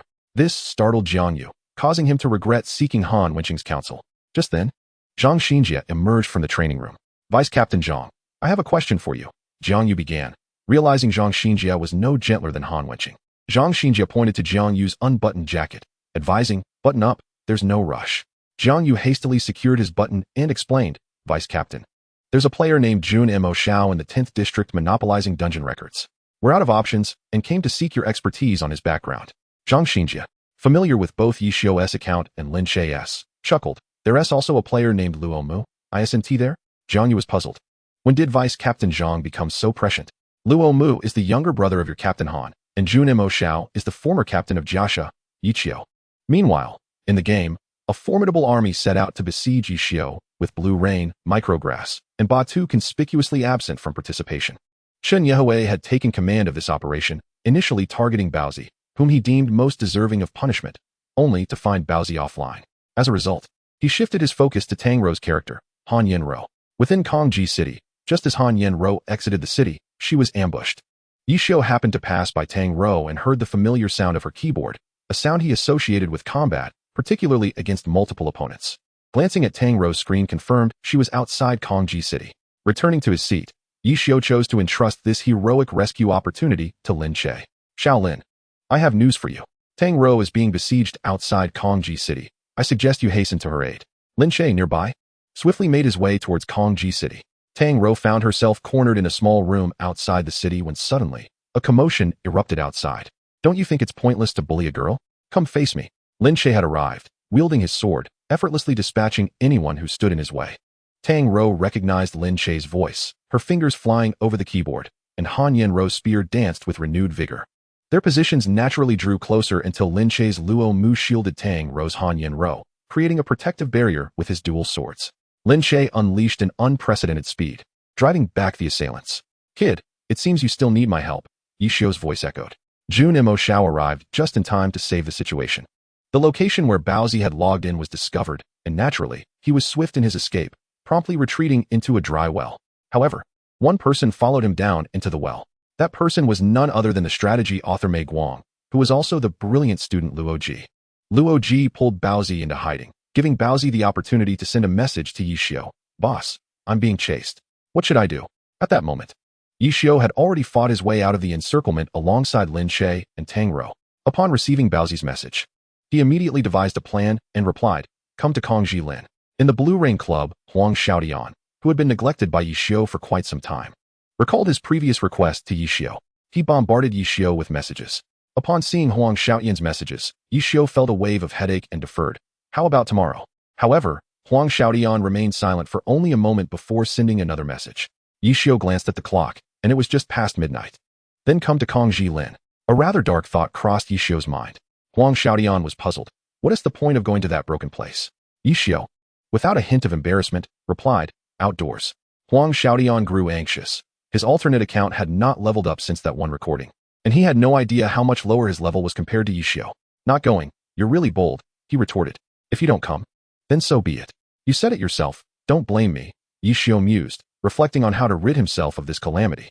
Huang Xiaodian certainly couldn't let this golden opportunity slip away. Come on, just wait.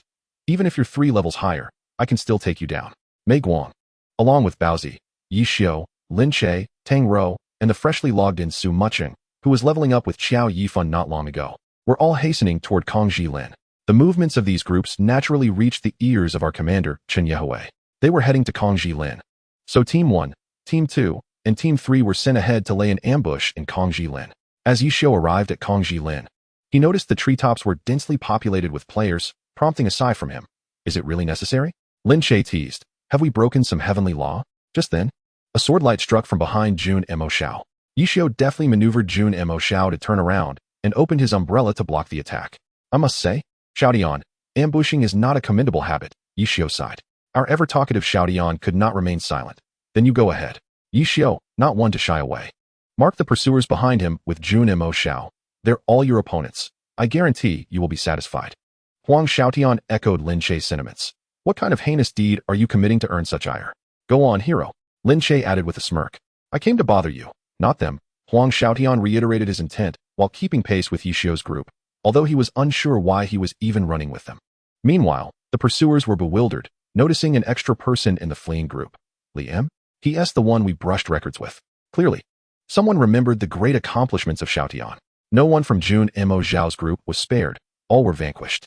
At that moment, Huang Xiaotian recalled why he was fleeing with Ye Xiu, promptly halting in his tracks to distance himself from the hit list. Has Xiaotian defected? Lin Che wondered. Noticing Huang Xiaotian was no longer in sight, Ye Xiu understood Huang Xiaotian well. This kid likely thinks this has nothing to do with him and wants to slip away. What a foolish thought, Lin Che lamented. As Huang Xiaotian distanced himself from the group, he was still being pursued, inadvertently lightening the burden for Lin Che and the others. What are you chasing me for? You've got a problem, Huang Xiaotian shouted.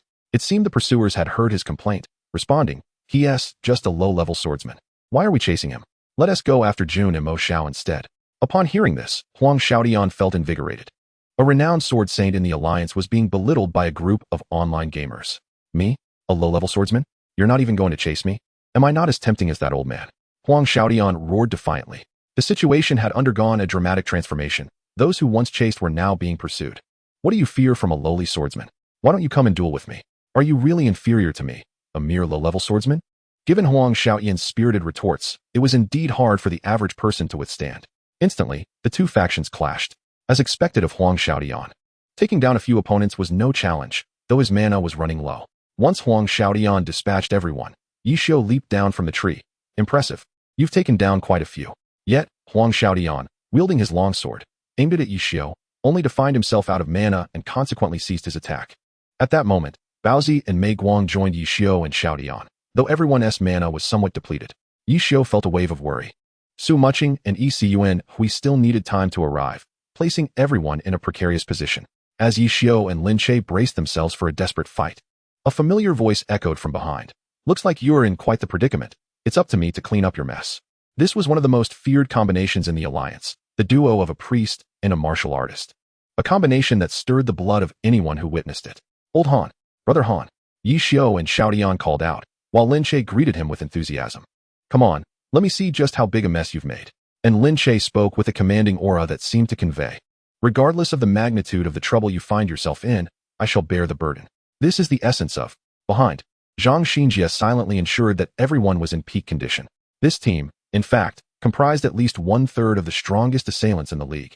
Ye Xiu, the god of fight, known as Ye Xiu, the king of boxing, titled Da Mo Guyan, and Huang Xiaotian, the sword saint, renowned as Ye Xiu fan. It is noteworthy that earning titles in the league is a challenging feat, and here, 3 such titles are present. Among the new generation are Lin Che's Luo Mu and Tang Rou's Han Yanro. The prowess of this couple, although not officially united yet, is self-evident. Let us proceed. Lin Che exhaled deeply, and the group surged into the fray. Instantly, the battlefield descended into chaos. Despite some scattered positioning, the team coordinated seamlessly, aided by Zhang Xinjie, the strategist, ensuring no tactical blunders occurred. The sound of cannon fire erupted as Su Mucheng and Ye Xiu arrived. Beneath their feet, a radiant light flickered. The blade formation was initiated by Qiao Yifan. This formation perfectly enveloped everyone, its timing and direction masterfully executed. This exemplifies Qiao Yifan's keen sense of timing and strategic vision. The formation not only helped the team secure numerous eliminations but, just as it fated, Ye Xiu's Xingxin shifted, a beam of light vanishing underground, leading to another blade formation's incantation. Another skirmish ensued, and once Ye Xiu's formation was complete, Luo Mu pointed the tip of his sword at the ground, summoning yet another blade formation. This was no longer merely a two-ghost formation. It had evolved into a three-ghost formation. As a swordsman, it's only reasonable for me to learn a formation, he mused. When Lin Che's formation concluded, Xiao Yifun's formation had just finished its cooldown. You have been encircled. Surrender swiftly to avoid death, Ye Xiu proclaimed from the forefront, exuding the demeanor of a general issuing a call to capitulate. Spare us the pleasantries. Let us eliminate them. Interjected, believing that little effort was required. Indeed, thoughts of their esteemed Xiaodian constantly occupied their minds. Let us advance. What are we waiting for? Lin Che echoed. Chapter 34. All-Star. After Ye Xiu and his companions swiftly dispatched the opponents, approached Ye Xiu. Could you refrain from engaging in? The online gaming department has already come looking for us. Ye Xiu pondered, recognizing the assistance extended to him, and decided to do a favor in return. Very well. I shall cease. Completing the primary task, promptly turned to Lin Che, expressing the concerns of an elder brother. You are speaking about this girl, are you not? Indicated Han Yinro. Lin Che had not anticipated would bring this up. Enough. I am quite grown now. You need not worry about this. How can you not be my younger brother? He retorted, then approached Han Yinro. Your skills are commendable. Would you care to engage in a match? Who is Tang Ro to fear this? She decisively replied, bring it on. The two then headed toward the arena together. Upon witnessing success, Huang Xiaodian began to pester Ye Xiu. Ye Xiu, however, swiftly executed a disappearing act, vanishing from Huang Xiaodian's sight. The following day, Lin Che sought out Ye Xiu. Where shall we procure the rare materials for our? Ye Xiu appeared confident. I merely stated I would not. I did not say I would not sell strategies. He then opened a document filled with various tips and dungeon strategies. It was that lad named Mei Guang who inspired me. His foolproof guide serves as an excellent model. At that moment, Ye Xiu's good friend and patron, Lan He, approached to book a dungeon run. Lord Junimo Xiao, I assume no one has reserved the dungeon yet? Ye Xiu replied, I shall no longer engage in dungeon runs. I will henceforth sell strategies. Strategies? Lan He was perplexed. The business was thriving, so why change directions? Ye Xiu eagerly promoted his strategies, guaranteed to teach and satisfy, no deceit involved. What say you, esteemed customer? Is this reliable? Lan He questioned, aware that strategies differed from. The latter involved a payment first, while strategies required a direct exchange. Should the results fail to materialize, Ye Xiu could easily dismiss it by saying, your skills are lacking, leaving Lan He at a loss. We have collaborated many times. I assure you, there will be no issues. Ye Xiu's reputation in the circle was commendable, being the sole provider. Lan He, trusting in Ye Xiu, promptly purchased a strategy guide. At that moment, a furious voice from the second floor echoed down to the first. Damn it, I couldn't secure any. Ye Xiu and Lin Che exchanged bewildered glances, turning to Tang Ro. Chen was close friend. Tang Ro, understanding their questioning gazes, realized they were inquiring about Chen Guo's predicament. She must have missed out on ticket sales. What tickets? Does the boss lady follow celebrities? Ye Xiu inquired. It seems to be something regarding the All-Star event, Tang Ro recalled after some contemplation. The Glory All-Star Tournament. Having never been enthusiastic about such events, it took Tang Ro a moment to remember. Upon hearing this, Lin Che immediately looked at Ye Xiu, knowing he had previously sat on the All-Star stage. Ye Xiu, however, seemed indifferent, as if the All-Star event had no bearing on him. Lin Che thought to himself, do you think Ye Xiu can obtain tickets? Just then, Lin Che's phone buzzed.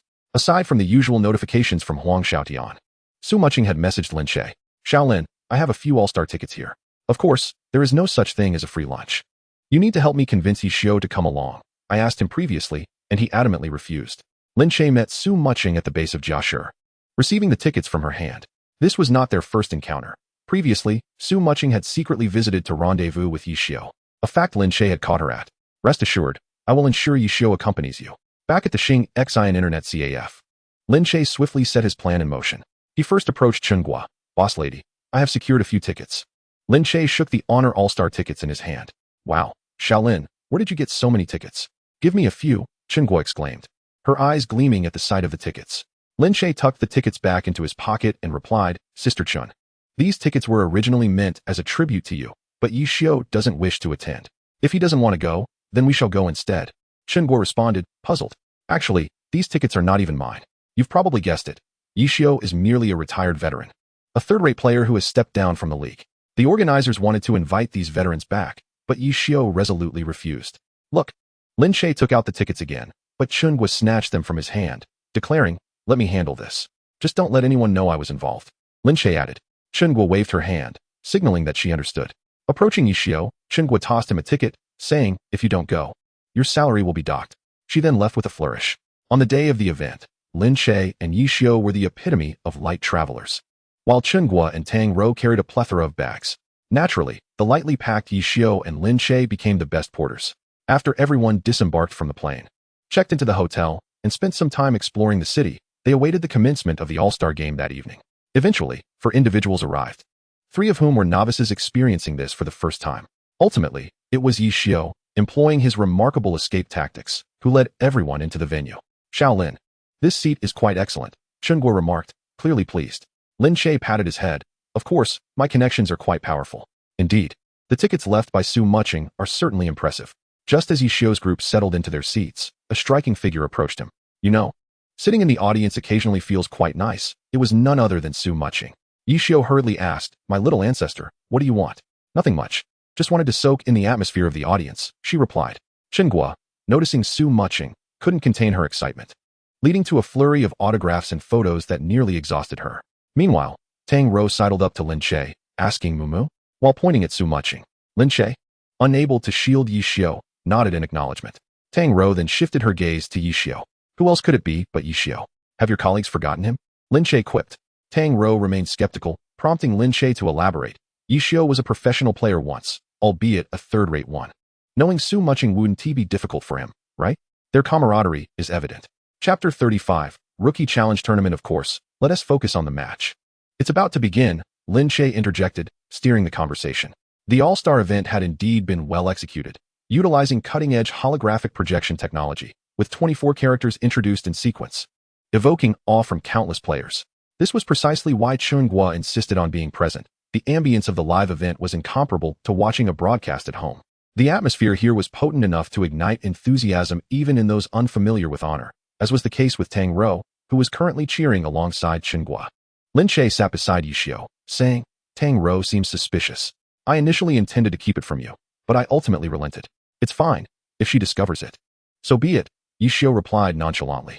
By the way, how does it feel to sit down here for the first time? Lin Che inquired. Ye Xiu pondered.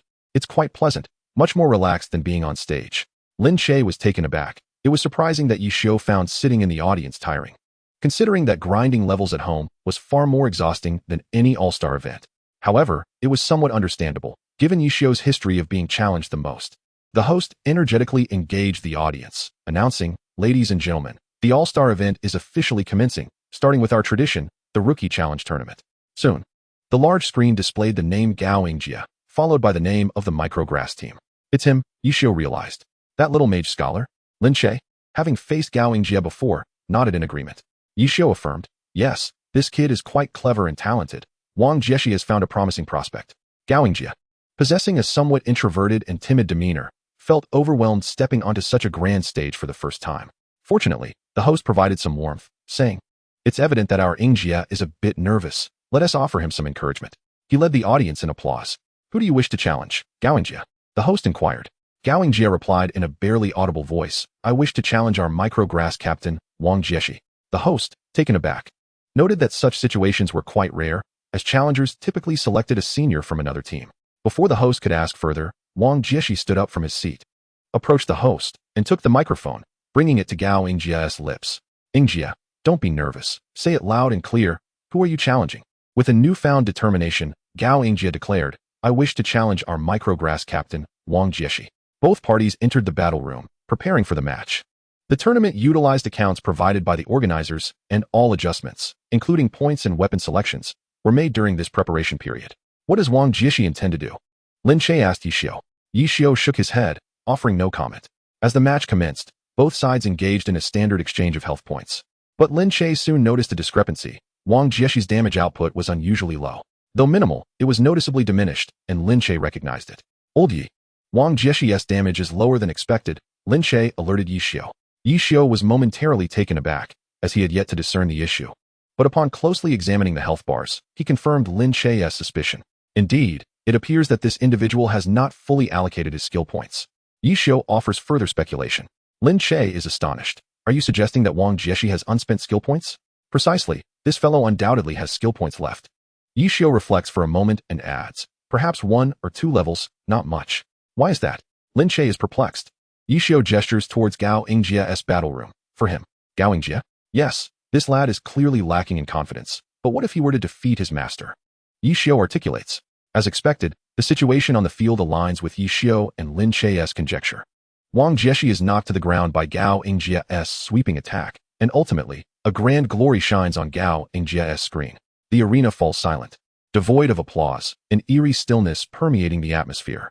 Yet, a few outliers, Lin Che, Ye Xiu, and Yu Wenzhou, rise to applaud, only to be pulled back down by Chen Guo and Tang Rou, while Yu Wenzhou is restrained by Huang Xiaodian. When Gao Yingjia emerges from the battle room, he appears dazed, only for Wang Jieshi to raise his hand high. Yingjia, you are the future of micro. I can rest easy now. This statement unmistakably indicates that after his retirement, Gao Yingjia will assume the role of the operator for the magician Wang Buliuxing, and thus the captain of Micro's future. The entire audience responds with a thunderous ovation for the master and disciple duo.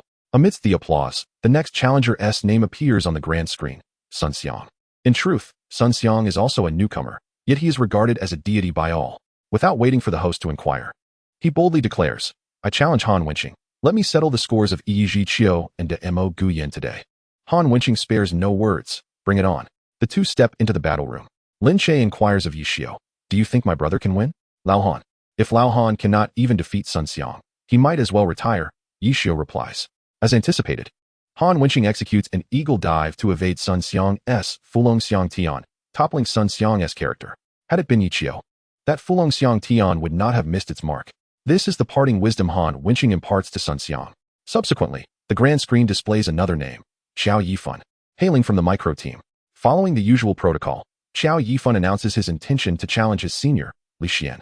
With a ghostly matchup against a senior like Li Xian, and with the impressive performances of Sun Xiang and Gao Yingjia preceding him, how could he possibly hold back?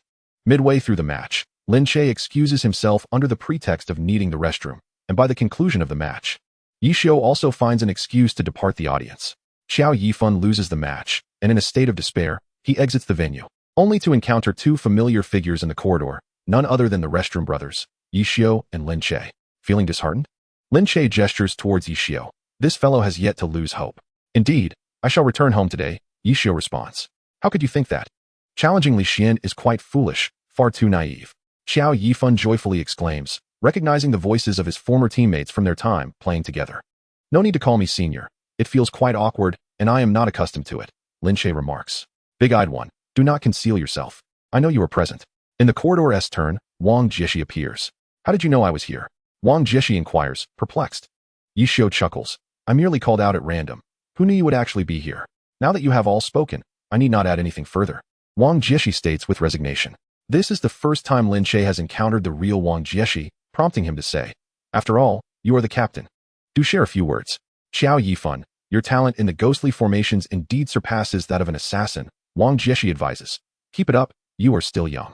By the time Ye Xiu and Lin Che return to their seats, the rookie challenge is nearing its conclusion. The group has not remained seated for long, and thus the first day of the All-Star event draws to a close. The following day, a whimsical challenge awaits. Essentially a playful task involving fans and their favorite deities engaging in a fun mission based on a glory map. Chen Guo has already roused everyone from their slumber, and the group is comfortably settled in their seats. The organizers have invited the current glory goddess, Su Mucheng, as a guest for this whimsical competition. As a network game, its primary audience remains predominantly male, thus the enchanting voice of Su Mucheng has made her an idol among many male players. Who will be our lucky audience member this time? The host's resonant voice fills the venue with excitement. Su Mucheng, however, places the button down and states, this time, I would like to employ a new method for the lottery. Oh, how will our glory goddess conduct the draw? The host inquires, playing along. Su Mucheng replies, I plan to randomly call out a seat number and then select a few individuals nearby. This will likely point to friends or couples. Please announce your number, the host prompts. Su Mucheng feigns deep contemplation, while Ye Xiu begins to feel a nervous sweat. He thinks, surely, this girl Wen Ti set a trap for me. Beside him, Lin Che watches Ye Xiu, as if to say, this is it. Someone will bring you to justice. At that moment, Su Mucheng announces her number, zone. Consequently, Chen Guo beside Lin Che becomes ecstatic. Why? They are in the same zone. Do you think it could be me? Chen Guo frantically shakes Tang Rou's arm. The host timely inquires, what is the number of that zone? Perhaps row 18. Su Mucheng suggests. Chen Guo shakes even more vigorously, as she is indeed in row 18. Ye Xiu sweats profusely. He too is in row 18. Is it 19 or 21? Su Muching hesitantly posits. Tang Rou's hands were so vigorously shaken by Chen Guo that they appeared to leave a lingering shadow. She was indeed number 21. Ye Xiu's face had turned nearly as pale as porcelain. He was number 19. With this revelation, Lin Che was convinced that, regardless of the selection process, he would certainly be called upon to participate. Shall we flip a coin to decide? The host jested. Su Muching shook her head, saying, no need for that. Let it be number 21. Chen Guo, beside Lin Che, was brimming with excitement, exclaiming, did you see that? It's me. Now, may I invite the audience members number 21 and 22 to the stage, the host announced. Ye Xiu, being number 19, was unfortunately overlooked. Number 20 was Lin Che. And number 22 was Tang Rou. Look at that. The four of us came together, yet you were the only one missed. Are you experiencing a streak of bad luck this month? Chen Guo teased Ye Xiu. Ye Xiu merely shrugged, neither confirming nor denying her statement. Lin Che, along with Chen Guo and Tang Rou, stepped onto the stage. The host inquired, are the three of you friends? Of course, Chen Guo replied. The host chuckled. It seems that, as Su Muching said, the three participants are indeed good friends. Would you like to introduce yourselves? Su Muching interjected. I'm Lin Che. I'm Tang Rou. I'm Chen Guo. They each introduced themselves. The host playfully remarked, Mr. Lin Che, how fortunate you are to have two lovely friends. Indeed, Lin Che felt fortunate to have met them, although his gaze lingered on Tang Rou as he spoke. Without further ado, may I ask whether you are using your own accounts or the official ones? The host inquired. Lin Che asked, is it permissible to use a new account from District 10? The character attributes do not have any impact this time, so a new account is acceptable. Lin Che nodded and entered the battle room. Sitting between Tang Rou and Su Muching, Lin Che heard Su Muching ask, what was Ye Xiu's expression like? It must have been quite entertaining.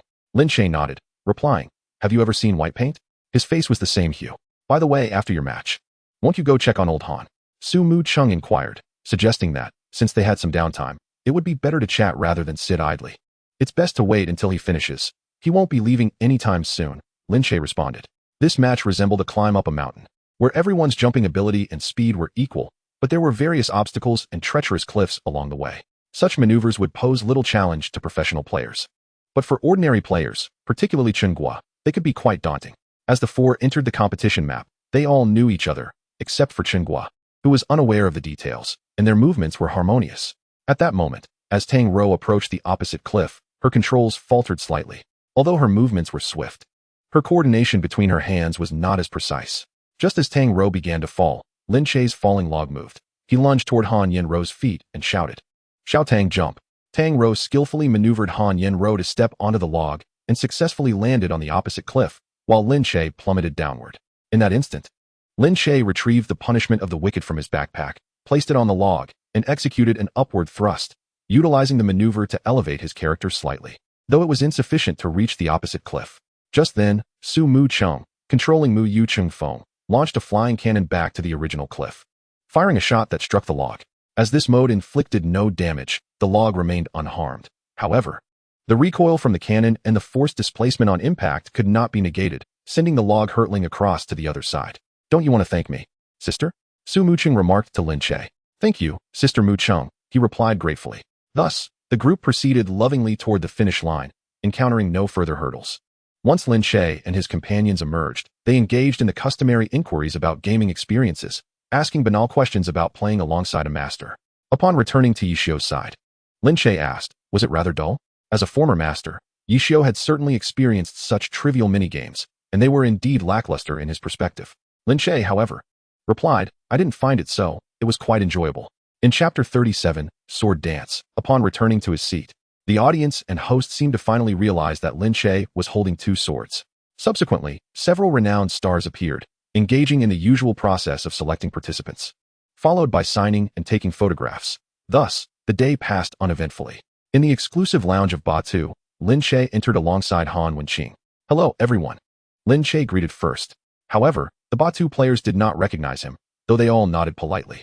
Among the crowd, Zhang Xingxin, having heard Lin Che's voice, called out, Lin Che, your brother brought you here, huh?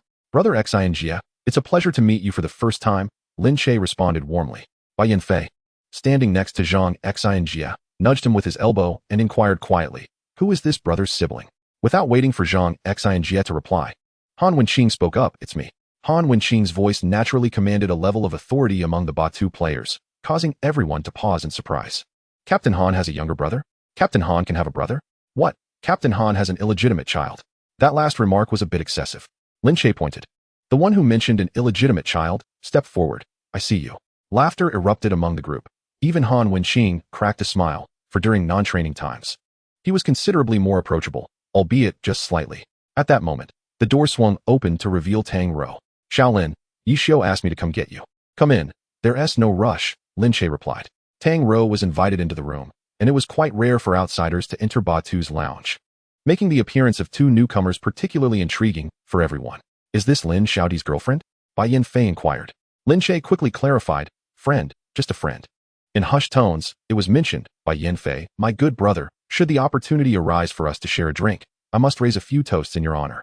After enduring the torment inflicted by the Batu and his companions, Lin Che and Tang Rou emerged into the night, which had already deepened. How about we grab a bite to eat? Lin Che suggested. Tang Rou nodded in agreement, and the two made their way towards a modest street-side eatery. The third day of the All-Star Tournament, also known as the Player Challenge, was about to commence. As they approached the venue, Lin Che playfully teased Ye Xiu. Do you think they might select you for this? Mu Cheng is unlikely to be that idle, he replied. The first contestant to take the stage was the rising star and captain of the illustrious Luanhui team, Zhou Zikai. He randomly chose an audience member, who was then treated to the customary experience of meeting a master, autographs and photographs. Following him was Jiang Buotao, the vice captain of the Luanhui team. Adhering to procedure, he pressed the lottery button, which halted at row 18, seat 20, none other than Lin Che. Both Lin Che and Ye Xiu were taken aback by this fortunate twist of fate. As Lin Che approached the stage, the host, recognizing him, expressed surprise. Ah, it's this young man again. Indeed, it is I, Lin Che smiled in response. The host seemed to recollect something, stating, I recall you are a novice from District 10, and just yesterday, you were seen wielding dual swords. Yes.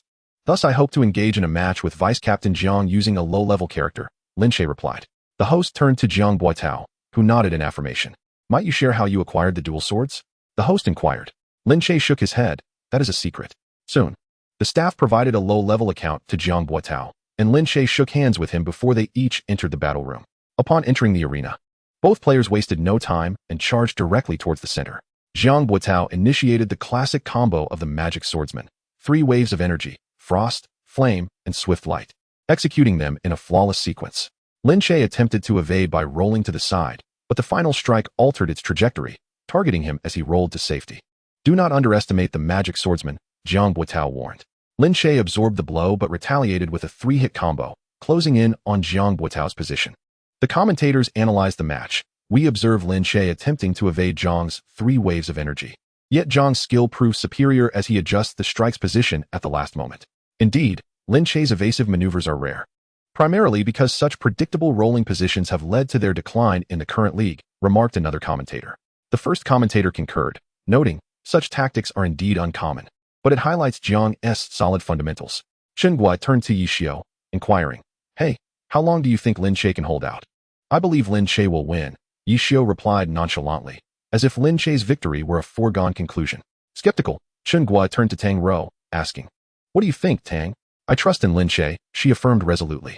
Chen Guo was left speechless, realizing even Tang Rou had seemingly switched sides. What caused your betrayal? Speak. I saw you return late with Lin Che yesterday. Confess quickly. Unbeknownst to Lin Che, who was still engaged in battle with Jiang Buotao, the outside chatter continued. Upward strike. Lin Che connected with a normal attack, unleashing his maximum speed, employing his mastery of the elusive shadow step.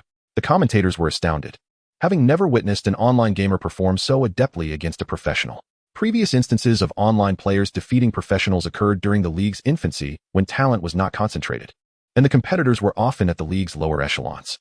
We can see Lin Che attacking while deftly adjusting his positioning, one commentator noted. Another chimed in. This technique resembles the elusive shadow step, as Lin Che appears to be deliberately providing Jiang with a false target, enticing him into attacking and thereby revealing an opening. Indeed, this style, interspersed with Lin Che's rolls, resembles a dance. Perhaps it deserves a name akin to sword dance, one commentator suggested, having already branded Lin Che's technique. As the match continued, Lin Che skillfully maneuvered, while Jiang Buotao, having discerned Lin Che's strategy, seized upon a fleeting opening and evaded Lin Che's attack range. Impressive maneuvering, young one. Would you consider a trial with Luanhui? Jiang Buotao inquired. Lin Che replied, I have no such intentions at present. The commentators reacted enthusiastically to Jiang Boitao's escape. Vice Captain Jiang has successfully evaded Lin Che's attack loop. Of course, he is a professional player. How could he falter against such tactics? Another commentator added. Chen Guo was left in awe, aware of Lin Che's capabilities, yet astonished by his prowess. Lin Che is that formidable? She glanced at Ye Xiu, who wore an expression that seemed to say, I told you, but you wouldn't listen. On the battlefield, the two continued their fierce exchange, with Lin Che maintaining a health advantage, allowing him to trade blows with Jiang Boitao, who could not afford such luxury. Lin Che capitalized on Jiang Boitao's mindset, pressuring him at every turn. Come now, let me see your true strength. Jiang Boitao suddenly accelerated his speed, charging towards Lin Che with fervor. Lin Che continued to execute his skillful transitions and rolls, incorporating the wave threefold technique. However, he made modifications by interspersing basic attacks between each wave. The commentators noted, we can observe that Luo Mu has delivered a unique wave threefold. He has integrated basic attacks between his skills, sacrificing some fluidity in his abilities, yet enhancing the overall aesthetic. One wonders if this approach stems from a desire to appear more impressive. Another commentator, armed with precise match statistics, countered, I beg to differ. Upon reviewing Luo Mu's data, it is evident that his basic attack damage surpasses the norm, which may explain his handling of the wave threefold. At this juncture, Lin Che unleashed an astonishing speed. As Luo Mu's dual swords relentlessly struck Jiang Boitao, the magical fluctuations and blade strikes melded seamlessly, creating a visual spectacle. Goodness! Luo Mu's maneuvers exemplify the fusion of sword and sorcery. This is true sword dancing, one commentator exclaimed. Another remarked, indeed. I have observed that Luo Mu's speed far exceeds the average among professional players. The pressure Lin Che exerted was felt most acutely by Jiang Boitao, who experienced a sensation akin to facing a composite of Han Wenqing and Ye Xiu, the relentless pressure reminiscent of Han Wenqing, while the exquisite speed mirrored that of Ye Xiu. Jiang Boitao's singular assessment of Lin Che was one of terror. Ultimately, Lin Che triumphed, winning by a margin of 15 health points. As the illustrious word glory shimmered in gold on Lin Che's screen, this marked Lin Che's inaugural victory. When reflecting on his previous adversaries, one could hardly argue they were mere mortals. Ye Xiu, the battle god and captain of the Jiashi team, Han Wenqing, the king of punches and captain of the Batu team, Wang Jieshi, the magician and captain of the Wei Chao team. Merely the mention of these names sends shivers through the glory community, yet Lin Che managed to face them all head-on. Despite losses, he could still be deemed extraordinarily honorable. The venue fell silent, as no one anticipated that the current Glory League would witness a grassroots deity overcoming professional players. There were no applause or cheers. Yet as Lin Che emerged, Ye Xiu and Han Wenqing were the first to rise and applaud, followed by Wang Jieshi, Huang Xiaodian, and even Xiao Yifan and Gao Yingjie. The host then took the microphone and inquired, Han team, did you stand so quickly because you recognize this expert? Han Wenqing smiled. He is my younger brother. The atmosphere felt akin to winning the championship of the season's Glory League. The host expressed astonishment. Han team's younger brother. That explains it. So formidable. He then posed another question. Is there anything you wish to say to your brother? Join Batu. You are destined to be a starter, Han Wenqing stated, genuinely hoping for Lin Che to join his team. Lin Che shook his head. Rather than being your teammate, I look forward to being your rival, brother. The host perceptively detected a nuance. So, Mr. Lin Che, do you have a preferred team? I suppose, Lin Che replied. Can we know which team that is? It's a secret. Then surely you can share about your favorite teammate. This question mirrored the previous one, cleverly attempting to ascertain which team Lin Che wished to join. My favorite teammate is not within the league. Another grassroots deity? The host pressed. Lin Che nodded. He indeed is a grassroots deity. Well, we eagerly anticipate the day you enter the league. The host wished him well. Thank you. Returning to his seat, Lin Che was inevitably subjected to a barrage of inquiries from Chen Guo. You are truly Han Wenqing's brother? Chen Guo was astonished. Lin Che wore an expression of exasperation. What else could I be? I have mentioned it before. But this statement was not unfounded. Lin Che had indeed said it, yet Chen Guo dismissed it, interpreting it as a misleading claim akin to those made by Ye Xiu. But before Chen Guo could continue her interrogation, another lucky contestant emerged. Area 18, row 22. Number 22. Tang Rou was the one selected, her disbelief palpable, for the odds were akin to winning the lottery. Her opponent was a professional player named Du Ming. And unlike Lin Che's distinct account, Tang Rou's could utilize the standard account card provided by the organizers. Upon receiving her account card, Tang Rou opted for a unique allocation of skill points, favoring low-tier skills over high-tier ultimate moves. As the battle commenced, Tang Rou engaged Du Ming in combat, demonstrating an evenly matched confrontation. We can ascertain that Tang Rou's operation level is at least professional, the commentators noted. Indeed, Today we have witnessed numerous grassroots deities, they continued. Isn't that precisely what makes glory so captivating? Anything is possible. The commentators conversed. Did you notice that Tang Rou has been relying on low-tier skills? She could have seamlessly executed a rising dragon skyward just now. Yes, I noticed as well, but the reason remains unclear. In the players' seats, Huang Xiaotian asked Yu Wenzhou, Captain, what do you think is the reason? Meanwhile, in the audience, Chen Guo posed the same query to Ye Xiu, Xiaotang, what is going on? She could clearly use her ultimate. Why resort to basic skills? Is it due to caution? Both Ye Xiu and Yu Wenzhou provided the same answer, because she does not know how.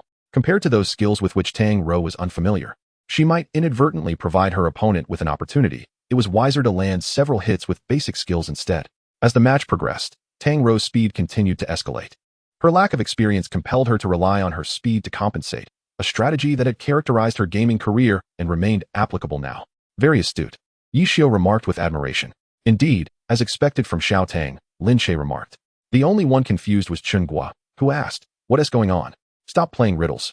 Xiaotang was aware of her shortcomings and had discovered a way to compensate. Lin Che explained. Chen Guo still did not understand. What method? Just tell me. Fool. It's about hand speed. Ye Xiu interjected teasingly. Tang Rou's hand speed continued to accelerate, clearly not yet at her limit, while Du Ming had already reached his. The match had transformed into a contest of whether Tang Rou would falter in her hand speed first or whether she would deplete Du Ming's health before that happened. The audience, along with the live commentators, anxiously watched Du Ming's health dwindle. 20, 15, 10, 5, 0. The grand title of glory appeared on Tang Rou's screen. She had accomplished what Lin Che had also achieved, yet she wondered why he had done so with such ease. Let us go again. Du Ming typed in the chat channel, indicating his desire for another round. The host outside had no time to react. Tang Rou quickly clicked accept, and the match commenced anew. Defeat. Again. This time it was Tang Rou's request, and Du Ming had no grounds to refuse. Victory. Again. Defeat. Again. Defeat. The venue had fallen into a repetitive cycle, a relentless exchange where neither side was willing to yield. Mr. Lin Che, could you persuade Miss Tang Rou? The event staff approached Lin Che. All right, I'll speak to her. At that moment, Ye Xiu chimed in. I'll join as well. The staff did not object, as an extra pair of hands could be beneficial. Meanwhile, advertisements had begun airing on the live stream, and the director was already scolding people backstage. Unable to stop the chaos. In the battle room, as Tang Rou had just opened a match and placed her right hand on the mouse, Lin Che placed his hand over hers from behind, leaning back against the chair, his voice reaching Tang Rou's ears. All right, that's enough. I can win. His tone was somewhat stubborn, tinged with a hint of grievance. Lin Che withdrew his hand, gently patting Tang Rou's head. I know, our Tang Rou is the best. Ye Xiu, standing behind, was already covered in goosebumps. All right, if we're not playing, let us leave.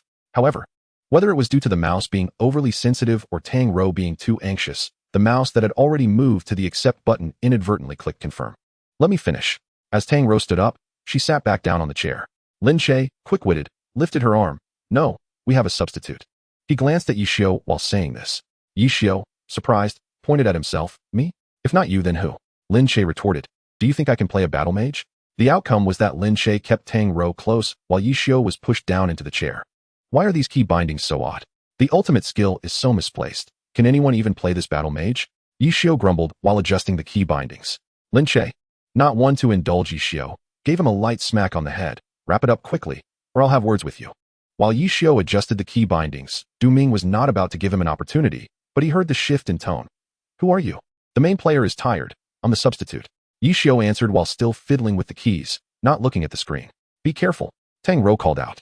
Ye Xiu remained unfazed, casually tapping a letter on the keyboard, causing his character in the game to shift back slightly, the spear in hand charging up, a fierce thrust. The dragon breaks the army. This key binding feels much better, Ye Xiu mused. However, Tang Rou behind him became anxious. Was this a coincidence, or was it intentional? Under Ye Xiu's control, the character wielded the spear with great agility, unleashing a flurry of magical attacks upon Du Ming. Du Ming's health plummeted rapidly, and his confidence faltered, leading to numerous mistakes. The onlookers sensed something amiss. The player on stage was exceptionally strong. Old Yi, Huang Xiaotian, was the first to react. Han Wenqing observed the battle mage's tactics, as expected of him. Wang Jieshi sighed, so clutch. Du Ming's health was nearly depleted, requiring just one ultimate move. Flying Dragon ascends the sky. At this moment, Du Ming was exceedingly anxious. He could accept defeat, but not in such a humiliating manner. Move. Du Ming swung his long knife rapidly, successfully shifting his position. Just this slight movement allowed him to evade the damage zone of Flying Dragon Ascends the Sky. However, the colossal dragon head of Flying Dragon Ascends the Sky turned sharply and clamped down on Du Ming's character, flooding him with an overwhelming surge of magical energy. Flying Dragon Ascends the Sky hit. The entire venue gasped. Everyone understood the significance of this move, a signature technique of the former captain of the Jiashi team. The creator of a bygone dynasty, Ye Xiu, known as Dragon, raises its head. Yet, while the audience was in shock, Ye Xiu had already taken Lin Che and Tang Rou away, relying on adept escape techniques. Should I address you as Ye Xiu or Ye Xiu? Tang Rou had deduced the answer, but her hand had tightened around Lin Che's waist. Either is fine, in the world of martial arts. One must have a few alternate identities, Ye Xiu replied, noting Tang Rou's grip. Don't you agree, Shaolin? Lin Che, in his heart, had already cursed Ye Xiu countless times. Really, Shaolin? Tang Rou's grip tightened further. Lin Che hurriedly assured her, No, I swear. I definitely don't have an alternate account. For the meaning of alternate account, refer to the relationship between L Ziqiao and L Xiaobu. Ye Xiu. A voice called from behind. Mu Cheng. Mu. Sister Mu Cheng. The three greeted Su Mu Cheng. You're all here. Su Mu Cheng exclaimed. Shaolin played well. And so did Xiao Tang. Just average, Lin Che humbly replied. Tang Rou shook her head, expressing her determination to improve, stating that she could not compete with Shaolin. Let us leave quickly. Don't be a third wheel, she urged. Lin Che hastily took Tang Rou's hand and led her away from the battlefield. Chapter 40. The hotel inside the venue. Chen Guo noticed something amiss and saw Long Tai too. Suddenly, she recalled Ye Xiu's words from his first day. I am. In fact, Ye Xiu. With little inclination to linger, Chen Guo hurried back to the hotel. Upon opening the door, she was taken aback to find that Ye Xiu, Lin Che, and Tang Rou had all yet to return. Surely the Haven Tea all fled? She pondered. While her thoughts wandered, the hotel door swung open again, revealing Lin Che and Tang Rou. Where have you two been? Chen Guo scrutinized them with the gaze of an investigator. Her demeanor akin to that of a protective parent fearing her daughter had been led astray. We just went out for a meal, Tang Rou replied. Chen Guo sensed something was off and pressed on. Did you enjoy a delicious meal and forget to bring me some? Lin Che, as if conjuring a magic trick, produced takeout from behind him, his expression seemingly inviting her to continue her questioning. And what about drinks? Did you forget those as well? Chen Guo continued her inquiry. Lin Che then retrieved a plastic container filled with soup, responding, How could I overlook this, boss lady? I want Coca-Cola. Pepsi or Coke? Cold or hot? Regular or zero sugar? Large or small? Lin Che placed the items on the table, declaring, I have anticipated your every thought. Tang Rou, hiding behind Lin Che, stifled a laugh. This moment of levity provided Chen Guo the opportunity to counterattack. Little Tang, what are you laughing at? Tang Rou hadn't expected the misfortune to befall her. Guo, you want to find me today? I just learned of it myself. In truth, all three were aware that Chen Guo's outburst stemmed from the prolonged concealment of Ye Xiu's true identity. Naturally, she sought a pretext to create a scene. But Lin Che had long since blocked any escape routes for her. It felt akin to striking a punch into a cotton ball, exceedingly frustrating. As Chen Guo circled the two, she sniffed at the air around them. I detect a rather unpleasant odor. Surely not, as I distinctly remember you applying perfume upon arrival. Tang Rou and Lin Che had dined on barbecue, while the meal brought back for Chen Guo was from a restaurant downstairs. The scent of romance, Chen Guo remarked, failing to recognize the perfume issue. Her comment embarrassed Tang Rou. What are you talking about, Guo? After a brief playful exchange between the two women, Chen Guo returned to the central issue. Who exactly is Ye Xiu? Lin Che shrugged. Did he not tell you? He is Ye Xiu. Who would believe that? Chen Guo scoffed, before seemingly recalling something. He wouldn't return after I discovered his identity, would he? He shouldn't, based on my understanding of him. If he hasn't received this month's wages, he wouldn't dream of leaving, Lin Che asserted. Without his salary for the month, Ye Xiu would likely find himself destitute on the streets. Meanwhile, at the ice cream shop, Su Mu Cheng remarked, You owe me ice cream, as you promised back then. Ye Xiu glanced outside at the frigid weather, noting the scarcity of pedestrians. Little ancestor, it's winter. Winter is perfect, it won't melt away, she countered.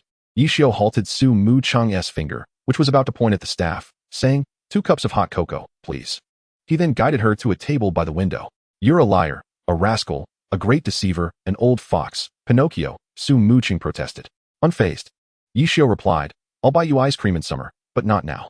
After their clandestine meeting, Ye Xiu returned to the hotel, realizing they had spent quite some time together and it was now late. Upon opening the door, he was met with 2 pairs of eyes fixed upon him. Lin Che was lounging, engrossed in his phone. Still awake at this hour? What are you busy with? Ye Xiu attempted to divert the conversation. Chen Guo was not so easily sidetracked. Confess swiftly, or face dire consequences. What am I supposed to confess? Ye Xiu shot an imploring glance at Lin Che, hoping for assistance. However, Lin Che acted as if he were oblivious, turning his head away to continue scrolling through his phone. After all, I am Tang Ro's confidant. Should you pursue her? This was a blatant threat. What can you do about it? Lin Che retorted, but Chen Guo's stern demeanor quelled his defiance. Thus, Lin Che had no choice but to protect Ye Xiu for his own safety. Confess everything, Chen Guo commanded. Why did you retire? Why did you come to my internet CAF as a manager? And what is your relationship with Su Mucheng? Ye Xiu quickly interjected, hold on. Let me address these one at a time. He feared that if Chen Guo persisted, she might inquire about his great-great-grandfather. My retirement was due to poor condition. I came to your CAF to work as a manager because you needed one, and Su Mucheng is simply a good friend, Ye Xiu concluded. Chen Guo then turned to Lin Che, her gaze laden with a threat, clearly indicating that she expected him to verify the truth of Ye Xiu's words. If you dare collude with him to deceive me, beware of your life. Old Ye, per condition? Lin Che reminded him. In that moment, Ye Xiu realized that Lin Che had chosen to prioritize romance over friendship. He proceeded to recount the events leading to his departure from Jiashi. Old Ye, is Su Mucheng merely a casual friend? Lin Che pressed on, fearing Ye Xiu's answer might be less than transparent. Ye Xiu nodded firmly, just a casual friend. Are you and I merely casual friends? Lin Che's phone screen displayed Su Mucheng's name prominently among his contacts. You're finished. Lin Che mouthed to Ye Xiu. Explain yourself to me, Su Mucheng said before abruptly hanging up. Ye Xiu suddenly lunged towards Lin Che, exclaiming, Hey Shaolin. You've set me up. Lin Che swiftly dodged, seeking refuge behind Tang Ro for comfort. I've made my decision, Chen Guo declared abruptly. Lin Che peered from behind Tang Ro and inquired, Sister Chen, have you made a decision? I have decided to help Ye Xiu assemble a team and bring him back to the league, Chen Guo declared boldly. While keeping a wary eye on Ye Xiu, Lin Che responded, Where will you find the players? Isn't Xiao Tang suitable? Were you? At the very least, there's me. As Chen Guo spoke, her confidence began to wane. Lin Che chuckled, Sister Chen, is it based on your 30-win rate in the arena, or perhaps your elderly reflexes? Ye Xiu interjected. It could also be due to age. After all, I am considered quite senior in the league. Chen Guo was instantly infuriated. Tang Ro smiled. Don't tease Guo too much. Chapter 41. Christmas. Upon returning to the Xingxin Internet CAF, everyone resumed their busy lives. Oldly, can you still order me a watch? Lin Che spoke to the person on the other end of the phone. Sure, are you in a hurry? If not, it won't arrive until after the new year, came the reply. Lin Che insisted, I am in a hurry. Can it be expedited? A month later, Lin Che received a package. Chen Guo shouted, holding the package. You rarely shop online. What did you buy? A watch, Lin Che replied. Upon seeing the shipping address, Chen Guo remarked, so, it's foreign goods. You really splurged. It's not too bad, Lin Che chuckled, then headed upstairs to level up with Ye Xiu.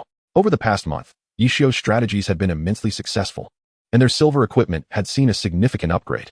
Tomorrow is Christmas. Aren't you going out with Muqing Jia? Lin Che asked Ye Xiu. Ye Xiu shook his head.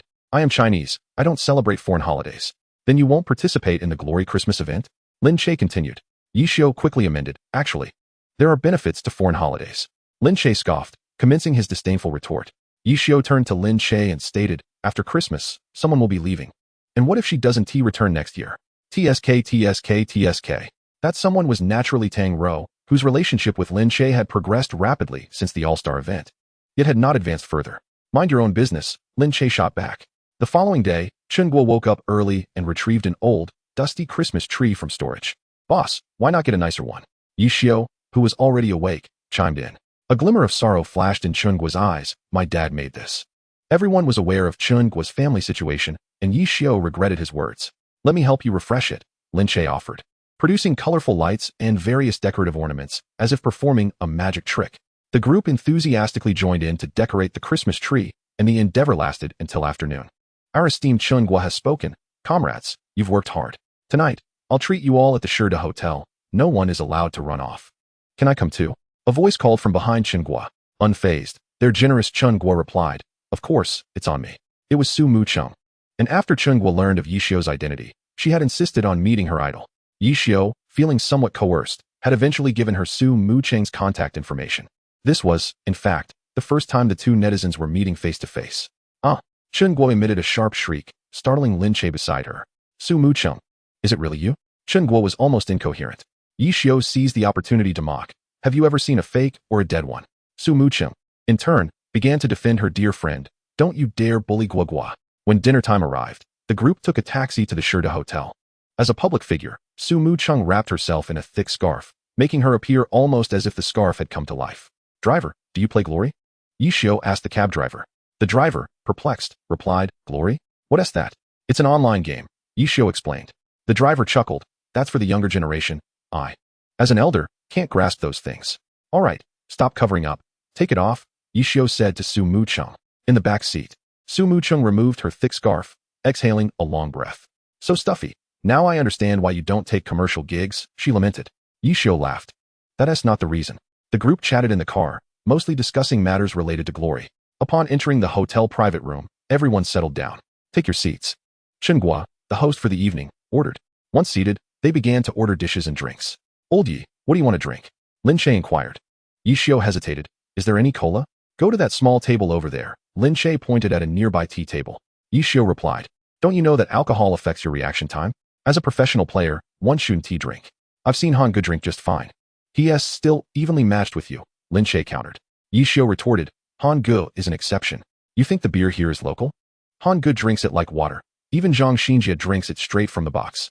Previously, various professional players had gathered for meals, and it was commonly accepted that Han Wenqing could drink the most, followed closely by the usually quiet Zhou Zikai, then the clumsy Yu Wenzhou, and finally Zhang Xinjie.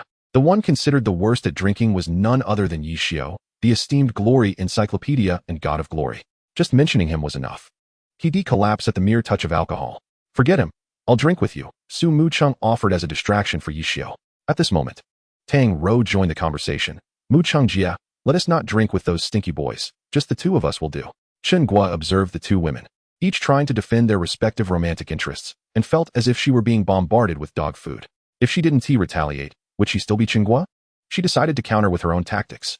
Suddenly, silence engulfed the room. Come and collect your Christmas gifts.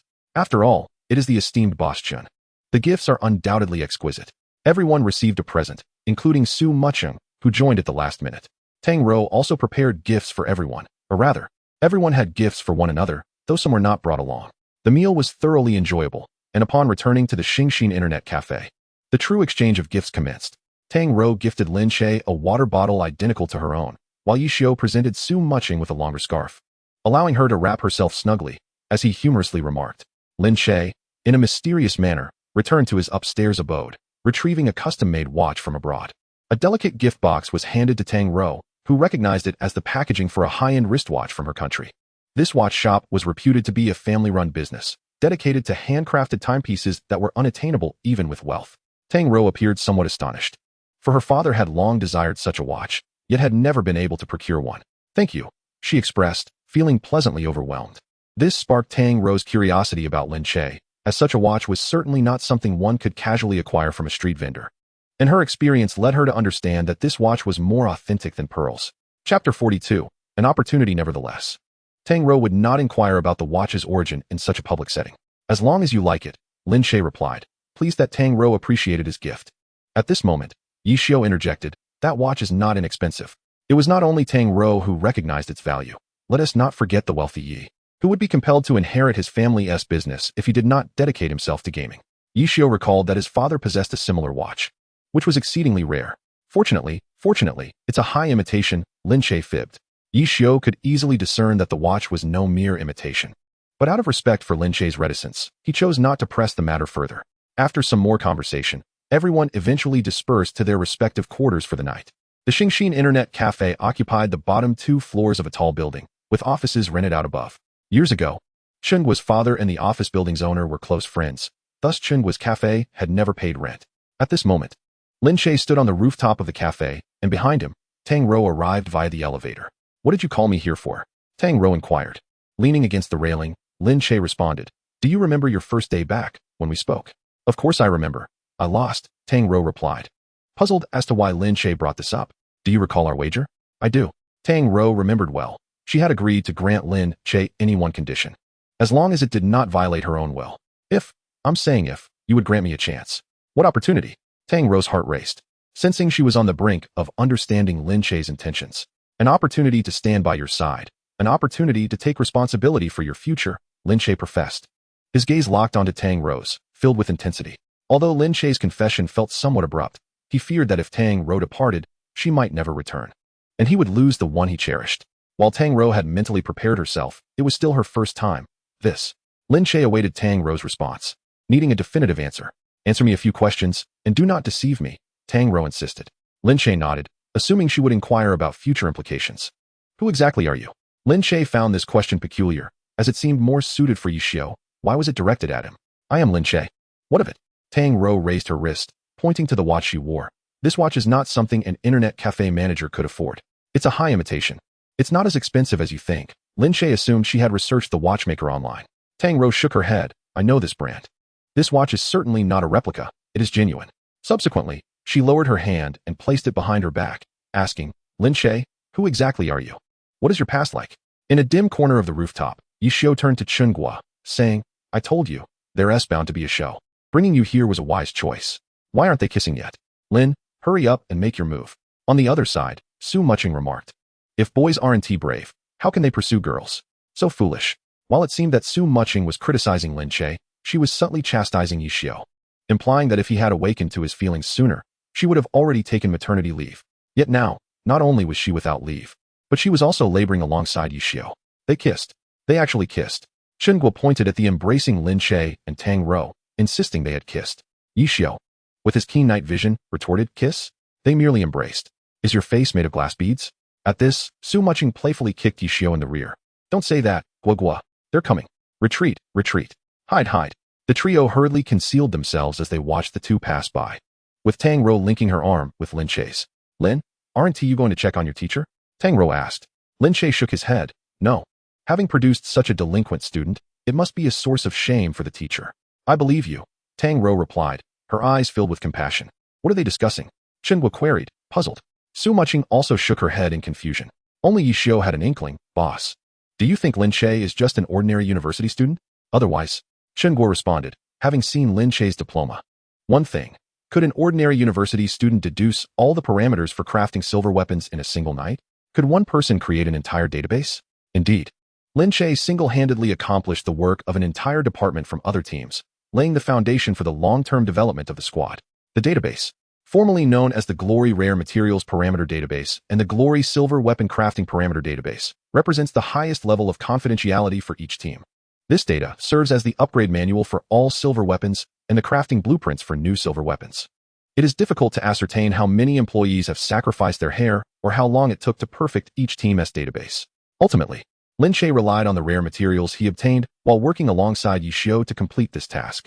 Lin Che accomplished the database alone? Su Mucheng was astounded. As a professional player, she understood the challenges of completing a database and recognized its significance. What do you mean?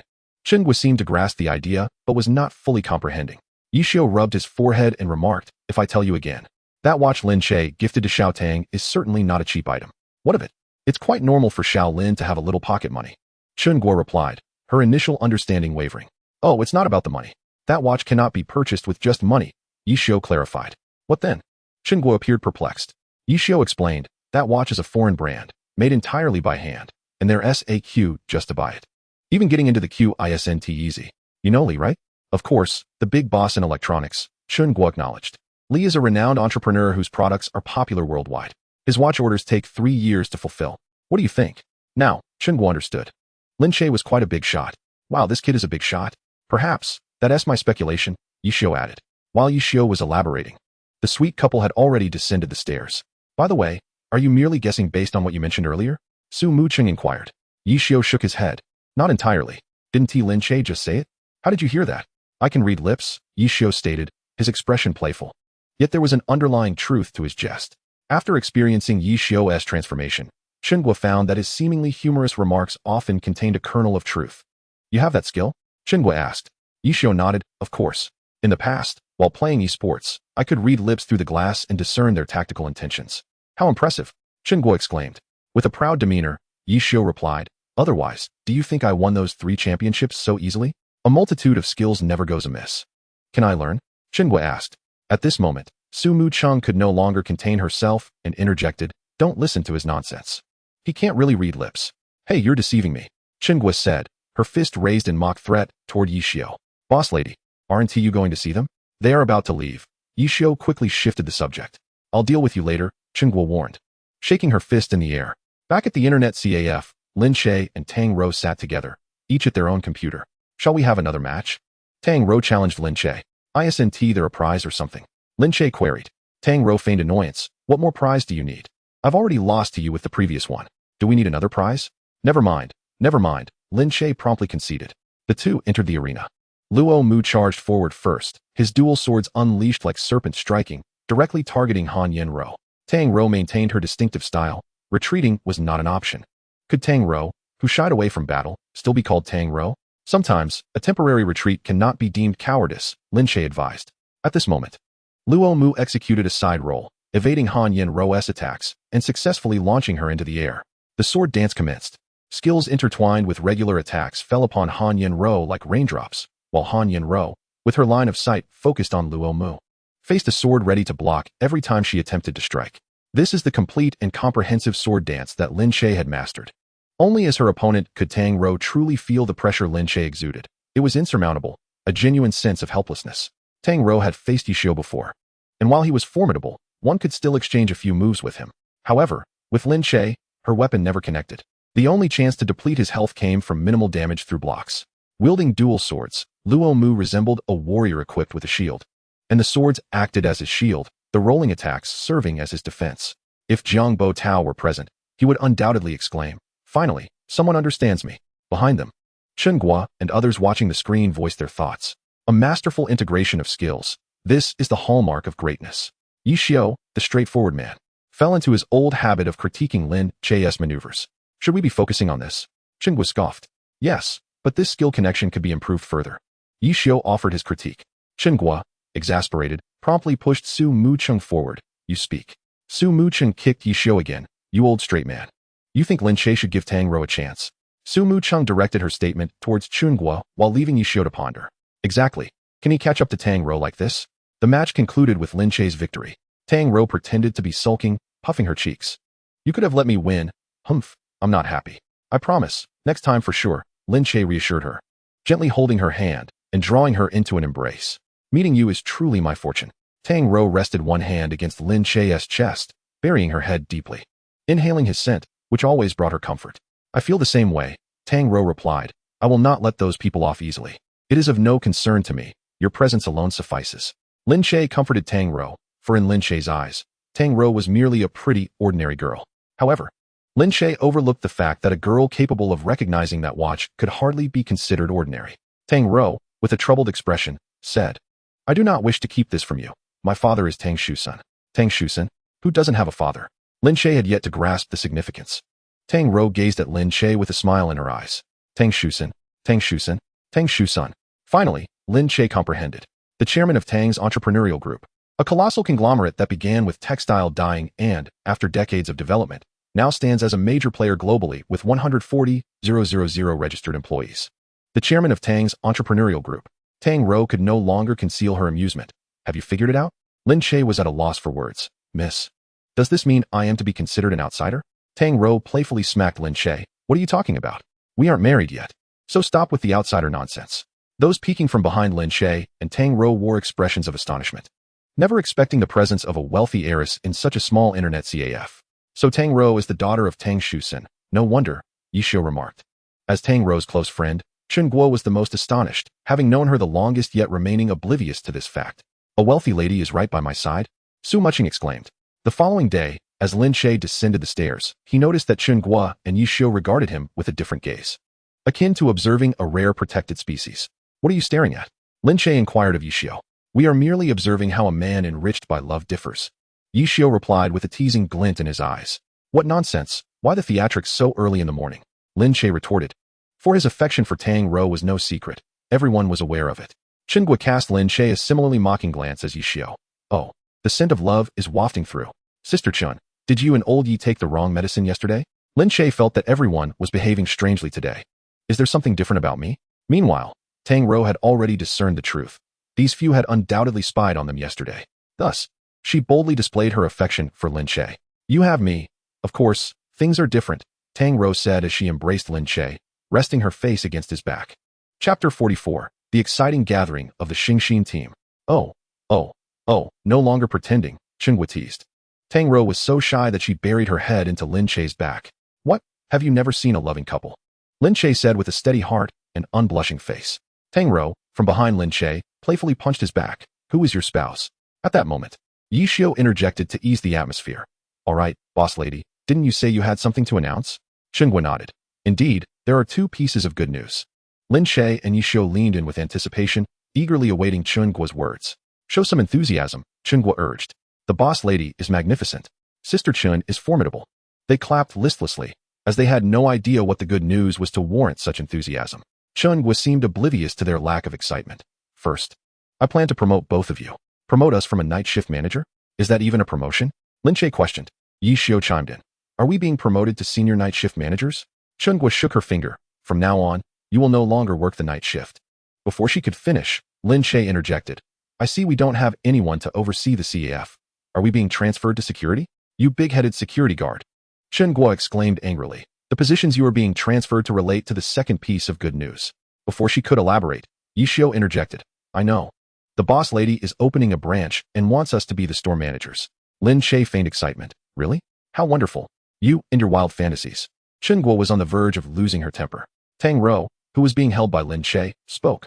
Lin, let Chen Guo finish. I intend to form a team, with Ye Xiu as the captain and Lin Che as the vice captain. What do you think? Chen Guo managed to temper her irritation and shared her plans.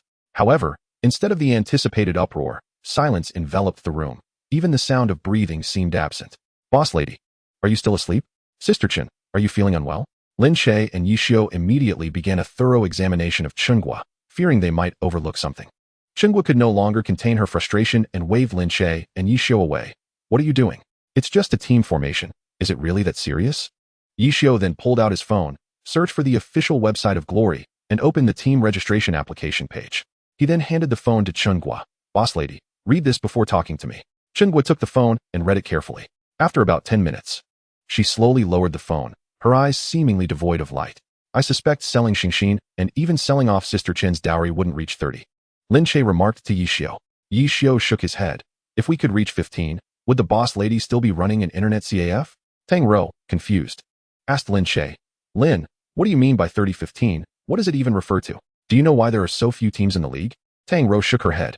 Each season, the league eliminates 2 teams and recruits 2 new ones. What Ye Xiu showed Sister Chen earlier were the hardware requirements for entering the league. Only by meeting these hardware requirements can one qualify to apply for entry. Otherwise, if anyone could apply, the league would be overwhelmed. Ye Xiu added, I believe the boss lady cannot even meet the requirements for 15. I believe that Chen Jie still possesses an advantageous position, especially since she has a dowry. The three were engrossed in their conversation when Chen Guo silently approached them from behind. Xiao Lin, given your honest demeanor and having Xiao Tang already, are you still contemplating the dowry? Her words carried an icy undertone, as if veiling an ominous threat. And no, how could I dare? Lin Che stammered. So how do you intend to return to the league? Chen Guo inquired of Ye Xiu, knowing full well his desire to rejoin. Yet aware that forming a team was currently unfeasible, Ye Xiu remained silent, instead casting an inquiring glance at Lin Che. What is your take? I could always seek out Han Ge. After all, he has my back, Lin Che retorted playfully. Ye Xiu immediately wore an expression that suggested, if you jest, I shall end you. Chen Jie, do you know how many teams are eliminated from the league each year, and how many join? Chen Guo promptly responded, of course. It's 2 teams. Then how did those 2 teams join the league? Chen Guo replied matter-of-factly, through applications and resurrections. Lin Che interjected. So which one were you just referring to? Isn't that obvious? It's the application. Chen Guo's voice grew softer. Exactly, Lin Che affirmed. Resurrection matches? Chen Guo still seemed uncertain. To be precise, they should be called challenge matches. Challenge matches represent an alternative pathway into the Glory League. Yet only those teams that have previously exited the league are eligible to advance, which is why they are colloquially referred to as resurrection matches. In truth, everyone has simply forgotten their original name. Indeed, don't you think a challenge match is a splendid option? Ye Xiu remarked at that moment. Chen Guo, being direct and decisive, promptly created a group chat, inviting Ye Xiu, Lin Che, the 2 captains, and naturally, Tang Rou as well. Subsequently, she entrusted the management of the group to Lin Che and Ye Xiu. As a result, Su Mu Cheng, a reserve player, also found herself on Chen Guo's invitation list. The moment Su Mu Cheng entered the group chat, her name was swiftly removed by Jun Mo Xiao, only to be re-invited by Zhu Yanxia. This back and forth continued, leading Su Mu Cheng to exclaim in frustration, what are you doing? You are a spy from Jiashi. Don't come here to gather intelligence, Ye Xiu insisted, reaffirming his decision and removing Su Mu Cheng once more. Should we consult Bao Zi? Lin Che suggested. Ye Xiu replied, that's acceptable, he's quite capable. What about Bao Zi's friend? Should we inquire? Tang Rou prompted. The one named Mei Guang? Lin Che remarked. His skills are somewhat lacking, but he possesses potential. Ye Xiu regarded Mei Guang as a talent worth recruiting. As for Yi Fan, his contract is nearing expiration, isn't it? Lin Che thought highly of Yi Fan as a player. Ye Xiu nodded in agreement. Yi Fan, your contract is expiring. Would you consider joining my team? The team of Senior Ye Xiu and Senior Lin Che? That sounds great. Bao Zi, are you in for the competition? Meals are on me. Are we bringing Mei Guang along? That should be fine. I doubt it will impede my studies. Thus, the team of Xingxin was officially established. Chapter 45. All present. The first to arrive was Bao Zi, who proclaimed, upon hearing the boss's call, I immediately purchased a ticket. Bao Zi was quite robust in stature. I used to manage the venue, he recounted. The second to arrive was Mei Guang. Hello everyone, I am Mei Guang. My real name is Luo Ji, and I am a university student. Chen Guo exclaimed in surprise. You are even my junior. This remark was naturally directed at Lin Che. Lin Che recalled. Not merely a junior, he is my disciple. Luo Ji, astonished, exclaimed, Senior Lin, you are a student of Professor Zhang Yichuan. Lin Che hesitated, responding, you could say that. How is old Zhang doing? What about me? You needn't worry about me, came a voice from behind Luo Ji, revealing his mentor, who was now fixed on Lin Che. You rascal, you returned and failed to pay me a visit. Upon seeing Lin Che, Zhang Yichuan began to scold him. You, with your sharp intellect, still managed to make foolish choices at critical moments. Come on, old man, you were the one who told me to go, and look where that led me. Lin Che retorted. Chen Guo, bewildered, turned to Tang Rou and asked, what is the situation with your Lin Che? Who is this old man? Tang Rou looked at Chen Guo as if she were an alien. Guo, don't you follow the news? This is Professor Zhang Yichuan, a renowned mathematician.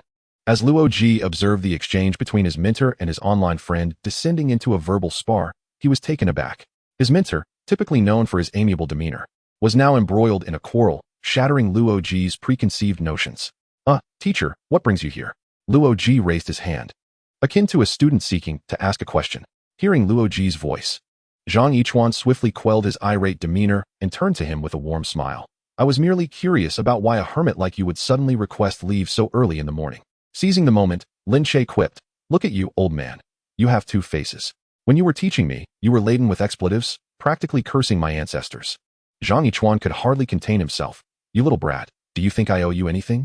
Luo Ji looked on in silent amusement as the two continued their playful banter, creating a lively atmosphere as Lin Che provoked the ever-persistent Zhang Yichuan, who relentlessly pursued him in jest. As the two individuals grew weary, Professor Zhang Yichuan turned to Lin Che and remarked, is it truly a matter of shame for you to refer to me as your mentor? On the contrary, you ought to proclaim it with pride. Even if others fail to recognize it, I do. He then entrusted Luo Ji, saying, this lad is the rascal I often speak of, a rare genius I've encountered in my lifetime. Should any inquiries arise, do not hesitate to consult him. Everything I know, he certainly does as well.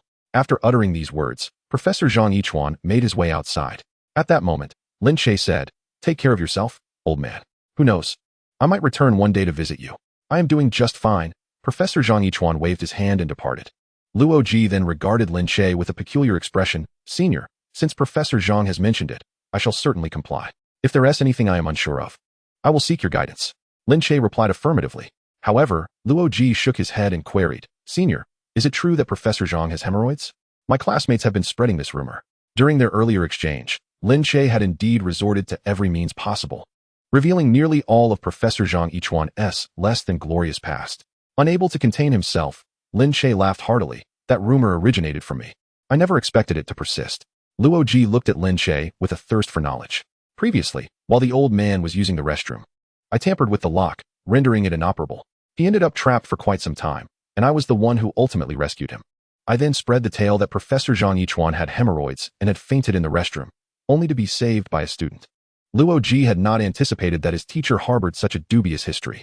In truth, Professor Zhang Yichuan was not particularly old. He merely held a prominent position within the academic realm and had only recently begun to gain recognition. Lin Che, having been his student long before Zhang's fame, naturally enjoyed a closer relationship with him. Our dear Qiao Yifan will arrive a bit late, as he must attend to matters with Wei Chao. In the Wei Chao training room, Wang Jieshi inquired of Qiao Yifan, have you made your decision? Are you heading to Ye Xiu? Qiao Yifan nodded. Yes, Captain. I have made up my mind. Once you arrive, perform your best. I believe you will excel there. Wang Jieshi expressed his well wishes, fully aware that retaining Qiao Yifan would do him a disservice. The Wei Chao team had its own formidable players, and at this stage in his career, Xiao Yifan would find himself in an ambiguous and awkward position if he were to stay. Such a scenario would undoubtedly be cruel for him. Yet, the realm of esports is thus. Genius merely serves as an entry ticket, while hard work is something everyone can undertake. The true measure of one's genius is reflected in the quality of that ticket. Within the league, countless individuals like Xiao Yifan exemplify this reality. Thus, amid everyone's anticipation, Xiao Yifan joined the Xingxin team. "Welcome, Yifan," Lin Che greeted him. "Now that everyone is present, our boss is treating us to dinner tonight," Chen Guo announced, extravagantly waving her hand. "Our boss is magnificent," Ye Xiu echoed. Lin Che inquired, "May I bring family members?" Chen Guo, puzzled, responded, "Aren't your family members your teammates?" At this moment, Tang Rou, who shared a mutual understanding with Lin Che, interjected, "He must be referring to old Yi." Considering that someone's family member was directly turned into a spy by another, Lin Che's confession had evoked envy from Su Muching, who wished for Ye Xiu to be as straightforward. Ye Xiu, standing nearby, could only shake his head, and the situation prompted laughter from the crowd. Over the past few days, everyone had grown familiar with one another, and humor flowed freely, albeit Xiao Yifan remained somewhat cautious. After all, this was Ye Xiu, a legend in glory, and it was only natural for a junior to feel nervous in the presence of a senior. "I say, old Yi, a spy hardly qualifies as family," Lin Che remarked. "I believe Brother Lin is correct. The captain must maintain his word," Baozi concurred. Luo Ji, who was naturally reticent, simply added, "Indeed." Upon arriving at the restaurant, Lin Che was the first to request a round of drinks, with Baozi eagerly complying, as he was always willing to partake. "I believe that is reasonable. On such a joyous occasion, how could we not drink?" Baozi declared. Lin Che turned to Ye Xiu. "Old Yi, what will you have? Soda or plain water?" Lin Che teased, to which Ye Xiu, surprisingly, responded, "I'll have the white one." "Oh," Chen Guo expressed her confusion. "What has gotten into this fellow?" With a playful tone, Ye Xiu added, "I'm in the mood." Laughter erupted among the group. Once the dishes were served, Chen Guo raised her glass, proclaiming, "Today, we celebrate the official establishment of our Xingxin team." Everyone lifted their glasses high, chanting, "Xingxin, let us go." Riding the wave of excitement, Chen Guo declared, "Comrades, I have decided to properly arrange things for our team. From now on, the second floor of the Internet CAF will serve as our training room. I have also been scouting nearby housing, and soon, each of you will have your own employee dormitory. Such a generous boss. Our boss is magnificent. Our boss is splendid." In stark contrast to the jubilant atmosphere at Xingxin, in the strategy meeting room of Jia Shi, the owner, Tao Xian, wore a troubled expression while listening to the team's evaluation. Jia Shi was currently on shaky ground. If they lost another match, the once dominant team would be ousted from the league, leading to a potential catastrophe for Jia Shi. Tao Xian then stepped forward, addressing the team, "Gentlemen, in our next match, I expect to witness a resounding victory." Despite his words, this year's performance for Jia Shi had been dismal, especially following Ye Xiu's departure. Even if they managed to remain in the league, the team's reputation and popularity would undoubtedly suffer a significant decline. Jia Shi was in dire need of a sensational headline to regain its former glory. As the members of Xingxin finished their meal and returned to the CAF, they noticed a well-dressed individual waiting at the entrance. Who was this person dressed in a suit, coming to surf the internet? Baozi wondered. Lin Che gently patted Baozi's head and replied, "You silly child, why wouldn't he go inside to surf the net? Surely, he is waiting for someone, likely his girlfriend." Following closely behind the crowd, Ye Xiu and Su Mucheng quickly recognized the formidable figure of the renowned boss of Jia Shi, Tao Xian. "I am his girlfriend," Ye Xiu declared, casting a bewildered glance at Lin Che. Lin Che was utterly taken aback, bewildered by the situation, and promptly turned to Su Mucheng, inquiring, "Sister Mucheng, have you been cheated on? By a man?" Su Mucheng, unfazed, retaliated with a firm punch to Lin Che's head, stating, "That is Tao Xian, the owner of Jia Shi." As the group conversed, they continued to advance, now face to face with Tao Xian. "What brings you here? Surfing the internet?" Ye Xiu initiated the conversation.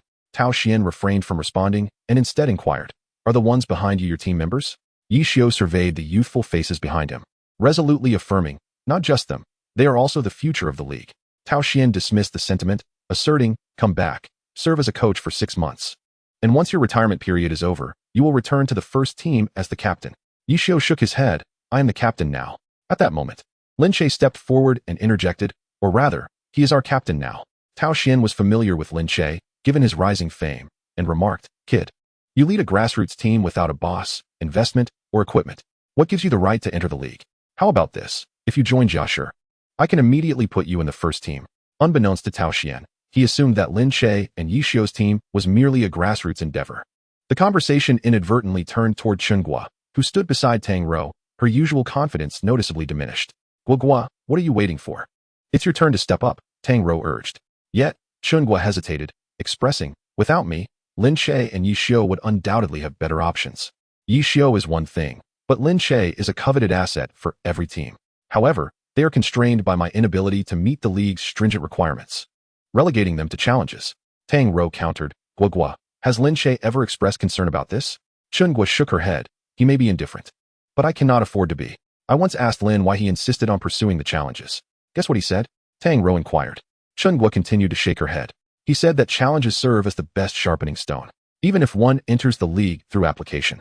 Insufficient strength will lead to elimination. It is better to refine the team through challenges.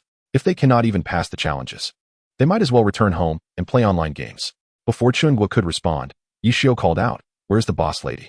Bring her over so that old Tao can see how beautiful my boss is. Tang Rou gave Chen Guo a gentle push, urging her to step forward from the crowd.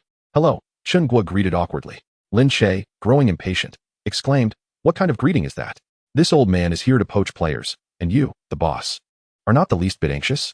Chen Guo retorted, I have my own considerations. I don't need your advice.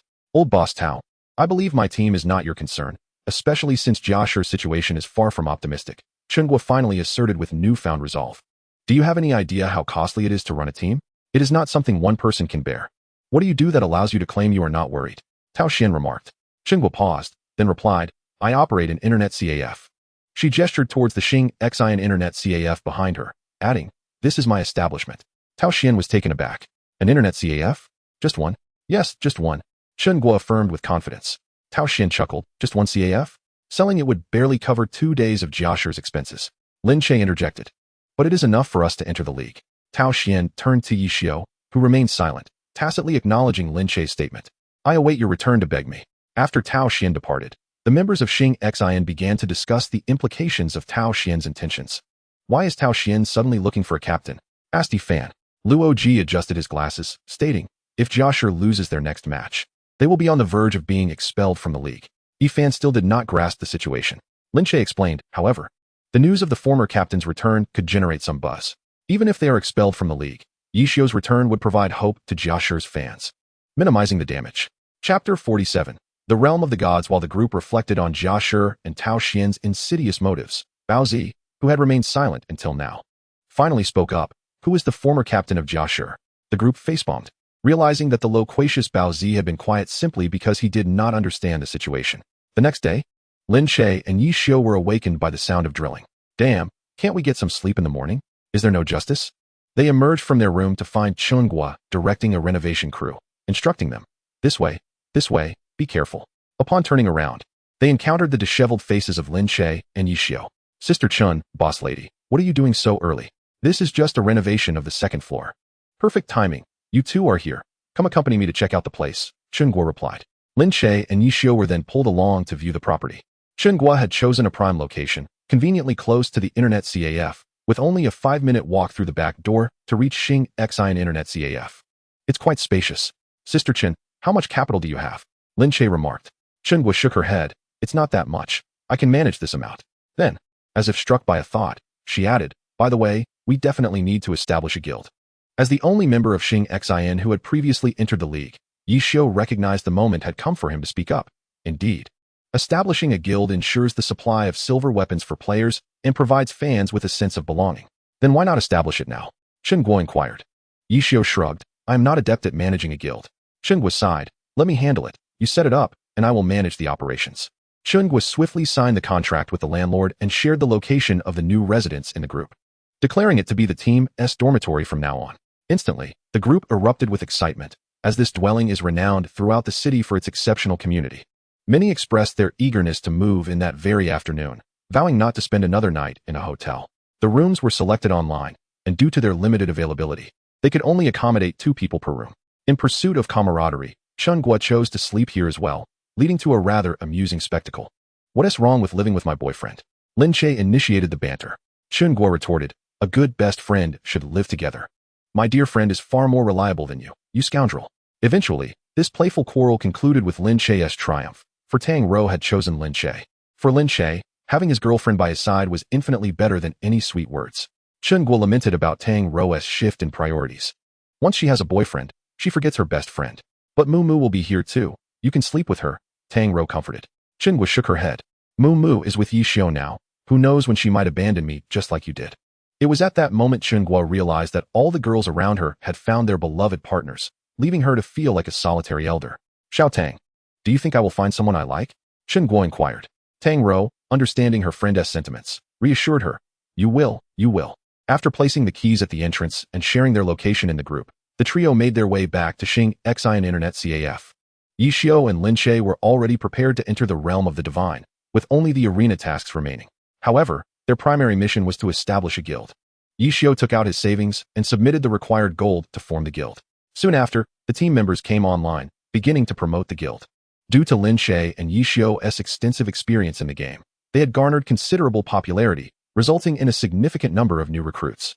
In the 10-district guild leaders group, a discussion erupted. Wait, didn't Tijun Mo Xiao just settle down for a while? Why is he stirring things up again? Who knows? I've already lost quite a few. I'm fine, none of mine have left. Damn, I just lost 3. Crap, another spy has infiltrated. You didn't give me one. Stop arguing. What should we do about Jun Mo Xiao? I say we ambush him again. I refuse to believe it will work. You go if you want. I'm not going. The guild leaders began to bicker. I suggest we wait until we're in the realm of the divine. One leader proposed. Yes, the realm of the divine is our territory. We can deal with him there. Thus, they spent the following days in relative tranquility, until the moment arrived for Lin Che's Luo Mu and Ye Xiu's Jun Mo Xiao to enter the divine realm. A flash of white light marked the entrance of their characters into the sacred domain. Welcome 10-district player Jun Mo Xiao to the realm of the divine. Welcome 10-district player Luo Mu to the realm of the divine. The system generously announced their arrival. At that moment, bullets began to rain down on Ye Xiu. Lin Che, quick on his feet, maneuvered Luo Mu to sidestep and raised his dual swords to deflect the incoming fire. Their assailants consisted of formidable characters, a wild number. A martial artist, a gunslinger, a mage, a battle mage, a demon sword master, and a priest, each a skilled combatant. Given this configuration, even the combined efforts of Ye Xiu and Lin Che would struggle to contend. Run. Ye Xiu foresaw the impending danger. However, Lin Che had already sold him out. With swift strikes and various displacement skills, he made his escape. Ye Xiu could barely keep up. You heartless traitor! Ye Xiu exclaimed. Lin Che's voice echoed ahead. They're not here for me. They've come to reminisce with you. Don't disappoint their goodwill. Anyone could surmise that this group was there to target Ye Xiu, not Lin Che. As the chase ensued, at the Micrograss Team's training room, Wang Jieshi logged in using his account card, Wang Bu Lu Xing. In the Blue Rain Team's training room, Yu Wenzhou logged in as Suakusa Air. In the same training room, Huang Xiaodian logged in as Yi Yusheng Fan. In the Ba2 Team's training room, Han Wenqing logged in as Da Mo Guyan. In the same training room, Zhang Xinjia logged in as Shibu Zhuan. In Su Mu Cheng's room, she logged in as Mu Yuqing Feng. Captains, vice-captains, and star players from various teams logged into the game. Meanwhile, as the esteemed players entered, the survival space of Lin Che and Ye Xiu became increasingly constricted, leaving them to stand against the wall for safety. Ye team, I never imagined you'd find yourself in such a predicament, remarked the team's demon sword master. Ye Xiu recognized the voice instantly. Just then, a barrage of fire erupted towards the enemy, and Lin Che and Ye Xiu seized the opportunity to launch their counterattack, concealing their forms within the smoke. Moments earlier, they had received a friend request and a party invitation from Mu Yuqing Feng. Chapter 48. May your glory never fade. May your anticipated glory never wither. I disappear for just a moment, and you two end up in such a dire state, Su Mu Cheng remarked, her hand cannon spewing fire and sending debris flying. Luo Mu and Jun Mo Xiao concealed themselves within the dust, relentlessly charging forward. At that moment, the battle mage broke through the smoke, rushing towards Luo Mu and Jun Mo Xiao. Given their relatively low levels, Lin Che and Ye Xiu posed little threat to their adversaries, especially with a priest in tow. Just then, a figure appeared in the distance, soaring towards them on a broom. It was Wang Jieshi, in the form of Wang Bu Lu Xing. A figure suddenly emerged beside Lin Che, wielding a long sword. With a swift movement, the figure conjured multiple afterimages of sword strikes. This was Huang Xiaodian, embodying the character Yi Yusheng Fan. Above the demon swordmaster loomed a dark cloud, heralding the chaotic rain, an attack from Yu Wenzhou Swoxer. In the distance, a mage was hurled high into the air, crashing down at Lin Che's feet. A judo throw executed by Han Wenqing. Though a fighter by trade, such techniques are not beyond their reach, and indeed, every fighter learns them to some extent. The arrival of Daemo Guyen was marked by a radiant holy light, restoring the vitality of both Lin Che and Ye Xiu to its zenith. Shibujuan soon followed, and soon, a legion of esteemed players began to make their appearances. Fengcheng Yinyu, Yichan Chuanyun, Sheng Lingye, and Fengshan Guiqi, among others. Shaolin, why are you in such a predicament? Zhang Xinjie teased. Isn't it due to the lack of a good healer? Brother Xinjie, are you joining Xingxin? Double pay, Lin Che retorted in kind. As for the players from Jiashi who had come to snipe, they had already been reduced to dust by the combined might of these great players. Back already? Han Wenqing inquired of Ye Xiu. You haven't left. I can't just be a coward, can I? Ye Xiu replied. While this scene unfolded in tranquility, a storm was brewing in the forums. All the great players are logging in. Is Glory about to shut down? Are the legends returning for nostalgia? I just saw Ye Yusheng fan. Is there anyone who knows the whereabouts of Ye Xiu? Willing to pay? No. It seems no one has seen Ye Xiu. As the forum members speculated about the reasons behind the great players' sudden logins, a message flooded the chat. Brothers, hurry and check the game. This prompted a barrage of messages in the forum. Inside the game, the great players broadcasted through the public chat. Mu Yu Chung Feng, may your glory never fade. May the glory you anticipate never wither. De Mo Gu Yan, may your glory never fade. May the glory you anticipate never wither. Wang Bu Lu Xing, may your glory never fade. May the glory you anticipate never wither. The first half of this sentiment was clearly directed at Ye Xiu, while the latter half was meant for Lin Che.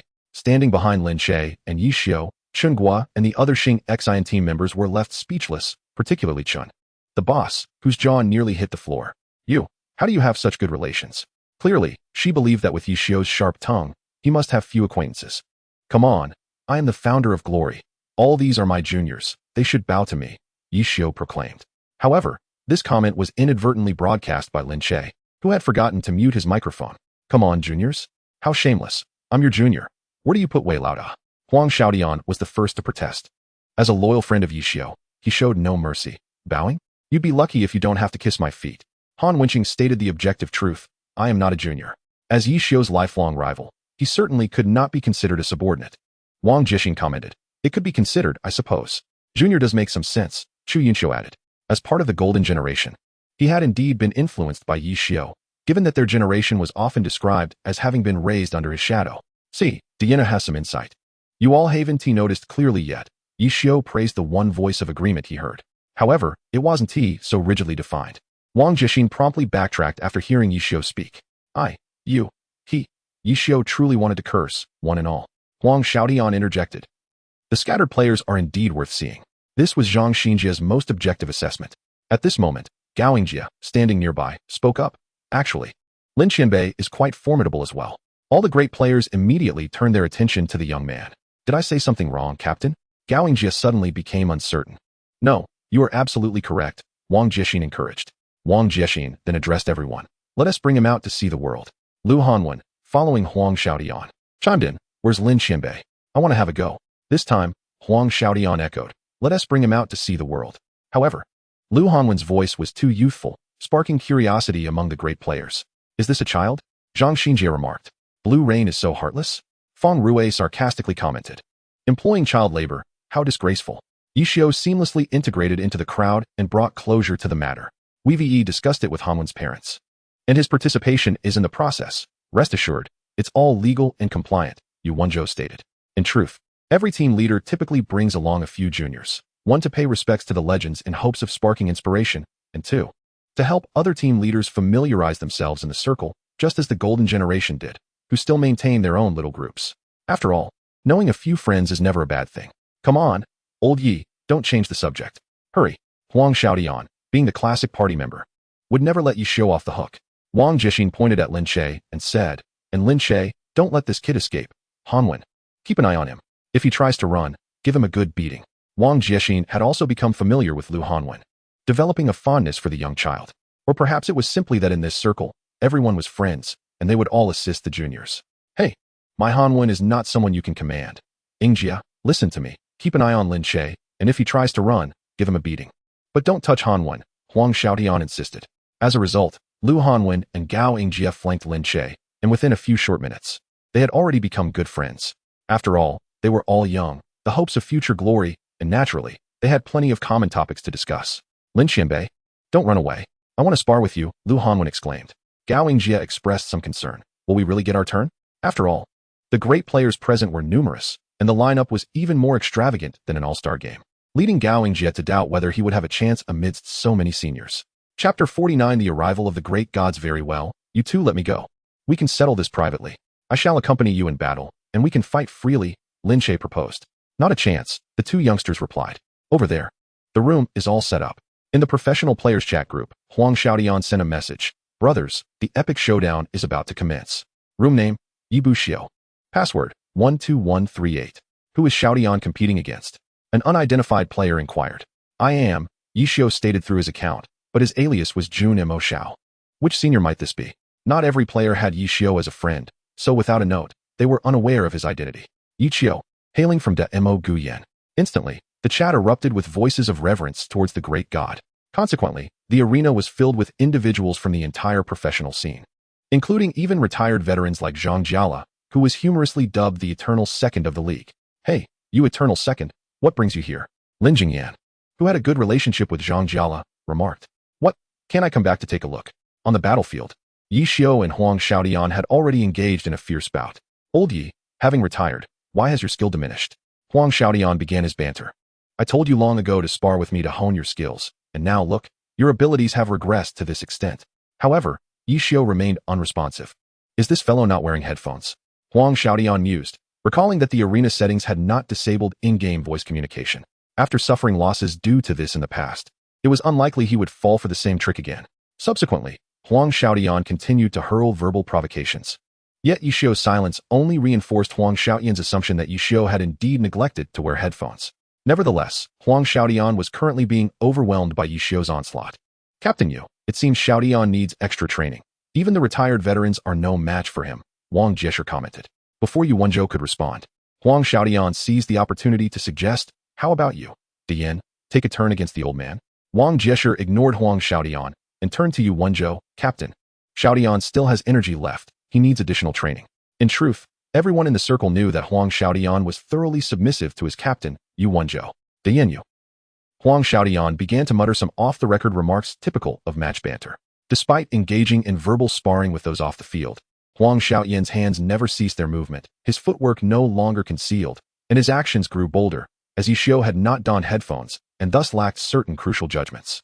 As Huang Xiaodian attempted to evade Ye Xiu's attack with a swift maneuver before launching a powerful counter, Ye Xiu saw through Huang Xiaodian's little scheme. This maneuver should have been flawless. How did Ye Xiu discern it? Huang Xiaodian was baffled. Suddenly, a bold idea struck Huang Xiaodian's mind. He opened the room settings and found that the in-game voice had indeed been firmly locked.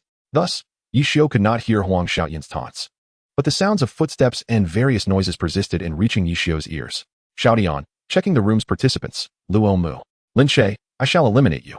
The great gods surrounding Lin Che looked at him with puzzled expressions, prompting Lin Che to explain, take a look at the room settings. From the perspective of these great gods, it seemed Ye Xiu must have removed his headphones, rendering him immune to Huang Xiaodian's trash talk. Indeed, the in-game voice was disabled.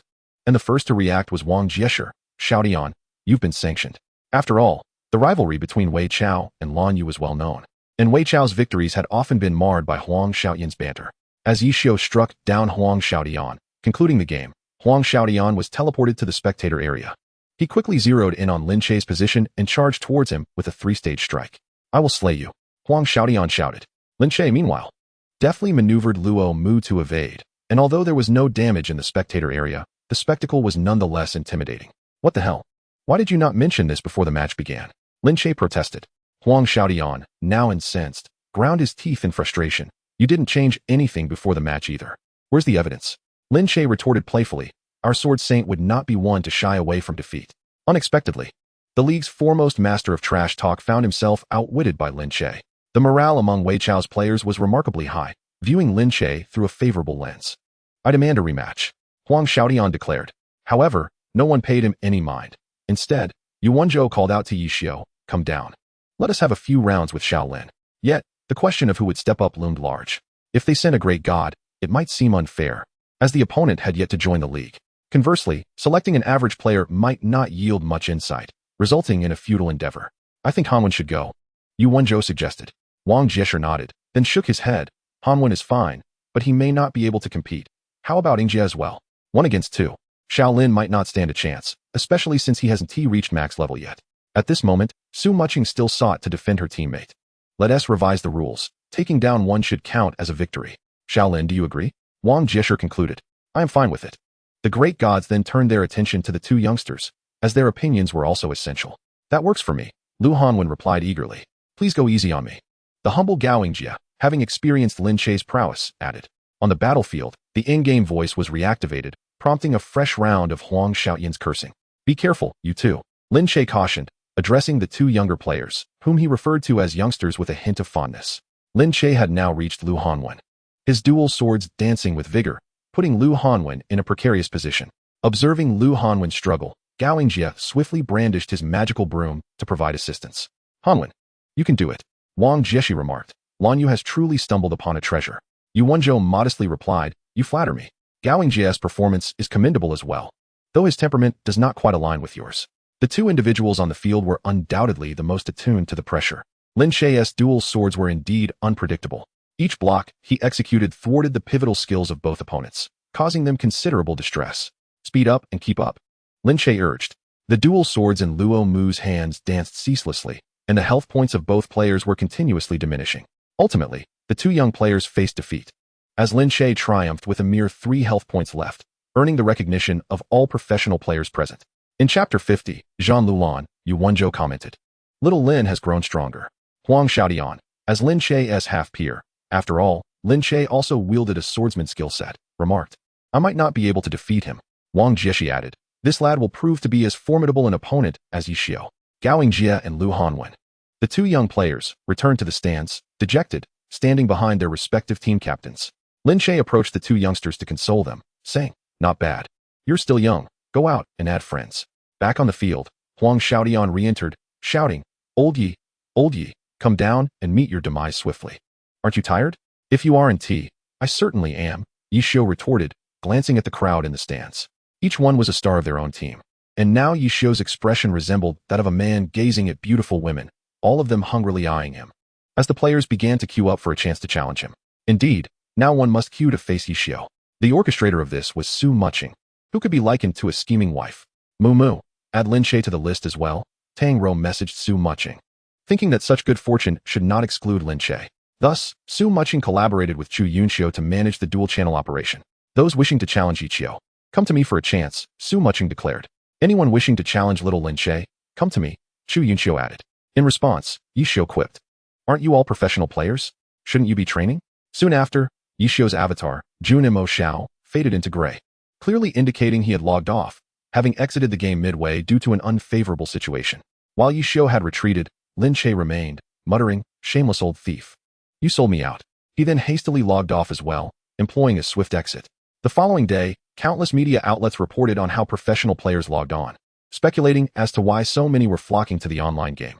Simultaneously, the presidents of various guilds in the domain of gods began to target Jun Mo Xiao. After all, he had been unstoppable in District 10, and now, on their own turf, they could not allow an outsider to bully them. I propose a bounty. Outsourced to a studio. Those individuals are always in need of money and time, suggested one president in the domain of gods. I think that's a feasible idea. Let us proceed with a joint bounty then. Thus, it was decided. At that moment, Lin Che and Ye Xiu continued to relish the tranquility of their leveling life. Someone else coming. Lin Che was the first to notice the approaching issue. Ye Xiu appeared unfazed, leisurely continuing to slay monsters. However, the high-level player Zhan Lulan was exceedingly tense, and Chen Guo, also in the domain of gods, promptly rushed to assist Lin Che and Ye Xiu in leveling. As Ye Xiu and his companions approached, the leader of the group spoke. You must be Jun Mo Xiao. This statement, while somewhat redundant, was unnecessary as the names in glory are displayed above their heads, so anyone not illiterate or blind would not mistake him. Although Ye Xiu and Lin Che did not recognize this individual, Chen Guo's reaction was quite amusing. The newcomer was a notable figure in the domain of gods, known for his wealth, and it was well known that the lavish player Zhan Lulan had a guild named Yizhan. Rumors had circulated that this affluent young master intended to form a team and was preparing to enter the league. As for his skills, they were certainly superior to Chen Guo's, and being a wealthy player, he naturally possessed top-tier equipment, far exceeding that of second-tier characters in the league. Ye Xiu, not one to let an opportunity slip, responded, Indeed, that is I. And you are? Chen Guo was already cringing from the sideline. While Lin Che had excused himself to the restroom, Zhan Lulan, with a hint of pride in his tone, declared, I am Zhan Lulan, president of Yizhan. Ye Xiu replied, "A pleasure to meet you, esteemed individual." His tone revealed no hint of awe typically reserved for renowned figures. It remained casual. "I see you're quite the straightforward person, so I'll be candid. Would you consider joining our team?" Zhang Lulan proposed. Ye Xiu replied, "I've heard you were forming a team. Is it for real?" Chen Guo muttered nearby. "Wasn't he that just revealed?" Zhang Lulan continued, "The application has already been submitted. Barring any surprises, it should be approved. Join us, my friend. We offer the highest salary in the league." This offer was indeed enticing. High salaries are the primary allure for talent, and teams newly entering the league desperately need key offensive roles. Should Ye Xiu accept, he would undoubtedly become the core of the Yizhan team, minimizing the unpredictability of challenge matches. Frankly speaking, even Chen Guo was swayed, watching Ye Xiu anxiously, fearing he might accept Zhang Lulan's invitation. Lin Che, witnessing Chen Guo's nervousness, felt a pang of frustration and nudged her, urging, "Speak up. Are you waiting for old Ye to be poached?" With this, Ye Xiu turned his gaze to Chen Guo, who had been attempting to bury her head in the sand like an ostrich, but Lin Che had effectively pulled her back into the fray. He already has a team. Chen Guo managed to assert, albeit reluctantly. It was evident to all that this female player had been pushed forward, but Zhang Lulan did not expose this. Continuing to engage Ye Xiu, "You play exceptionally well. You must be a senior. Do you have any high-level accounts? Perhaps we are already acquainted." Ye Xiu pondered for a moment before responding. "Indeed, there is one from District 1, called Ye Xiu." Zhang Lulan instinctively echoed, "Ye Xiu. That rings a bell. An esteemed senior from District 1? Yes, an esteemed senior." However, he soon noticed that his teammates were regarding him with expressions of bewilderment. "What? Ye Xiu? Ye Xiu?" Zhang Lulan finally realized. "You are Ye Xiu, the captain of the Jiashi team?" Ye Xiu nodded affirmatively. "Indeed. How can I prove it? Believe it or not? Or perhaps I could summon Huang Xiaodian for you." As he spoke, he genuinely prepared to message Huang Xiaodian. "All right then. If you truly are the legendary Ye Xiu, it seems the rumors of your return are indeed true." In fact, after Ye Xiu executed the Dragon Lift at the All-Star event, media speculated about his potential comeback, with various interpretations of his actions. Later, Chen Guo had inquired of Ye Xiu, "Did you really intend to convey that you would never bow down with the Dragon Lift?" Do not heed the nonsense propagated by those unscrupulous media. It was simply that if it weren't for the Dragon Lift, my plan would have missed. And I would have lost, were Ye Xiu's exact words. Lin Che shared a similar viewpoint, although at that moment, Chen Guo was not convinced. Chapter 51. Wei Chen, by the way, are you all preparing for promotion now? Ye Xiu brought up. Zhang Lulan was momentarily taken aback before replying, "Indeed. We shall likely begin promotions by the end of the month. Do you require my assistance?" Ye Xiu proposed enticingly. Lin Che muted his microphone and asked Ye Xiu, "You are not suggesting that Ye Xiu should assist Zhang Lulan with promotions, are you?" During the new year, everyone had returned home, leaving only Ye Xiu and Su Muching as a couple, alongside the newlywed widow Lin Che and the eternally single Chen Guo. Consequently, Ye Xiu was still resting in the dilapidated dormitory while the true Ye Xiu arrived at the Internet CAF to initiate his leaf-sweeping operation. The gathered crowd soon realized that the entire Xingxin Internet CAF not only boasted Tang Rou as a little princess, but also featured a scion of the Yi family. "Why are the employees wealthier than the boss? It seems that Xiao Lin is better off," Chen Guo lamented. "Perhaps one day in the future." Chen Guo would reflect that today's statement was not entirely accurate. Ye Xiu shook his head and said, "What do you think about Jun Mo Xiao joining the Yizhan Guild? Do we not have a guild?" Lin Che queried in confusion. Chen Guo interjected. "Shouldn't the focus be here? Shouldn't we be concerned that this fellow is preparing to switch to another team?" Ye Xiu replied, "Listen closely. I am suggesting joining the Yizhan Guild, not the Yizhan team. For an online game player, is it not entirely normal to join a guild?" After discussing this idea with Zhang Lulan, Ye Xiu swiftly gained his agreement. "I think it is feasible. Grant me a week to ponder." Zhang Lulan did not rush to a decision. Subsequently, the Yizhan members utilized the teleportation skill to depart from the area. Shortly after their departure, Lin Che felt countless pairs of eyes fixated on himself and Ye Xiu as they trained. "Old Yi, this time there is no doubt. They are definitely here to stir up trouble." "I believe you make a valid point," Lin Che replied. After speaking, Jun Mo Xiao swiftly distanced himself from Lin Che. The moment Jun Mo Xiao left, a satellite beam struck the precise spot where he had just stood, affecting Lin Che's position as well. "Old Yi," Lin Che cursed. "You sold me out." Had Lin Che not reacted swiftly, he would have been obliterated. Surrounding buildings were brimming with onlookers, indicating that this was a meticulously planned ambush. Instantly, a torrent of attacks surged toward the trio, with Chen Guo, the least skilled among them, naturally being the first to fall. Fortunately, nothing was dropped, as Lin Che feared the chaos that would ensue if Chen Guo's prized artillery were to be claimed by others. "Old Yi, can you identify the commander?" Lin Che understood that in such a battle, capturing the leader was undoubtedly the best course of action. As Ye Xiu dodged attacks while searching behind a high ruin, a warlock was squatting, intently observing the two. Found him, Ye Xiu informed Lin Che.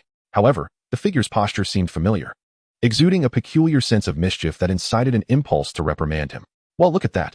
Now that Lin Che had discerned the commander's location, it was easier to approach. Clearly, the commander noticed their intent and hurriedly directed his teammates to intercept them. But how could ordinary players hope to stop the duo of Lin Che and Ye Xiu? As the commander saw them drawing nearer, he decisively fled without a moment's hesitation, abandoning his comrades. Is this person a fellow disciple of yours? Lin Che inquired of Ye Xiu, noting that the speed with which he betrayed his allies was rivaled only by Ye Xiu himself, given Lin Che's long-standing role as a teammate and frequent victim of betrayal. Who knows? Ye Xiu casually responded, his 1,000-machine umbrella never ceasing its movement. The fleeing individual was not merely escaping. He occasionally attempted to cast skills to hinder their pursuit. However, any skill that required chanting was swiftly disrupted by Ye Xiu's bullets, leaving him with only instant spells to create disturbances. As he resorted to tossing items from his backpack, the realization that weight would affect movement speed dawned upon him. Yet, such efforts were ultimately futile. The two were rapidly closing in. Old Ye, stop chasing. I was just joking with you, the individual called out, implying a familiarity with Ye Xiu. Upon hearing the voice, Ye Xiu confirmed his suspicions. That unmistakable sense of mischief could not be imitated by just anyone. Old Wei, are you truly playing games with me? Ye Xiu inquired, though it was evident that he had already contemplated the whereabouts of Wei Chun. Wei Chun hastily responded in an ingratiating tone, remarking, indeed, after all, he is the illustrious deity of glory. One cannot help but feel a twinge of excitement. Just think of the bounty we could amass. Ye Xiu abruptly interjected, how much would that ticket yield? Wei Chun instinctively replied, 5,000. Ye Xiu promptly retorted, I knew it. You shameless individual. Do you think I don't keep an eye on the forums? The guild had indeed posted a bounty on Ye Xiu and Lin Che's alleged crimes, the reward clearly visible for all, including the subjects of the bounty. You old rogue. You dare accuse me of lacking integrity while attempting to deceive me? Prepare yourself. Wei Chen's words were merely a prelude to the incantation of a skill, which he had now completed. Ye Xiu deftly maneuvered Jun Mo Shao, evading the 6-star light prison set by Wei Chun. Old Wei, this is a tired tactic you've employed for years. Do you truly believe your cleverness can outsmart me? At this juncture, Wei Chen ceased feigning innocence. Come on. If you can, kill me. I have plenty of accounts. Don't let me seize an opportunity. However, Ye Xiu deliberately shifted the subject. Shaolin. This gentleman before you is the former captain of Lan Yu, the operator of Suakusa Air, the king of shamelessness, the progenitor of crowd control, Wei Chun, esteemed. It appears you have incorporated quite the peculiar title into your introduction, Lin Che remarked, unimpressed. Ye Xiu dismissed Lin Che's comment, addressing Wei Chun, a silver weapon. Quite a fine piece. Its attack range is not to be underestimated. Upon hearing this, Wei Chen's pride soared, of course.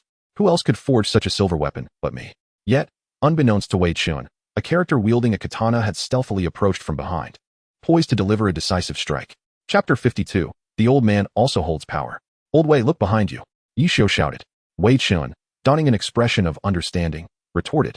Old Ye, after all these years, you haven't made any progress. That's not how one diverts attention. Just as he finished speaking, Exiled Hui struck Wei Chun from behind with his katana. Lin Che thoughtfully assisted Exiled Hui with a blade formation, while Ye Xiu remarked, Old Wei, your lack of trust in me is rather disheartening. You shameless one. Wei Chun vehemently insulted Ye Xiu, yet this did nothing to hinder the assault from the trio. I say, Old Wei, stop eyeing the dungeon behind you. We won't let you pass. Ye Xiu had noticed Wei Chen's gaze fixated on the dungeon, clearly seeking a chance to enter. Within the dungeon, there are no death penalties, and the likelihood of losing equipment is negligible, making it the optimal place to minimize casualties. Wei Chun, however, chose to ignore Ye Xiu and turn to engage Qiao Yifan, saying, Young brother, your skills are impressive. Which team do you belong to? Xingxin. Qiao Yifan responded. Xingxin? What team is that? How come I've never heard of such a team in the league? Who is the captain? Wei Chun inquired. Bewildered, Ye Xiu answered, that would be me. Realization dawned on Wei Chun. This young man had joined Ye Xiu's team, and his remarkable skills were undoubtedly honed through a professional training camp. Which training camp did you come from, young brother? Perhaps I have connections with your captain. Wei Chun queried. Wei Qiao Yifan succinctly replied. Upon hearing this, Lin Che noticed a clear hesitation in Wei Chen's actions, allowing his sword to strike Wei Chun. Young man, following Ye Xiu leads to no future. A team that hasn't even entered the league isn't worth your time. I have a decent relationship with Wang Jieshi. I can certainly advocate for you. What you lack is an opportunity. How about it, Zhou Yabai? I am not Zhou Yabai, Qiao Yifan retorted. Ye Xiu added, Old Wei, Looks like you miscalculated. You'd rather take a hit than check some information. Lin Che now understood why he perceived a distinct slowdown in Wei Chen's actions. He was oblivious to the fact that Wei Chen was engaging in nonsensical banter. Nonsense. Just the other day, I went to the foot massage place at the South Gate with Wang Jieshi, Wei Chen protested. Xiao Yifan interjected, actually, Wei Chao has no South Gate, and even if it did, opposite the only North Gate is a large supermarket. Moreover, Captain Wang despises the foot massage place. Damn it. Ye Xiu, Wei Chen grumbled in frustration. Young fan, do not hold back, Ye Xiu advised. This fellow retired in the second season, and De Yin made his debut in the third. Where would any connection come from? Ye Xiu proclaimed, assuming the role of a villain. Lin Che glanced at the ground where Wei Chen's body lay, a staff glimmering faintly in the light. Old Wei, tremble, this is your fate, Ye Xiu mocked, mercilessly desecrating Wei Chen's remains. In the realm of glory, the resurrection of corpses had ceased to occur, yet now the body remained intact. This was undoubtedly due to Wei Chen's decision to observe the unfolding events from the perspective of a deceased soul rather than opting for resurrection. In this state of death, one could hear the conversations of others but could not partake in them. Ye Xiu understood that Wei Chen was undoubtedly sending a telegram at that moment. Suddenly, the sound of notifications erupted from Ye Xiu's computer. Upon opening it, he discovered that the sender was indeed Wei Chen. Hurry up and send me the items. Or beware of my nighttime assassination, he warned. If you possess the courage, come and try, Wei Chen retorted. So, what conditions will persuade you to part with the items? Ye Xiu inquired. You've retired, what use do you have for a silver weapon? Allow me to offer you money to acquire a dazzling set of gear from the online game instead. You can keep the silver weapon for me. How does that sound? You wish. Regardless, you are not returning to the game. I intend to reclaim the championship with that silver weapon, which will bring you honor as well, correct? You wish. Wei Chen exclaimed. Moreover, even with a common weapon, you could wreak havoc in the online game. Just consider it a way to assist a friend. You. Following this exchange, Wei Chen unleashed a torrent of messages, interspersed with telegrams and warm greetings to his family. How about this? You come find me, and I will hand over the silver weapon in person. Where? Ye Xiu sent his address to Wei Chen. I'm waiting. Are you planning to recruit Wei Chen? Lin Che inquired. Indeed, this fellow is quite capable, Ye Xiu replied. However, Lin Che expressed his reservations. Isn't he rather old? An old-timer possesses advantages, such as competition experience and on-the-spot reactions, far surpassing newcomers. I assure you, if we were to form a team of seasoned veterans, advancing to the playoffs would be utterly effortless. Is that so? Lin Che remained skeptical.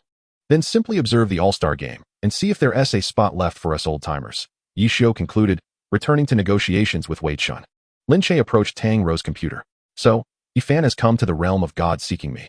When will our little Tang arrive? Upon seeing Lin Che, Tang Rou responded, competing across levels in the arena is exceedingly difficult. Persevere, Comrade Tang, he encouraged. Shall we wager? Tang Rou asked. On what? Give me a week, and I shall reach the realm of gods, she replied. And if you win? Lin Che inquired about the stakes. A travel companion. Tang Rou expressed her long-standing desire to travel with Lin Che, which had yet to materialize due to a lack of opportunity. Chapter 53. A visit to Batu City. In the Batu training facility, Han Wenqing picked up the phone. What is it, Shaolin? Brother, I'm planning to visit you for a few days. Any scenic spots you would recommend? Once you arrive, I'll arrange everything. When will you get here? The day after tomorrow. Great. Tang Rou had indeed fulfilled her promise, successfully arriving in the realm of gods. Lin Che, naturally, intended to keep his word and take Tang Rou on a trip, with the city being the optimal choice, offering beautiful scenery and familiar faces. On the day Lin Che arrived, Han Wenqing had already left the Batu dormitory early to head to the airport. Brother, Lin Che called out from a distance. Spotting Han Wenqing, he merely nodded in acknowledgement. Following closely behind Lin Che was Tang Rou, who felt a sense of nervousness akin to meeting her partner's parents. As Lin Che had mentioned that his family consisted solely of Han Wenqing's family, Han Wenqing and his parents, and his long-absent father. Lin Che's mother had passed away years ago, leaving him to be raised by his grandmother, who was also Han Wenqing's maternal grandmother. Thus, encountering Han Wenqing often felt like Lin Che was introducing Tang Rou to his family, leaving her unsure of how to handle the situation. As Tang Rou's mind wandered, Lin Che had already met up with Han Wenqing. Lin Che playfully punched Han Wenqing's chest. Your strength training is yielding results. It's decent, courtesy of the club. With nothing much to do, it helps me sleep better after a workout, Han Wenqing replied. Lin Che pulled Tang Rou forward. This is my girlfriend. See, I told you I could catch up. You can just call me brother like Lin Che does, Han Wenqing said. Brother, Tang Rou greeted. Han Wenqing turned to Lin Che. You better treat her well. She chose you, so you must have accumulated some good karma. You should hurry and find someone too. I recall Uncle Han has been introducing you to potential partners every year, Lin Che teased. Han Wenqing was indifferent, I'll wait a bit longer. Let me win a few more championships first, then we'll see. As they chatted, the trio arrived at the airport parking lot. Wow, you bought a car? Lin Che exclaimed, eyes sparkling at Han Wenqing's SUV. Convenient, Han Wenqing replied as he parked at Ba Tuesday. We'll rest here today, and tomorrow I'll take you to the seaside. Whatever you say. Should we eat at Uncle Han's tonight? You can go if you want. I'm not going. I'm afraid Uncle Han will pressure me into marriage. Scram. The three first arrived at the Ba Tu cafeteria, which was bustling with activity during mealtime. Both Lin Che and Tang Rou, having just disembarked from their flight, felt a bit hungry. Though it was challenging to find a seat, Han Wenqing managed to locate an empty spot, sharing a table with Zhang Xinjia. As Han Wenqing went to fetch food, Lin Che and Tang Rou settled in. Xiao Lin. Zhang Xinjia adjusted his glasses and remarked, I heard old Han talking about you yesterday. Are you here to see him? Lin Che scoffed. Who else there to see? With that deadpan face of his, it's as if someone owes him money. Zhang Xinjia chuckled, not commenting on the painfully accurate observation, instead turning to Tang Rou. Is this your girlfriend? She appears dignified and graceful, like a celestial being. Lin Che chimed in. Look for a suitable girl for my brother. Our family is pressing for marriage. Zhang Xinjia shook his head. Old Han's chances of meeting a new girl are 0. And his possibility of finding someone he likes is also 0. Currently, the odds of him securing a partner stand at 0. Does brother Xinjia have a sister? Introduce her to my brother, Lin Che suggested. No, I'm an only child. Just then, Han Wenqing returned with food. As a few individuals engaged in casual conversation around the dining table, Lin Che inquired, Brother, don't you have a match tonight? Han Wenqing, while savoring his rice, replied affirmatively, Yes, against Lan Yu. Are you planning to watch? Lin Che responded, Perhaps, after which I shall head to Uncle Han's. In the city, at the Jiashi Club, Su Mucheng glimpsed a close-up photo of Tang Rou and Lin Che holding their plane tickets just before boarding. Upon checking her phone's contact list and seeing Ye Xiu's name, she felt a surge of frustration, realizing that this fellow was infuriatingly dense. Almost as if he were made of wood. She promptly began to voice her grievances about Ye Xiu. At the Tang family villa, Tang Mu first noticed her daughter's social media post. She was aware that Tang Rou had a boyfriend, having overheard a phone conversation during the new year when Tang Rou had been reclusive in her room. However, Tang Rou had not shared any pictures at that time, so this was the first glimpse Tang Mu had of him. Suddenly, an anguished scream erupted from outside the room. Whose little rascal is this? Following this, Tang Mu's husband violently burst through the door, confronting her with trembling hands, pointing at the photo of Lin Che and Tang Rou. Words became tangled. Lin Che had to be dealt with. Far away in the city, Lin Che felt a chill. I know, this boy seems quite decent. I can see Rou likes him. Tang Mu thought favorably of Lin Che, considering her daughter as happiness and the family's financial stability. Therefore, as long as the boy was not utterly inadequate, she would not oppose their relationship. However, Tang Fu could not tolerate the situation and promptly commented on Tang Rou's post. When will you bring this little rascal home for me to see? When Tang Rou saw her father's comment, she and Lin Che had already arrived at the training room of Ba Tuesday. Lin Che busily chatted and exchanged pleasantries, creating a lively atmosphere that felt almost like a party. The players of Ba Tu adored Lin Che and wished to have him permanently at their side, for the training room had never been so animated, with smoking and playful banter. Han Wenqing had long since prohibited smoking within the premises. In truth, all major teams forbade smoking in their training rooms. Leaders like Ye Xiu and Wei Chun, known for their lack of restraint, were not held accountable. Conversely, after Ye Xiu's departure, Jiashi promptly displayed a no-smoking sign, and had it not been for the need for quiet in the training room, they would have added a loudspeaker announcing the prohibition continuously. The evidence was clear. Ye Xiu's mouse pad bore scorch marks from sparks landing on it, a testament to his intense focus. Su Mucheng had teased Ye Xiu about the sign, stating that it had been purchased long ago but had merely gathered dust until Ye Xiu left, prompting its reinstatement. Bai Yanfei clung to Lin Che's leg, exclaiming, Brother Lin, you are my brother. Don't leave. As evening descended upon Batu's competition venue, the atmosphere in Lan Yu's lounge was palpable. Shall we discuss whether you feel pressure facing Han? Lin Che asked Huang Xiaotian. Pressure? What is that? You should ask old Han if he feels pressure against me. Huang Xiaotian boasted, unaware that Han Wenqing had followed Lin Che into the lounge. Shall we review our one-on-one statistics? Han Wenqing interjected, causing Huang Xiaotian to whirl around in surprise at the sight of Han Wenqing's formidable visage. Oh my, he gasped, startled by Han's intimidating presence. Statistically, Huang Xiaotian trailed Han by a small margin of approximately 60 to 40, which made Han's assertion quite reasonable. Old Han, why do you walk so silently? Huang Xiaotian patted his chest in an attempt to regain his composure. If I made noise, I wouldn't hear your ramblings, Han Wenqing retorted. Let us see how I decisively outplay you this time, Huang Xiaotian declared. This time, Lin Che had the opportunity to meet Lu Hanwen in person, having only encountered him in the game previously. You must be Hanwen, Lin Che remarked, observing the youthful figure before him, whose face retained a hint of innocence. With only one young and inexperienced member in the Lan Yu team, it was evident he was Lu Hanwen. You are Lin, the senior, Lu Hanwen acknowledged. His most distinguishing feature was his large, sparkling eyes. Not quite a senior, Lin Che replied, affectionately ruffling Lu Hanwen's hair. Huang Xiaodian chimed in. Hanwen, don't be deceived by his appearance. He is, in fact, a demon, a great demon. Do not let him fool you. Are you itching for a challenge? Lin Che teased. In reality, Huang Xiaoyan's statistics were considerably better against Lin Che, having won more often. However, he struggled to maintain endurance during high-intensity matches, which meant that over time, Lin Che's winning percentage increased. Am I afraid of you? Huang Xiaodian replied, but upon glancing at Han Wenqing, he swallowed his retort about being unable to defeat both him and old Han. After the match concluded, Lin Che bid farewell to the group and made his way to Han Fu's home. Uncle Han, I have come to see you, Lin Che greeted warmly. Sitting on the sofa, Han Fu was delighted to see Lin Che. I have heard from Wenqing about your arrival in the city. It has been quite some time since I saw you.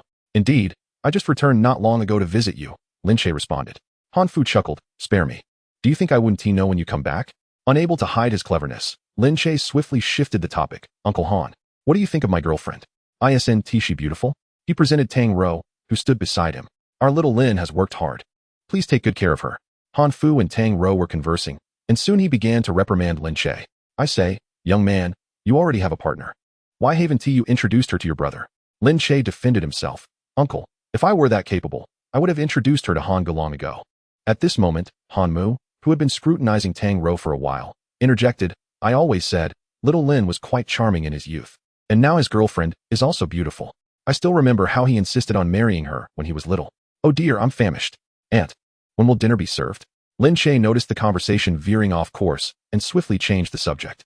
Meanwhile, Tang Rou's hand had already found its way to Lin Che's waist, and her gaze held a hint of menace. Aunt, you've truly put me in a tight spot. Lin Che thought to himself. After dinner, Lin Che and Tang Rou decided to walk back to Tuesday Lin. Aren't you going to explain about that sister you insisted on marrying when you were young? Tang Rou's eyes were fixed on Lin Che, narrowing into slits. If looks could kill, Lin Che would have been 6 feet under by now. Well, actually, I can't quite recall. She was probably the sister of my neighbor, but I've heard she is already married. Lin Che felt compelled to confess everything, adhering to the principle that honesty brings leniency, while resistance invites severity. At the second floor of the Xingxin Internet Cafe, Chen Guo was idly watching the computer screen. Her best friend had gone on a trip with her boyfriend, and conversing with Ye Xiu tended to provoke her irritation. How dull, Chen Guo lamented. Just then, a man clad in a deep brown suit ascended the stairs. He appeared quite mature, sporting gold-rimmed glasses and an unshaven stubble. Excuse me, does Lin Che work here? He inquired. Chen Guo was puzzled. Lin Che had a rather limited social circle, at least in her perspective. Essentially, he was much like Ye Xiu, lacking in friends. What do you need him for? Chen Guo asked. Oh, I forgot to introduce myself. I am Lin Che's father, Lin Jie, the man introduced himself. Chen Guo suddenly realized. Oh, it's uncle. Lin Che went out with his girlfriend. Oh, he has a girlfriend? Lin Jie expressed surprise. More astonished was Chen Guo. Uncle, you didn't know Lin Che was dating? We don't keep in touch much, or rather, I don't have his contact information, he said, as if recounting a mundane matter. Uncle, you don't keep in touch at all? Chen Guo was even more astonished. Not much. Ever since he went abroad. We lost contact, Lin Jie replied. Do you have his phone number? Immediately, Chen Guo provided Lin Che's number. Lin Jie then retrieved a rather old mobile phone from his pocket and dialed. Hello, has there been any progress on your research project? Yes. The one from 3 years ago, I need it. Please send the verification process to this email. Go ahead and send it over. I'll make sure you get a bonus. I heard you have a girlfriend now. I'll meet her sometime. Find a day to bring her to the research institute. Your professors should have a look too. On the street, Lin Che hung up the phone. Who was that? Tang Rou inquired. My old man. Your uncle? Tang Rou asked. What does he do? I've never heard you mention him. Lin Che added. I asked about it when I was young, but he said it was confidential. What does your uncle want with you? Tang Rou pressed on. He wants some materials from me and mentioned that he'd like to meet you and his colleagues. Lin Che replied. Chapter 55. Wei Chen arrived. Shall we take this opportunity to visit your uncle? Tang Rou suggested. Let me check the tickets. Lin Che opened his phone and booked tickets to the city. Let us play for a few more days before we head out, Tang Rou remarked. 2 days later. At the research institute in the city, Lin Jie had been waiting at the entrance for quite some time when a taxi pulled up. Dad! Lin Che exclaimed as he got out of the car and opened the trunk to retrieve their luggage. Tang Rou followed closely behind Lin Che, genuinely nervous about meeting his family, though she maintained a calm exterior. Dad, This is Tang Rou, your daughter-in-law, Lin Che said with a smile. Tang Rou shot Lin Che a glare, but did not oppose. Hello, uncle. Is Uncle Li and Uncle Su still around? Lin Che inquired. Uncle Li has been reassigned. Uncle Su, upon hearing you were coming, specially harvested some vegetables from the field and said he would cook for you, Lin Che replied. The young couple entered the research institute and spotted Su Wei holding a bunch of chives. Uncle Su, Lin Che called out. Su Wei was no spring chicken. His hands still dirty from the soil, and his shoes were caked with mud. Were it not for his presence at the research institute, one might mistake him for an elderly farmer. Little Lin, you're back, Su Wei said, moving closer to Lin Che. Lin Che introduced Tang Rou. This is Su Wei. Just call him Uncle Su. Hello, Uncle Su. Tang Rou recognized him, as it was hard to find anyone in the country who didn't know Su Wei, the head of the satellite program responsible for launching a significant portion of the nation's satellites. Although Tang Rou's family was wealthy, it was evident that Lin Che had been modest about his background. Little Lin, you've done well for yourself, with such a beautiful girlfriend, Su Wei remarked. Lin Che chuckled. Ah, Uncle Su, Tang Rou is not just beautiful. Her character is just like yours. She never knows the meaning of giving up. Su Wei chuckled. Tang Rou. Is it? What does your family do? The Tang family runs the Tang Group Corporation, Lin Che answered. Tang Rou tugged at Lin Che and said, That's all my father built. It's just a small enterprise, nowhere near the level of what you do, Uncle Su. Su Wei waved his hand dismissively. What's this? I'm merely contributing to the nation. But you, little Lin, seem to have been quite restless while abroad. Lin Che, upon hearing those words, let his gaze darken slightly and replied, It's all right. I have learned what I needed to learn. Our country is not lacking in knowledge. There is no need to study abroad. They cannot be considered a powerful nation now, and we are not inferior. Su Wei remarked, Well, now you've been taken advantage of. I shouldn't have let you go. Uncle Su, please hurry and cook. I'm starving, Lin Che urged. All right. No need to complain, Su Wei replied. Do you think I'm bothersome? Lin Jie and Lin Che said, Go help your Uncle Su. Lin Che glanced at his father and then at Tang Rou, thinking to himself, I could still eat with her. Lin Jie understood Lin Che's implication. Tang Rou returned Lin Che's gaze with a reassuring look. Lin Jie then led Tang Rou into the house. Have a seat, he said, pointing to the sofa beside him. Tang Rou sat down, waiting for Lin Jie to speak. Do you know that kid? Lin Jie began, moving a stool closer to himself, prompting Tang Rou to rise and assist. Tang Rou was perplexed by the question. Or do you know what happened to him abroad? She inquired. However, she was not very clear herself, only aware that Lin Che seemed to have been taken advantage of while overseas. In the kitchen, Lin Che assisted Su Wei. You should tell Uncle what happened to you in the country. Why have you returned without saying a word? Su Wei was only aware that Lin Che had been deceived. A fact even his classmates in the country knew, but he did not know the details. It's nothing. I was just taken advantage of, Lin Che replied, remaining tight-lipped. After dinner, the two spent the night there and booked tickets to return to the city the next day.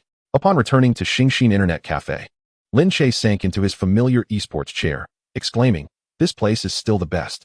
Tang Rou approached Chen Guo and asked, Guo, how did Lin Che end up here as a manager? He came with Ye Xiu at that time. Why are you asking about this now? Chen Guo queried, puzzled. It's nothing, Tang Rou replied, just curious. The following day, a scruffy man loitered at the entrance of Xingxin Internet Cafe. Ye Xiu, who happened to see him, called out, Hey, Lao Wei, good morning. What the hell? Where's my silver weapon? The person was none other than Wei Chun, who had been exposed by Ye Xiu for his silver weapon, and he was currently gripping Ye Xiu's collar. Ye Xiu brushed Wei Chun's hand away and said, Here's the deal. If you can defeat everyone in my team except me, you can take the silver weapon. If you lose, you must return it. Are you serious? Wei Chun asked.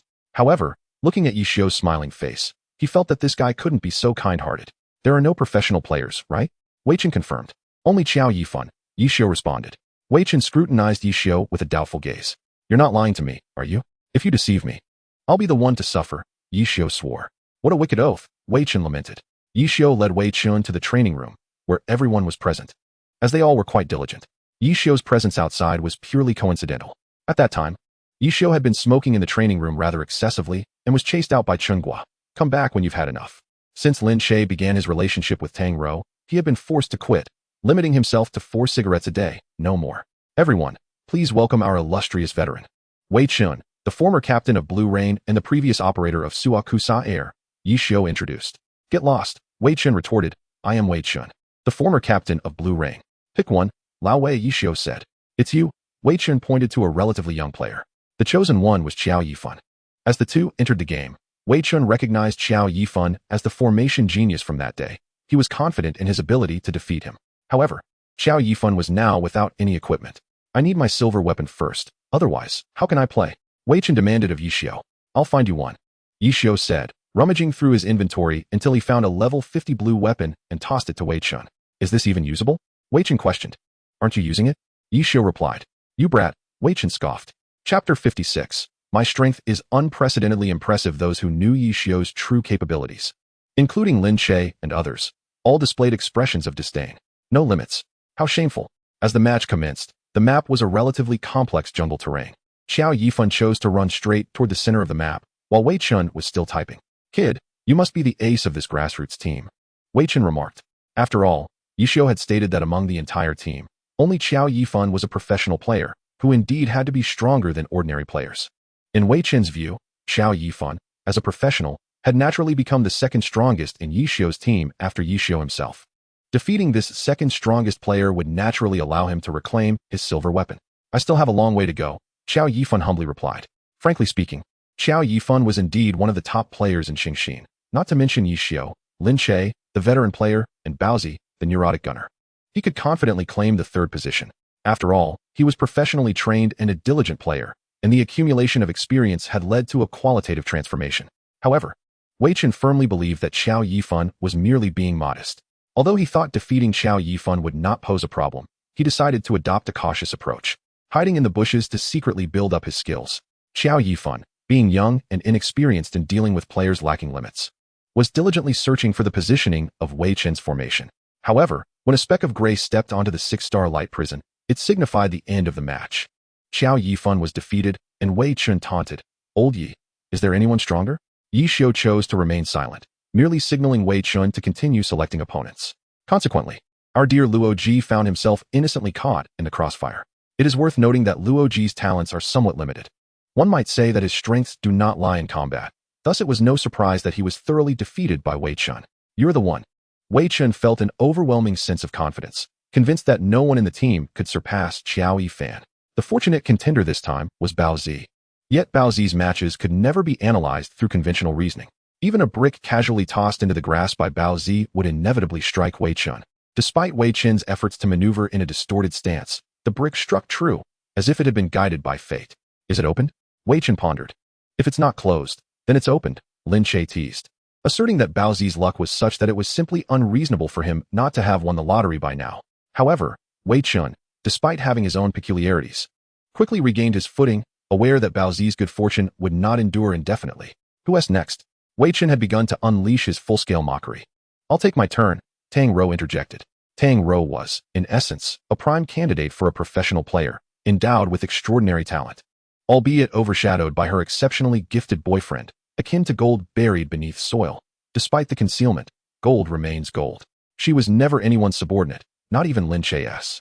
While she exhibited boundless tolerance and understanding towards Lin Che, her innate character remained unchanged. Lin Che was merely an exception.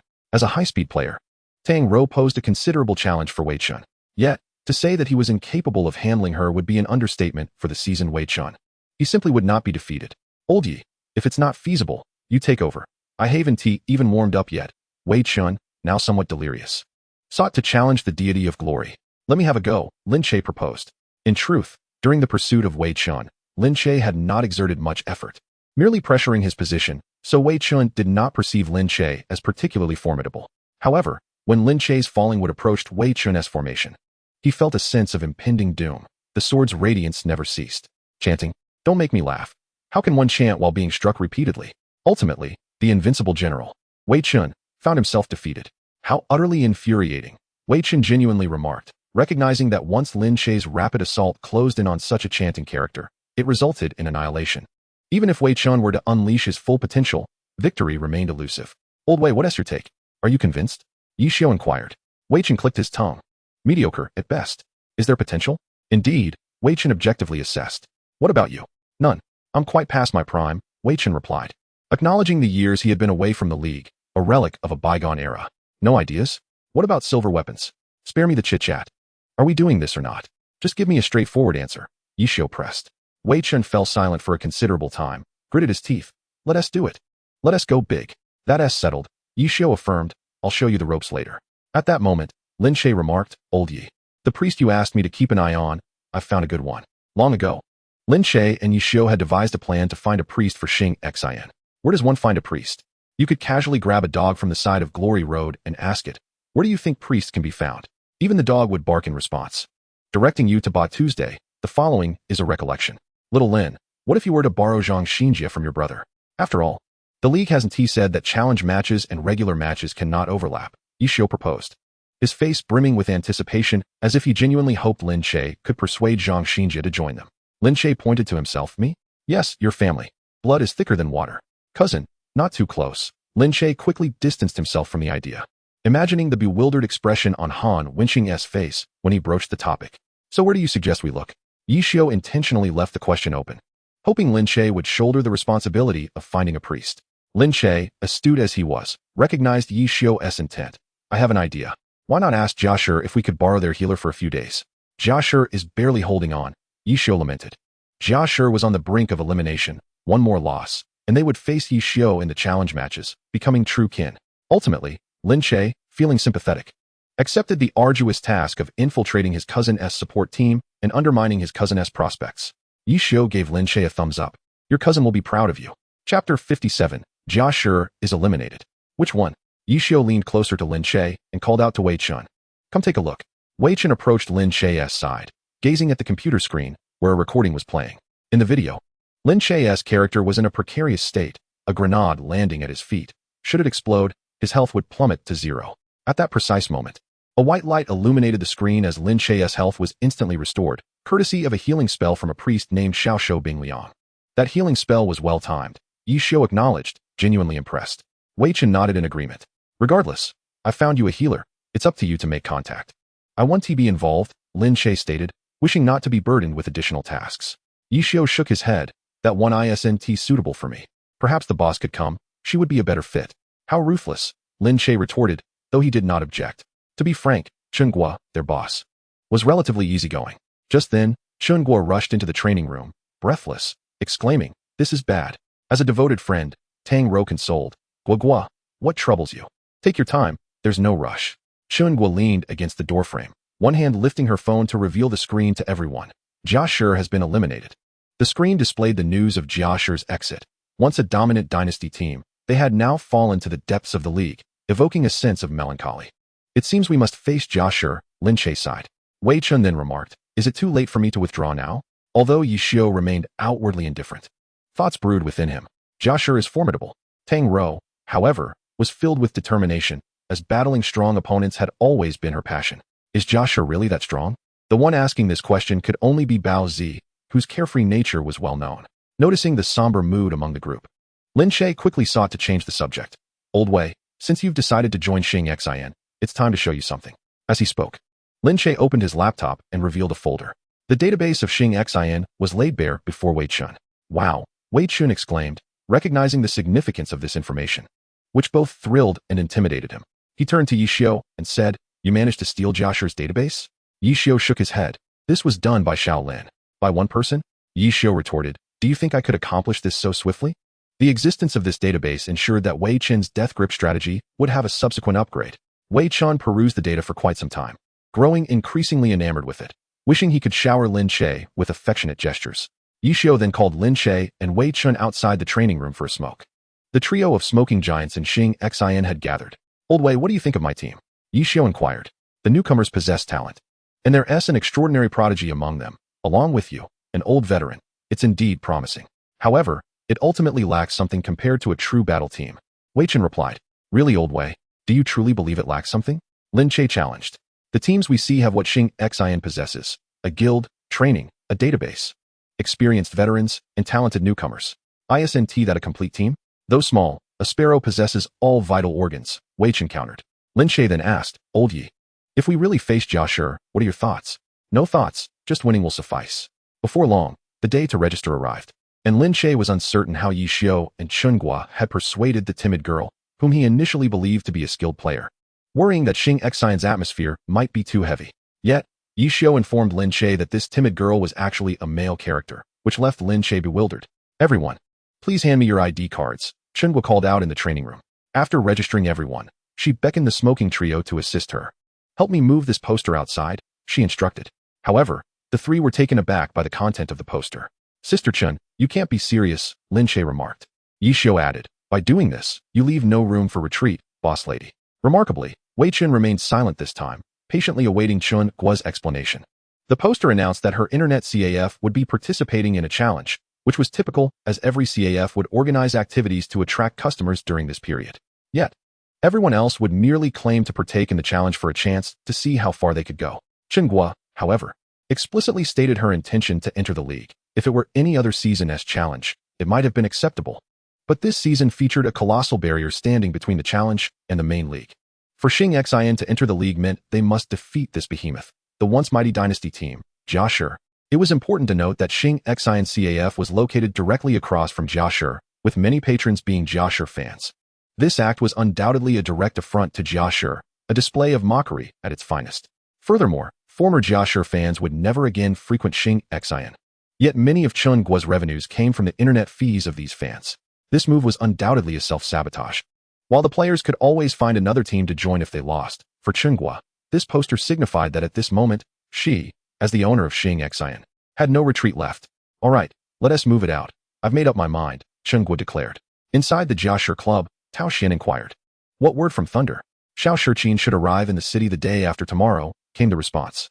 Inform the publicity team that we must create a strong momentum to stabilize our fanbase, Tao Xian instructed. Moreover, externally, we'll say that Sun Xiang was ill and couldn't play in the last match during the challenge. We will readjust our state and return to the league with a stronger and refreshed lineup. In the Thunder team, S Lounge, Xiao Shiqin removed the Thunder player badge from his chest, saying, friends, from now on, I'll be counting on you in the league.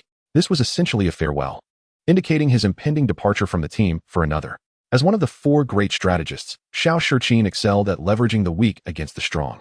Even with Thunder's lesser cards, he could breathe life into them. Undoubtedly, he was deserving of the title of strategist, but he must also recognize that no matter how skilled he was, a poor hand merely meant losing with less embarrassment. Cards have their limits, and a single weak card can never control a powerful hand. Chapter 58, Nanshan Cemetery. In the days following the poster's display, it was evident that the number of customers at Chen Guo's Xingxin Internet CAF had noticeably dwindled. Fortunately, as Chen Guo had always treated her patrons with empathy. Despite their discontent with her actions, they did not cause any disturbances, adhering to the principle of respecting those they disagreed with. Tonight is your first battle, everyone. Don't be nervous, Chen Guo rallied the team in the training room before the match. In reality, the atmosphere in the room was far from tense. Apart from Chen Guo, the team that Xingxin was about to face was merely a group of players, and everyone was rather relaxed. Old Yi, aren't you going to respond to the smoke bomb from Jia Shi? Lin Che asked. Indeed, Jia Shi had previously released a smoke bomb, claiming that Xingxin was merely a team organized by Ye Xiu with an intention to obliterate Jia Shi. They even mentioned having once invited Ye Xiu back, only to be firmly declined. Ye Xiu shook his head and replied, what they say is true. This team is indeed assembled by me. I turned down their invitation to return, as I must defeat Jia Shi to enter the league. Every statement they made is accurate, although all statements were correct. The cumulative effect painted a rather petty image of Ye Xiu, resulting in a negative public perception of him. At that moment, the training room door swung open, and Su Muching peeked inside. After becoming familiar with Su Muching, Lin Che felt at ease to joke with everyone, often referring to her as the spy. Little Lin, you want to die? Su Muching threatened Lin Che. He retorted, but you are the spy designated by your beloved Ye Xiu. At that moment, Ye Xiu sensed Su Muching's gaze was capable of piercing him, and he instinctively shifted his attention elsewhere. Following Su Muching was a tall, slender boy with silver glasses perched on his nose, cradling a notebook in his hands, exuding an air of scholarly elegance. Little Xiao, Ye Xiu greeted. Among those present, he was the only one acquainted with him. Wei Chun, despite being a senior in the league, had never met Xiao Shiqin, and Xiao Yifan was too quiet to speak up. It was well known that Jia Shi had announced Xiao Shiqin's impending leadership of the team, so this little Xiao could only be Xiao Shiqin. Ah, spy number 2, Lin Che remarked. In truth, he understood that most professional players harbored no ill will, as their cunning was solely reserved for the competition. Thus, they were generally amiable. Xiao Shiqin adjusted his glasses and said, I can't claim to be a spy. I'm merely here to pay my respects to the Great One. At this moment, Wei Chun interjected, look, this junior even knows to pay a visit to this old man. Everyone knew Xiao Shiqin's true aim was Ye Xiu, yet Wei Chun couldn't resist making a quip. Old Wei is still a senior, Baozi remarked in confusion. How does age not count as seniority? Lin Che added. Ye Xiu chimed in, yet an old senior who can no longer compete. Chen Guo, being kind-hearted, ushered Su Muching and Xiao Shiqin into the room. Why has little Xiao come to see me? Ye Xiu inquired. Xiao Shiqin straightforwardly replied. To witness the nightmare of Jia Shi. Ye Xiu chuckled. Am I still considered a nightmare? Lin Che chimed in. You're everyone's nightmare in glory. Lin Che's comment was not unfounded. Currently, his winning odds against Ye Xiu were still 2-8. After 2 minutes of sparring with Ye Xiu, Lin Che would retreat into silence for 8 days. If anyone understood Ye Xiu best, it would undoubtedly be his longtime rival, Han Wenqing. However, when it came to the present incarnation of Jun Mo Xiao, Lin Che surpassed Han Wenqing by a considerable margin. Jia Shi is not easy to manage, Ye Xiu lamented, as he knew well from his experience as the former captain that leading Jia Shi was no simple task. In its nascent stages, when the roster was sparse and combat power lacking, it was far easier to manage than the colossal entity Jia Shi had become now. Xiao Shiqin discerned this clearly. Indeed, Jia Shi's obsession with you runs deep.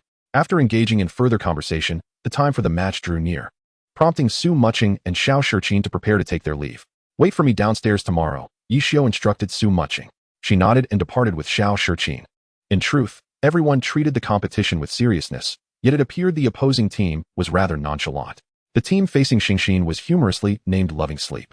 The name alone suggested they were merely there to fill a roster spot, as evidenced by their tardiness in arrival, rendering any team battles impossible. Jia Shi, on the other hand, was entirely composed, with everyone amicably taking photos and surrendering without delay. If Xingxin had not encountered those former professional teams, they would have encountered little difficulty. Lin Che and Ye Xiu even discussed occasionally allowing Chen Guo and Luo Ji to practice their skills.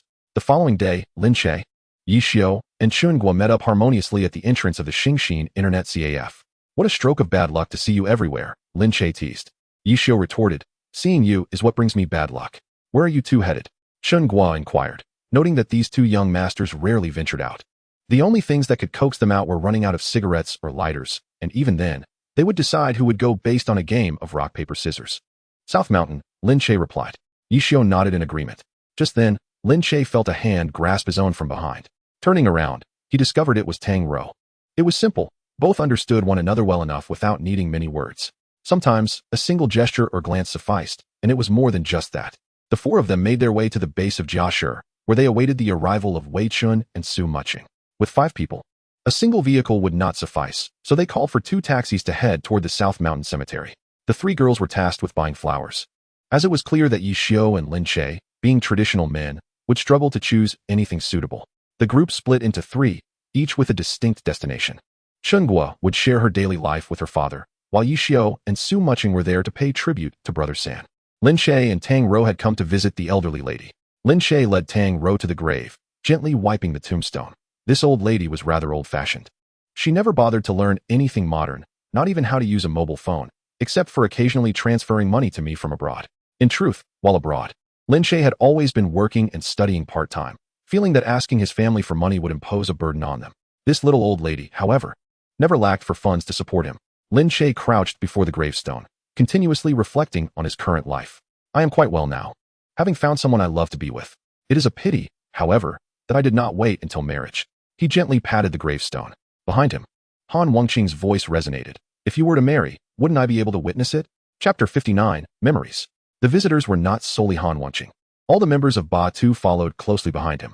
After all, the members of Ba Tu had always regarded the elderly lady with fondness, so it was only fitting for them to pay their respects. The group soon arrived at the gravestone of Ye Xiu and Su Muqing. Lin Che gazed at Su Muqiu's gravestone and remarked, "Is this Su Muqiu? Lying there is the designer of the Qinji umbrella, a true genius." Lin Che recalled when Ye Xiu had mentioned playing the Wanderer. What? Both Chen Guo and Lin Che exclaimed. What is it? Have you lost your mind? Shouting so loudly, Ye Xiu blocked his ears with his fingers. You raised the issue of Wanderers, then ended up playing one yourself. Not to mention, how did you manage to complete the level 70 quest at level 50? Chen Guo inquired, remembering how Ye Xiu had analyzed numerous questions regarding Wanderers. With skill, he replied. Chen Guo was speechless. She had never anticipated anyone could be so shameless. Suddenly, Lin Che interjected, there's also the issue of weapons. To play well, one cannot skimp on equipment. With so many professions, one must possess their respective gear, which undoubtedly incurs substantial expenses. He gestured towards the character's weight attribute on the computer screen, adding, moreover, carrying an excess of equipment significantly impacts character attributes. Chen was supplemented. And you lack the various proficiencies after class change. Proficiencies, as the term suggests, enhance one's capabilities with specific weapons and armor. For instance, A battle mage has proficiency with leather armor, which provides bonuses when worn. Ye Xiu nodded in agreement, acknowledging that proficiencies were indeed unavoidable, but weight was not an issue. Why? Lin Che inquired, unable to conceive any potential solutions to this conundrum. Rather than responding directly to Lin Che, Ye Xiu posed a question to Chen Guo. What is the highest grade of equipment in Glory? That would be orange weapons, Chen Guo answered. Then she paused, recalling another type of equipment. There is a saying in Glory, custom-made equipment may not be the strongest, but the strongest equipment is certainly custom-made. Silver weapons. A scarce resource in Glory, bear a unique silver hue indicative of custom creations. Custom-made equipment is a hallmark of Glory. It is not produced through crafting skills within the game, but rather through an equipment editor, representing high-end content. Such equipment transcends epic-level orange equipment, and all clubs in the Professional Alliance invest in research teams dedicated to custom equipment. The distinct nature of custom-made equipment renders it nearly impossible to replicate, with each piece being uniquely crafted. You, are you perhaps considering crafting a silver weapon? Chen Guo was astonished. How clever of you. No wonder you are the boss lady, Ye Xiu praised. Lin Che stood by, perplexed. Sister Chen, what are you and old Yi discussing? After Chen Guo elaborated on the significance and value of silver weapons, Lin Che expressed his astonishment. Old Yi is so impressive. Just let him boast. Whether he can actually create one remains to be seen. Be cautious. He may end up producing a worthless item, Chen Guo cautioned. The boss lady is right. Let us wait until it is created, Lin Che agreed. However, Lin Che noticed a hint of a smile at the corner of Ye Xiu's mouth. Despite Ye Xiu's attempts to conceal it, Lin Che could see through. All right, I will not distract you any longer. It is time for you to fulfill your duties. I am off to bed, Chen Guo yawned. Good night, Sister Chen.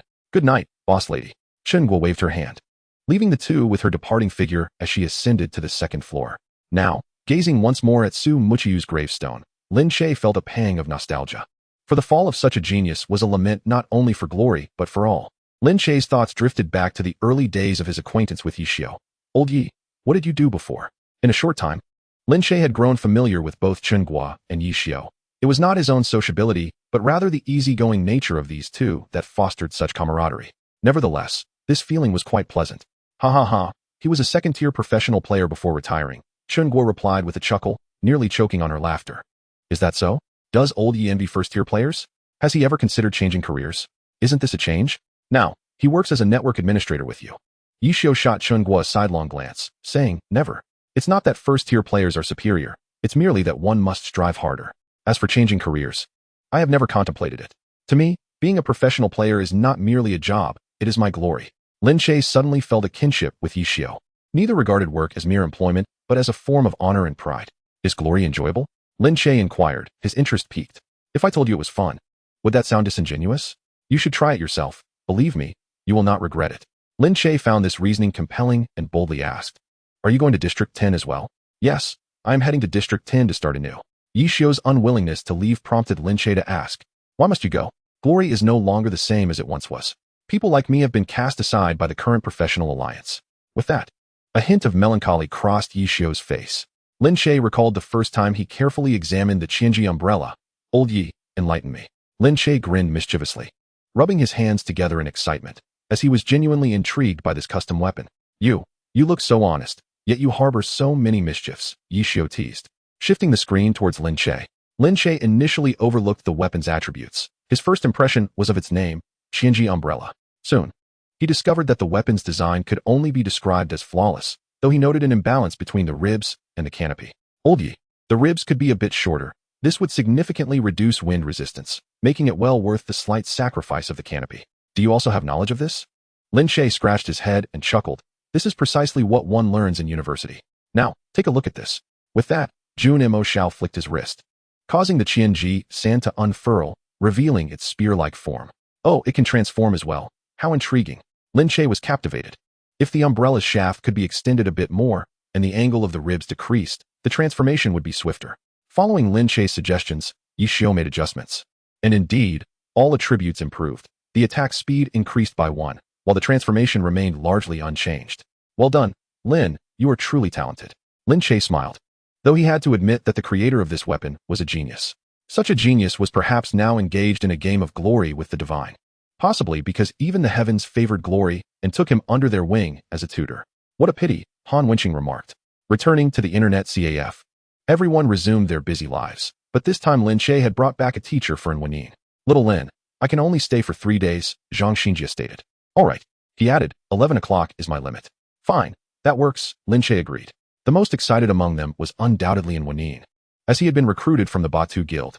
Naturally, being a fan of Batu, he was also an admirer of Zhang Xinjia, who was currently the top priest in glory.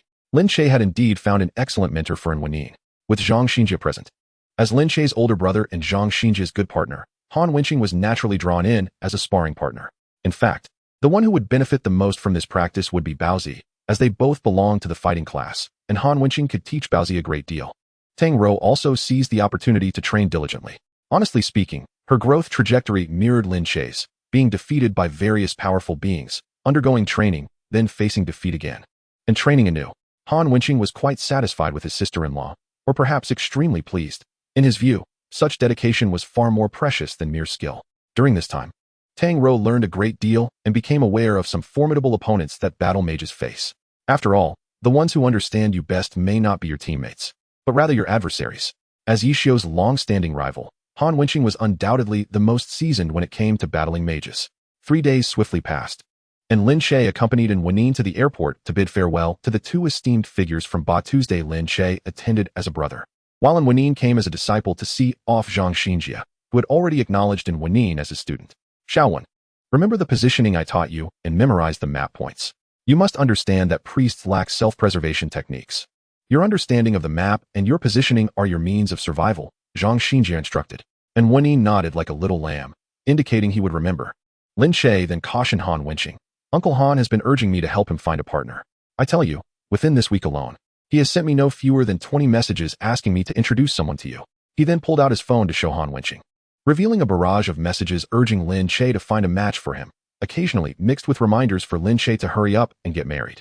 I must warn you, any day now, Uncle Han might feign illness just to push you into marriage. Don't say I didn't warn you. Lin Che was feeling quite overwhelmed. Those without partners pressured him to find one, while those with partners urged marriage, and soon, he expected the next step to be pressuring for children.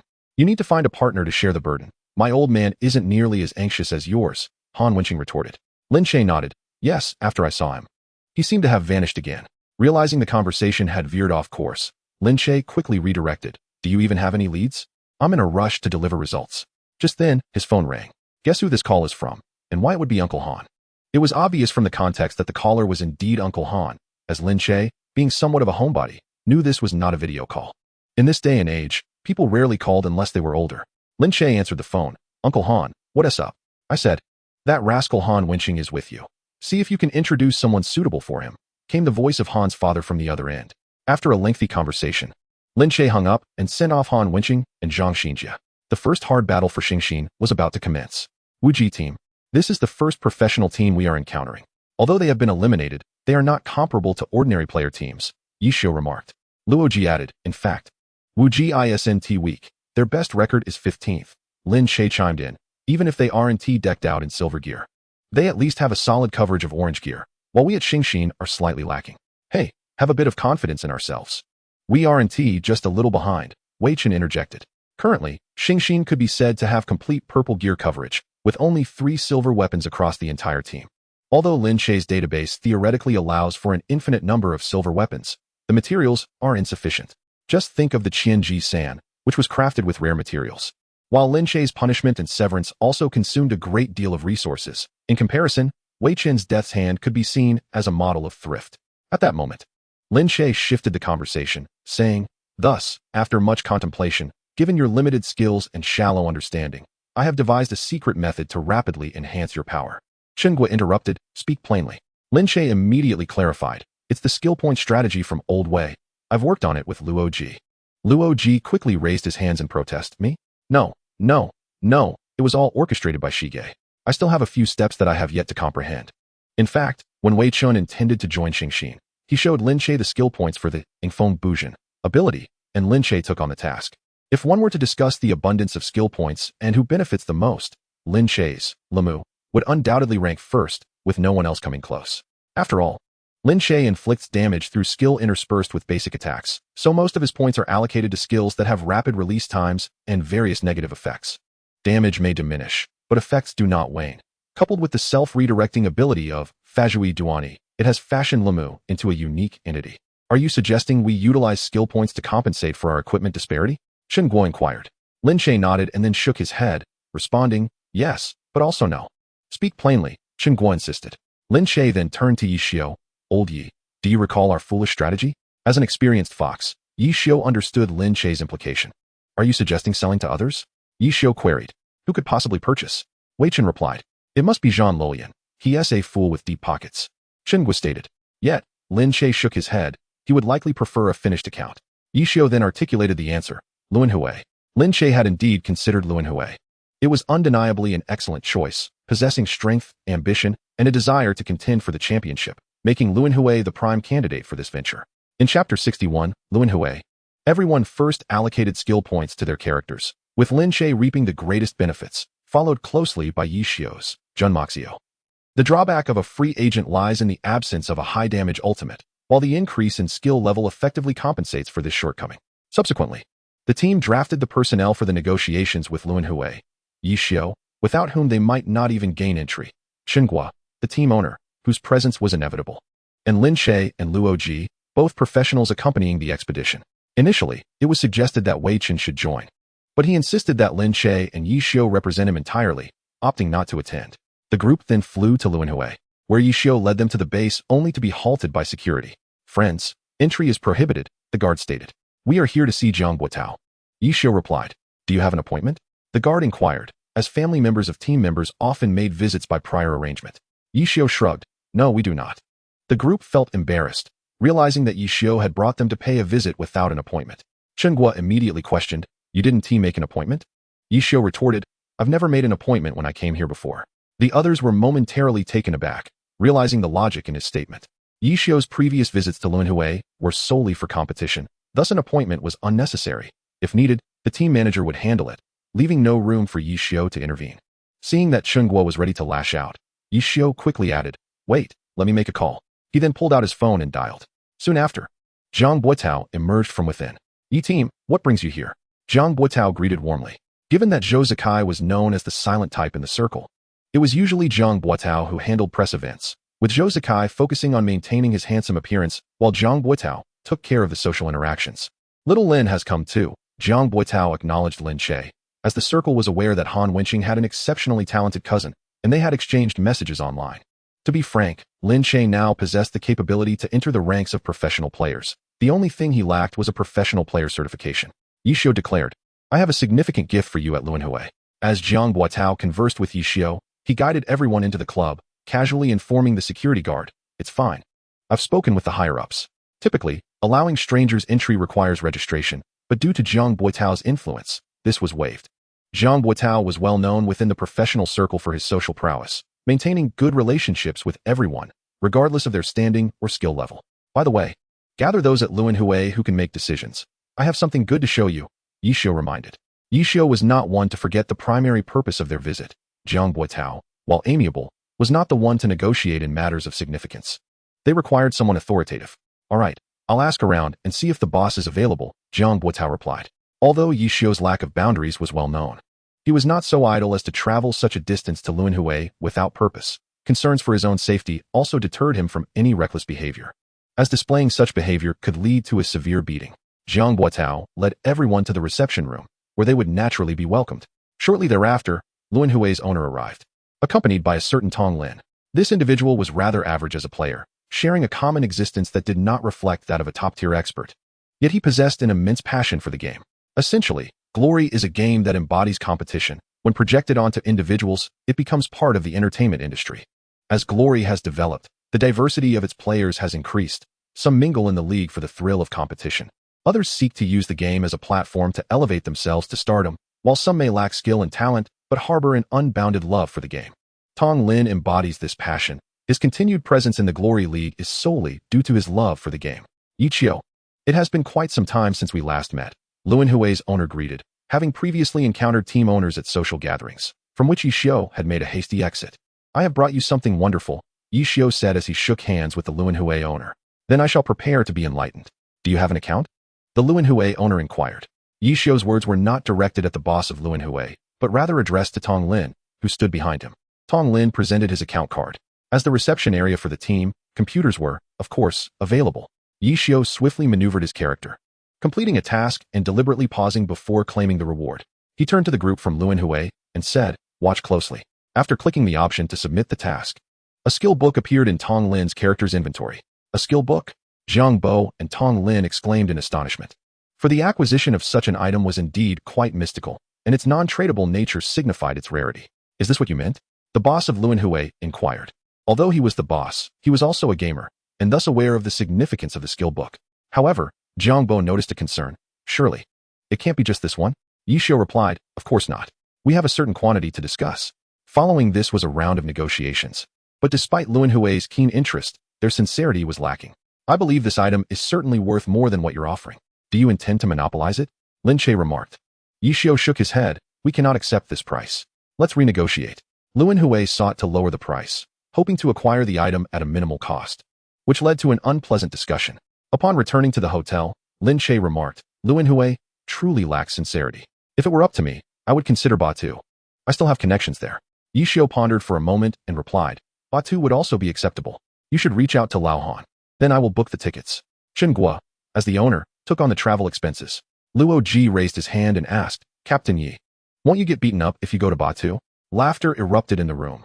After all, Ye Xiu, the captain of Jia Shi, would not be in danger of being attacked by Batu, especially during the off-season, considering the rivalry between Jia Shi and Batu, which had previously seen fervent fans of Jia Shi attacking Batu's day. At the airport, the team from Xingxin disembarked the plane and made their way to Batu's day. The boss of Batu was as straightforward as his team, and both parties obtained what they desired. At that moment, Zhang Xinjia pulled Lin Che aside and asked, "Shaolin, does your boss Chen have a partner?" Lin Che responded in confusion, "No, she's single." Zhang Xinjia pointed to Han Wenqing, who was standing nearby. "Introduce her to Lao Han." "Him?" Zhang Xinjia nodded. "Yes, Lao Han has asked me about her several times." "Come on, if they were interested in each other, they would have connected by now," Lin Che stated, recalling how frequently they had crossed paths while teaching in Waney, leading him to believe they would have already been acquainted if there were any mutual attraction. "You don't know your brother well enough. He values appearances," Zhang Xinjia remarked. Lin Che decided to pass Chen Guo's contact information to Zhang Xinjia, leaving it to him to gauge the situation.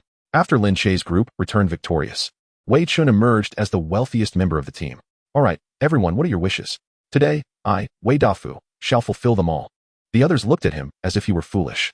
"What's wrong with you? Have a look at what you just said," Chen Guo pointed out, gesturing towards the group of pampered young men and women in the team. "Tang Rou, Ye Xiu, they all have companies," Chen Guo clarified. "As for Lin Che, I haven't seen him worry about money much." Wei Chen pointed to the other youngsters. "Baozi, surely you're not some hidden millionaire. Speak your wish." "Buy me a few steamed buns, the beef ones," Baozi requested. "I would like a cabbage one." Xiao Yifan raised his hand. "Chives," and Waney added. "Chives for me, too," Luo Ji echoed. Wei Chun was exasperated. "A bunch of unambitious ones. All you want to do with money is eat buns." Baozi interjected. "Dumplings wouldn't be out of the question either." Thus, Xingxin welcomed Wu Ji's team. In the arena, Baozi was the first to compete. Though lively, his combat prowess was unquestionable. The map selected was called Lingjiang Shui Lang, which, as its name suggests, tested water combat. However, ordinary players hardly practiced water battles. And by choosing this map, it was evident they viewed Xingxin as mere casual players. "Baozi, do you know how to fight in water?" Lin Che asked. Baozi shook his head. Ye Xiu, standing nearby, reminded, "If you don't know how to fight in water, don't fall in." Baozi readily agreed. And when the match commenced, he indeed adhered to this advice, only to find himself encircled by water without even seeing an opponent. "It's your fault for speaking up." Lin Che scolded Ye Xiu. Ye Xiu could only facepalm. Baozi is truly earnest. Next up was Xiao Yifan. While ordinary players might struggle in water combat, professional players certainly excelled, and Xiao Yifan was precisely the kind of diligent competitor. He successfully knocked Wu Chen out of the match, followed by another opponent from Wu Ji, earning himself a glorious exit. The audience erupted in applause for Xiao Yifan, who had grown from an unnoticed figure in Wei Chao. "Well done," Ye Xiu encouraged. Lin Che embraced Xiao Yifan, saying, "Yifan, just remember, you're doing great." After releasing Xiao Yifan, he hugged the next competitor, Tang Rou. "Go get them." When Tang Rou entered the arena, she exhibited the ferocity of a battle god, swiftly eliminating opponents and reducing the health of another before leaving the match. Finally, Ye Xiu took the stage. As expected, the seasoned player completed his 1 versus 2 challenge effortlessly, concluding the battle. The arena match ended with Xingxin's resounding victory. In the realm of Wuj, the atmosphere was steeped in melancholy. Everyone was acutely aware that this might be Wuj's final competition. After years of arduous challenges, Wuj's commercial value had dwindled significantly. If they failed to return to the league this season, disbandment would be imminent. With the formidable presence of GSH looming over them, Wuj had no retreat left. Wu Chun rallied his teammates, urging them to remember their initial vow, to vanquish GSH and reclaim their place in the league. Are we to falter against a mere team like Xingxin? How can we hope to defeat GSH then? Friends, let us uplift our spirits. We have not yet lost. Wu Chen's words indeed rekindled the determination within Wuj's ranks. In contrast, the atmosphere surrounding Xingxin was considerably lighter. Boss, avenge me later, Baozi said to Ye Xiu. Lin Che, meanwhile, engaged Ye Xiu in a strategy discussion regarding Tang Rou, and when he quietly took out his notes, filled with Zhang Xinjia's teachings. After securing his first victory on the battlefield, Xiao Yifan wore a foolish grin. Thus, the lineup for Xingxin comprised Ye Xiu, Lin Che, Tang Rou, Xiao Yifan, and Winnie. And the sixth player, Wei Chun. The reason Wei Chun was not participating in the arena battles was due to his age. It was unnecessary for him to exhaust himself. Now was Wei Chun's moment to shine, as he would become the decisive factor in the team match. During the team battle, Ye Xiu and Tang Rou became the focal points for the opposing team, using their very essence to draw Wuj toward the substitution point. Xingxin's tactical intentions were glaringly obvious, an auxiliary combat strategy. This approach, demanding in its execution and fraught with difficulty, promised significant results if successful. A team battle that was initially a 5 versus 5 could transform into a 6 versus 4. Wei Chun had been lurking, ready to unleash his lethal move. When the death door was revealed to Wuj, they realized they had fallen into Xingxin's trap. It was no wonder that pursuing Ye Xiu and Tang Rou had seemed effortless. This was all part of the ruse. Defeated, Wuj had irrevocably lost. Wu Chun gazed at his despondent teammates, at a loss for words. He had devoted his time entirely to Wuj, yet after today, it seemed that Wuj would soon be relegated to the annals of history, its name fading into obscurity. In this moment, Wuj possessed nothing. Conversely, Xingxin remained as harmonious as ever, with only Ye Xiu stepping forward to exchange a few words with Wu Chun. The following day, Xingxin's name appeared prominently on online forums. Previously, the online community had been skeptical of Xingxin, viewing them as a grassroots team. However, the reality demonstrated that while the players may have humble beginnings, their skills were anything but. In fact, it was less known that few within Xingxin were truly from grassroots backgrounds. Ultimately, some online commentators asserted that Xingxin was not as feeble as presumed, and perhaps one day, they could indeed conquer GSH. Chapter 63. Crisis. Yet before Xingxin could truly confront GSH, another opponent awaited. After defeating Wuj, the team was filled with elation. Su Muqing frequently visited Xingxin, seemingly having adopted the identity of a team member. However, each visit was met with playful accusations of espionage from Ye Xiu and Lin Che. Lin Che also took time to visit the Tang family, where he faced a stern interrogation from Tang's father. Surprisingly, Tang's mother held a very favorable impression of Lin Che, suggesting that the family was generally supportive of the match. Now, everyone was fully focused on preparing for the final grueling battle against the Zhuxian team. Just before this encounter, Lin Che and Ye Xiu mysteriously vanished, leaving Su Muqing and Tang Rou puzzled about their whereabouts. At this moment, outside the Yi residence, Ye Xiu hesitated, hovering his hand over the doorbell, pressing it down and lifting it again more than 20 times. Old Yi, are you bringing me here just to watch you hesitate at the doorbell? Lin Che complained. He had been comfortably resting in his dormitory when Ye Xiu dragged him out, cryptically mentioning a business trip. Only upon arrival did Lin Che realize it was merely a ruse to bolster Ye Xiu's courage to face his family. I'm composing my thoughts, Ye Xiu stated. However, Lin Che would not grant him the luxury of time, firmly pressing Ye Xiu's hand against the doorbell. Ye Xiu's hand recoiled as if electrified. On the day of the match, Lin Che and Ye Xiu had still not arrived. Tang Rou received assurances that they would be punctual, yet as the match commenced, neither could be seen. The absence of these pivotal figures threw the team into disarray. The first to panic was Chen Guo. What are they doing? Disappearing at such a crucial moment? It was then that Zhang Xinjia's training came into play, and when he stood up, stating, "Everyone, do not panic. Yi Team and Lin Ge are not the first players to enter the arena. A slight delay is not a catastrophe. Focus on your positions, and I trust that Yi Team and Lin Ge will not let us down." Tang Rou added, "I will contact Lin Che shortly. Everyone, remain calm." And when he continued, "According to our analysis, Zhuxian does not pose a significant threat. Winning against them should not be difficult. Baozi, you are first. Go ahead." As Baozi, Xiao Yifan, and Tang Rou completed their tasks, Lin Che and Ye Xiu finally arrived. As Tang Rou exited the stage, she caught sight of Lin Che and Ye Xiu emerging from the players' tunnel. Lin Che embraced Tang Rou as per usual, and she reciprocated, albeit with a subtle twist of her hand behind him.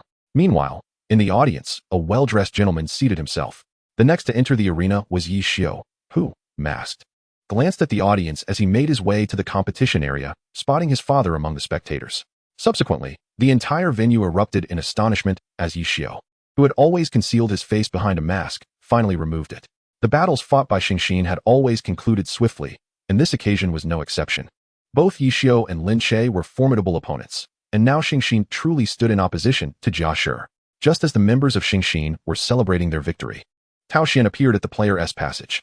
Lin Che approached, having spotted a very familiar face, one he recognized all too well. No one followed him. Those who wished to accompany him were sent back by Lin Che, including Tang Rou. It remained a mystery what Tao Xian and Lin Che discussed, but it was evident that since Lin Che's encounter with Tao Xian, he had retreated to his room. Furthermore, the matter regarding Ye Xiu's name had come to the attention of the league, and he was subsequently taken away by the league officials. The captains and vice-captains of various teams were summoned to the league headquarters simultaneously.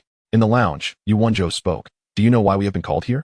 Wang Jieshi shook his head. They didn't say, but their tones sounded quite urgent. Li Xian remarked, do you think someone was reported for cheating? In the realm of gaming, the presence of cheaters is an unavoidable issue, particularly during the early stages of an underdeveloped league where such occurrences were more common. As the league gradually solidified its framework, the prevalence of cheating diminished, eventually becoming a rarity. This urgent assembly of everyone could indeed be related to cheating. Just as the distinguished individuals were engaged in their discussions, Ye Xiu entered the room. Oh, everyone is here, he greeted. Huang Xiaodian, who shared a close bond with Ye Xiu, jumped forward and asked, Old Yi, do you know what is going on? Ye Xiu nodded, I do. It's because of me. Huang Xiaodian laughed. No way you cheated? At that moment, the league president, Feng Xianjun, who followed closely behind Ye Xiu, remarked, if only it were that simple. He then patted Ye Xiu on the back. You certainly know how to keep people on edge. Upon seeing Feng Xianjun enter, everyone stood up in respect. Feng Xianjun waved his hand, signaling for everyone to sit down, and proceeded to explain Ye Xiu's situation. So, you are called Ye Xiu? Our Huang Xiaodian often has peculiar concerns. Yu Wenzhou pressed down on Huang Xiaodian's head and inquired, what will the league's punishment be? A lifetime ban, Feng Xianjun replied. The room fell into silence. Han Wenqing voiced his dissent. I oppose this. Another silence ensued. Wang Jieshi added, if this fellow leaves, the league will lose many challenges. Zhang Xinjie stated, if Ye Xiu, is punished in such a manner, it would imply that the league's past development has been erroneous. Yu Wenzhou supplemented, Ye Xiu is, in fact, one of the reasons the league retains its vitality to this day. Tian Sun remarked, we are all individuals who cherish glory.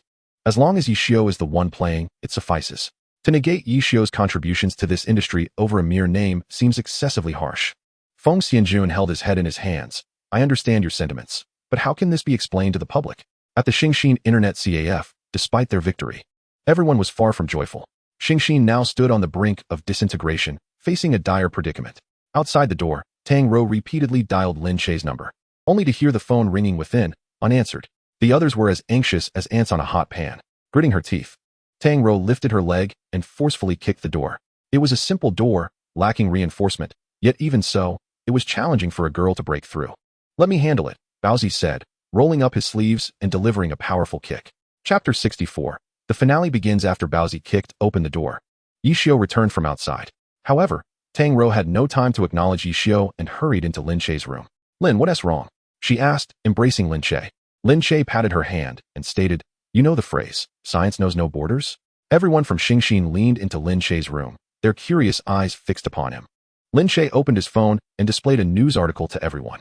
It was a report from nearly a year ago regarding a war between nations. At that time, it had stirred considerable controversy, with many condemning the country involved. Even now, the war had not ceased. My best friend abroad perished in this conflict. The statistics of this war were calculated by us. Lin Che covered his face. At that time, I thought it was merely a string of numbers, but now it reveals itself as lives lost. No one could offer comfort. After all, such experiences were unfamiliar to them all. Who was the person behind Tao Xian? Ye Xiu inquired. The one who provided me with the data, Lin Che replied. For 3 consecutive days, the atmosphere in Xingxin remained peculiar, devoid of the joy of victory.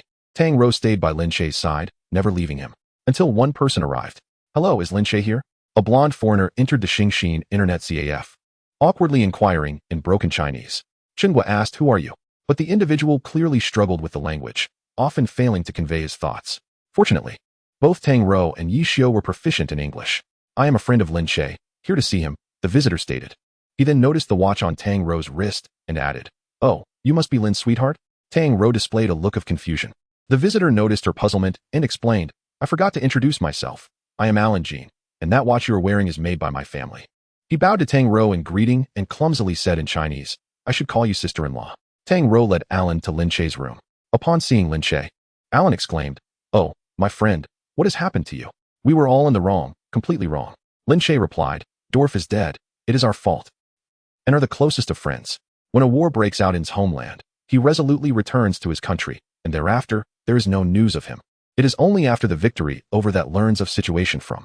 A look of bewilderment crosses his face as he exclaims, "How was I unaware of this?" He then steps out of the room, only to return shortly to, inquiring, "Where did you hear that narrowly escaped the bombing with only minor injuries?" He is currently in the hospital. After departs, gradually regains his composure. Although his condition improves slightly, it remains far from his peak. The next challenge is against. Everyone is acutely aware that the troubles faced by and are orchestrated by. Tension fills the air, yet the match against is still some time away.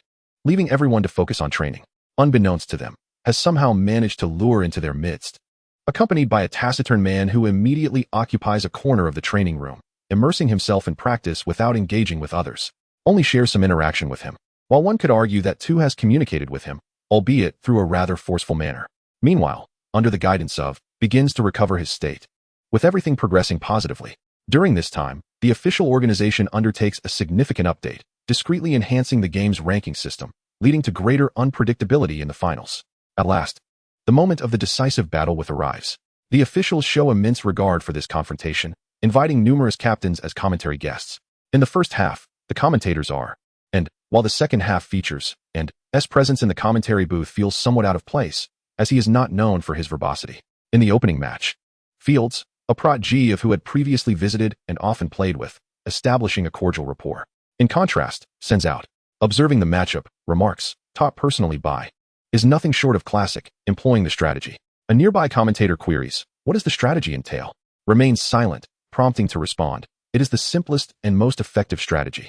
Such words could only emanate from him. Adds, with his exuberant personality, is known for executing unexpected maneuvers. As the match commences, faces with little suspense.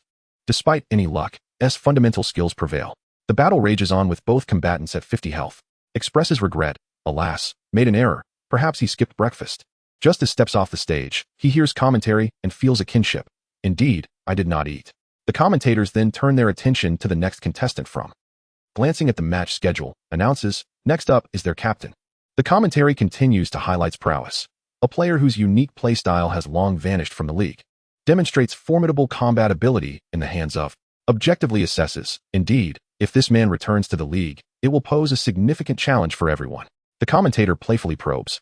Is optimistic about advancement to the league? Sidesteps the bait, stating, in matches, anything is possible. That is the allure of. Interjects, the likelihood of winning is substantial. The commentator asks, is perhaps biased towards his junior? Candidly affirms, yes. Ultimately, the outcome will depend on the fierce duel between and. Today, I shall not lose, declares. Retorts. Should you lose again, do not return home to weep in front of your sister. Chapter 65. The fate with concludes here. It is evident that requires several more years of training to surpass. Nevertheless, during the match, employs a newly updated skill that catches off guard. In the end, stands with 80 health points remaining. From the commentary booth acknowledges, this lad plays quite well. At that moment, S current captain rises, indicating he is next to enter the fray.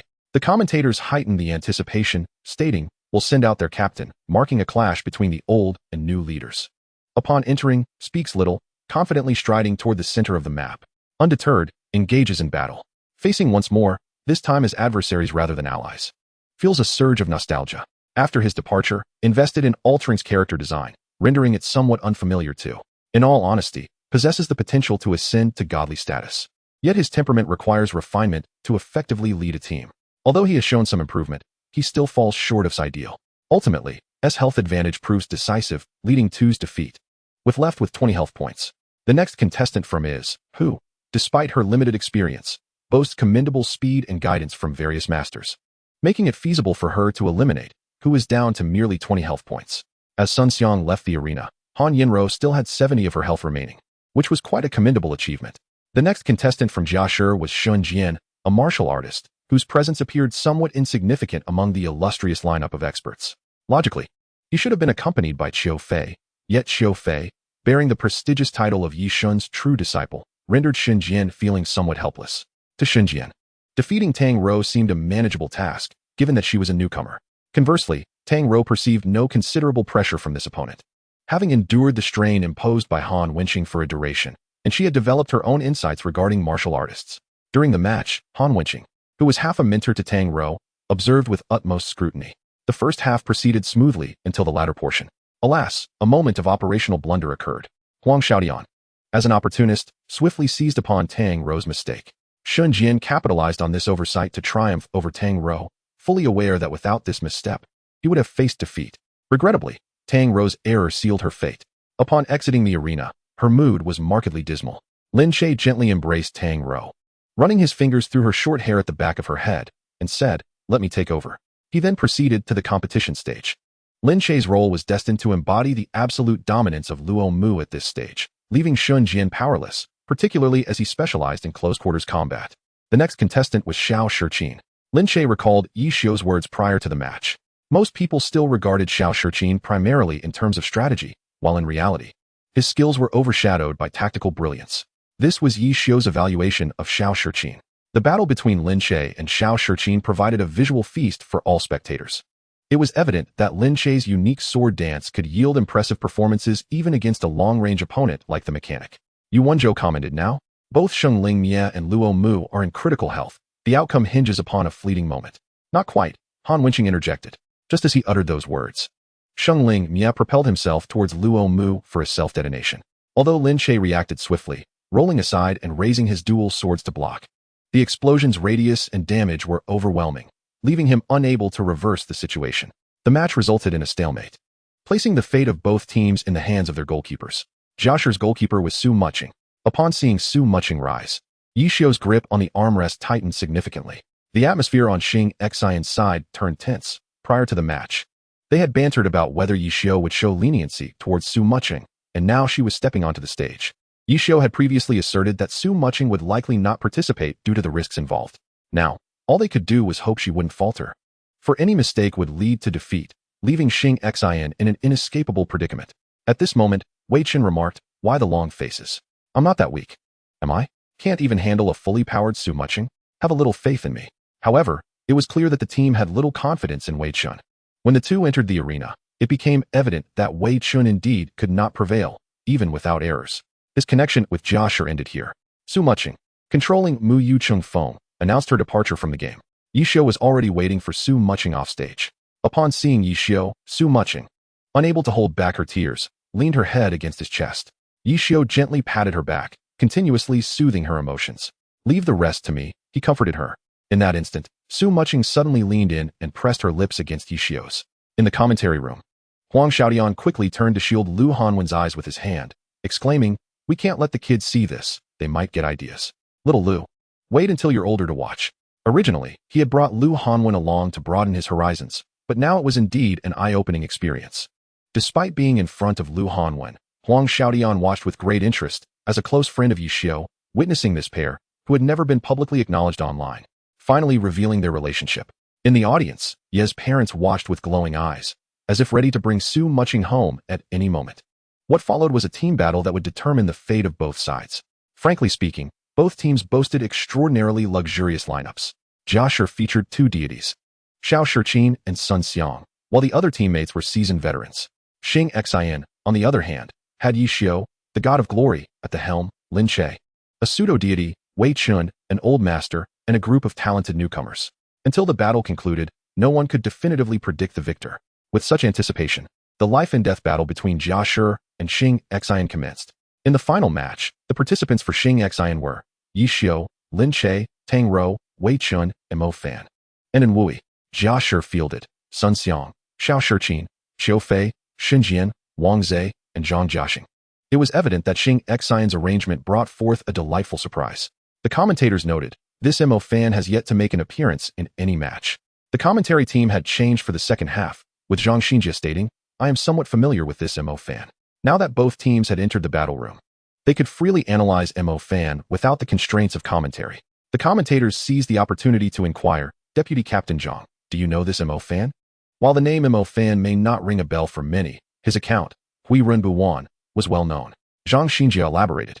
Mo Fan has a remarkable sense of timing and explosive potential. There was a time when he managed to eliminate me under the protection of Batu. He is indeed a rare talent. Wang Jieshi remarked. It appears that Xingxin is preparing to execute a decisive strategy against Ye Xiu, initiating their decapitation plan. As anticipated by the commentators, the initially absent Mo Fan did not draw the attention of all, for the pressure exerted by Xingxin was indeed substantial. The four players managed to exert the influence of five, while Mo Fan, lurking in the shadows, resembled a true hunter. The commentators noted that Mo Fan had positioned himself strategically. Wang Jieshi, with keen perception, identified a crucial detail. We can hear that Ye Xiu's deployment for Xingxin does not include Mo Fan's strategy, implying that even Ye Xiu and his frontline players are unaware of when Mo Fan will launch his assault. This necessitates a significant level of trust. Mo Fan did not disappoint the expectations placed upon him, swiftly eliminating Xiao Shiqin amidst the throng, with Xiao Shiqin's defeat signifying the commencement of Xingxin's counteroffensive. Ultimately, standing on the field were the tenacious and Wenyu and Ye Xiu, with Lin Che sacrificing himself to shield Ye Xiu. Only Sun Xiang remained for Ye Xiu. Shall we continue? Glory has never been a solitary endeavor, Ye Xiu proclaimed on the public screen. Sun Xiang responded with nonchalance. Let us conclude the match. The victors are Xingxin. No one anticipated that a team perceived as underdogs could triumph over the colossal Ye Xiu, securing victory in the match. During the award ceremony, Ye Xiu chose not to invite Su Muching to join him on stage. Lin Che stood hand in hand with Tang Rou, while all the commentators celebrated alongside the victors. Yu Wenzhou and Huang Xiaotian stood together, yet Han Wenqing unexpectedly did not stand beside Zhang Xinjia, discreetly positioning himself next to Chen Guo. The post-match press conference brought significant attention to Xingxin, particularly as the league's first couple emerged from their ranks. Although there had been speculation about Ye Xiu and Su Muqing's relationship, it had never been confirmed until now. Nevertheless, Lin Che and Tang Rou's pairing was undeniably captivating. A reporter inquired, do Lin Che and Tang Rou have plans for marriage? They exchanged smiles. Next month. In truth, Lin Che and Tang Rou had long devised a plan to wed upon winning the challenge match, and now was the opportune moment to disclose the announcement. The audience, including Han Wenqing and Lin's parents watching on television, were rendered astounded. At the conclusion of the press conference, everyone united in exclamation, Glory League, we have arrived.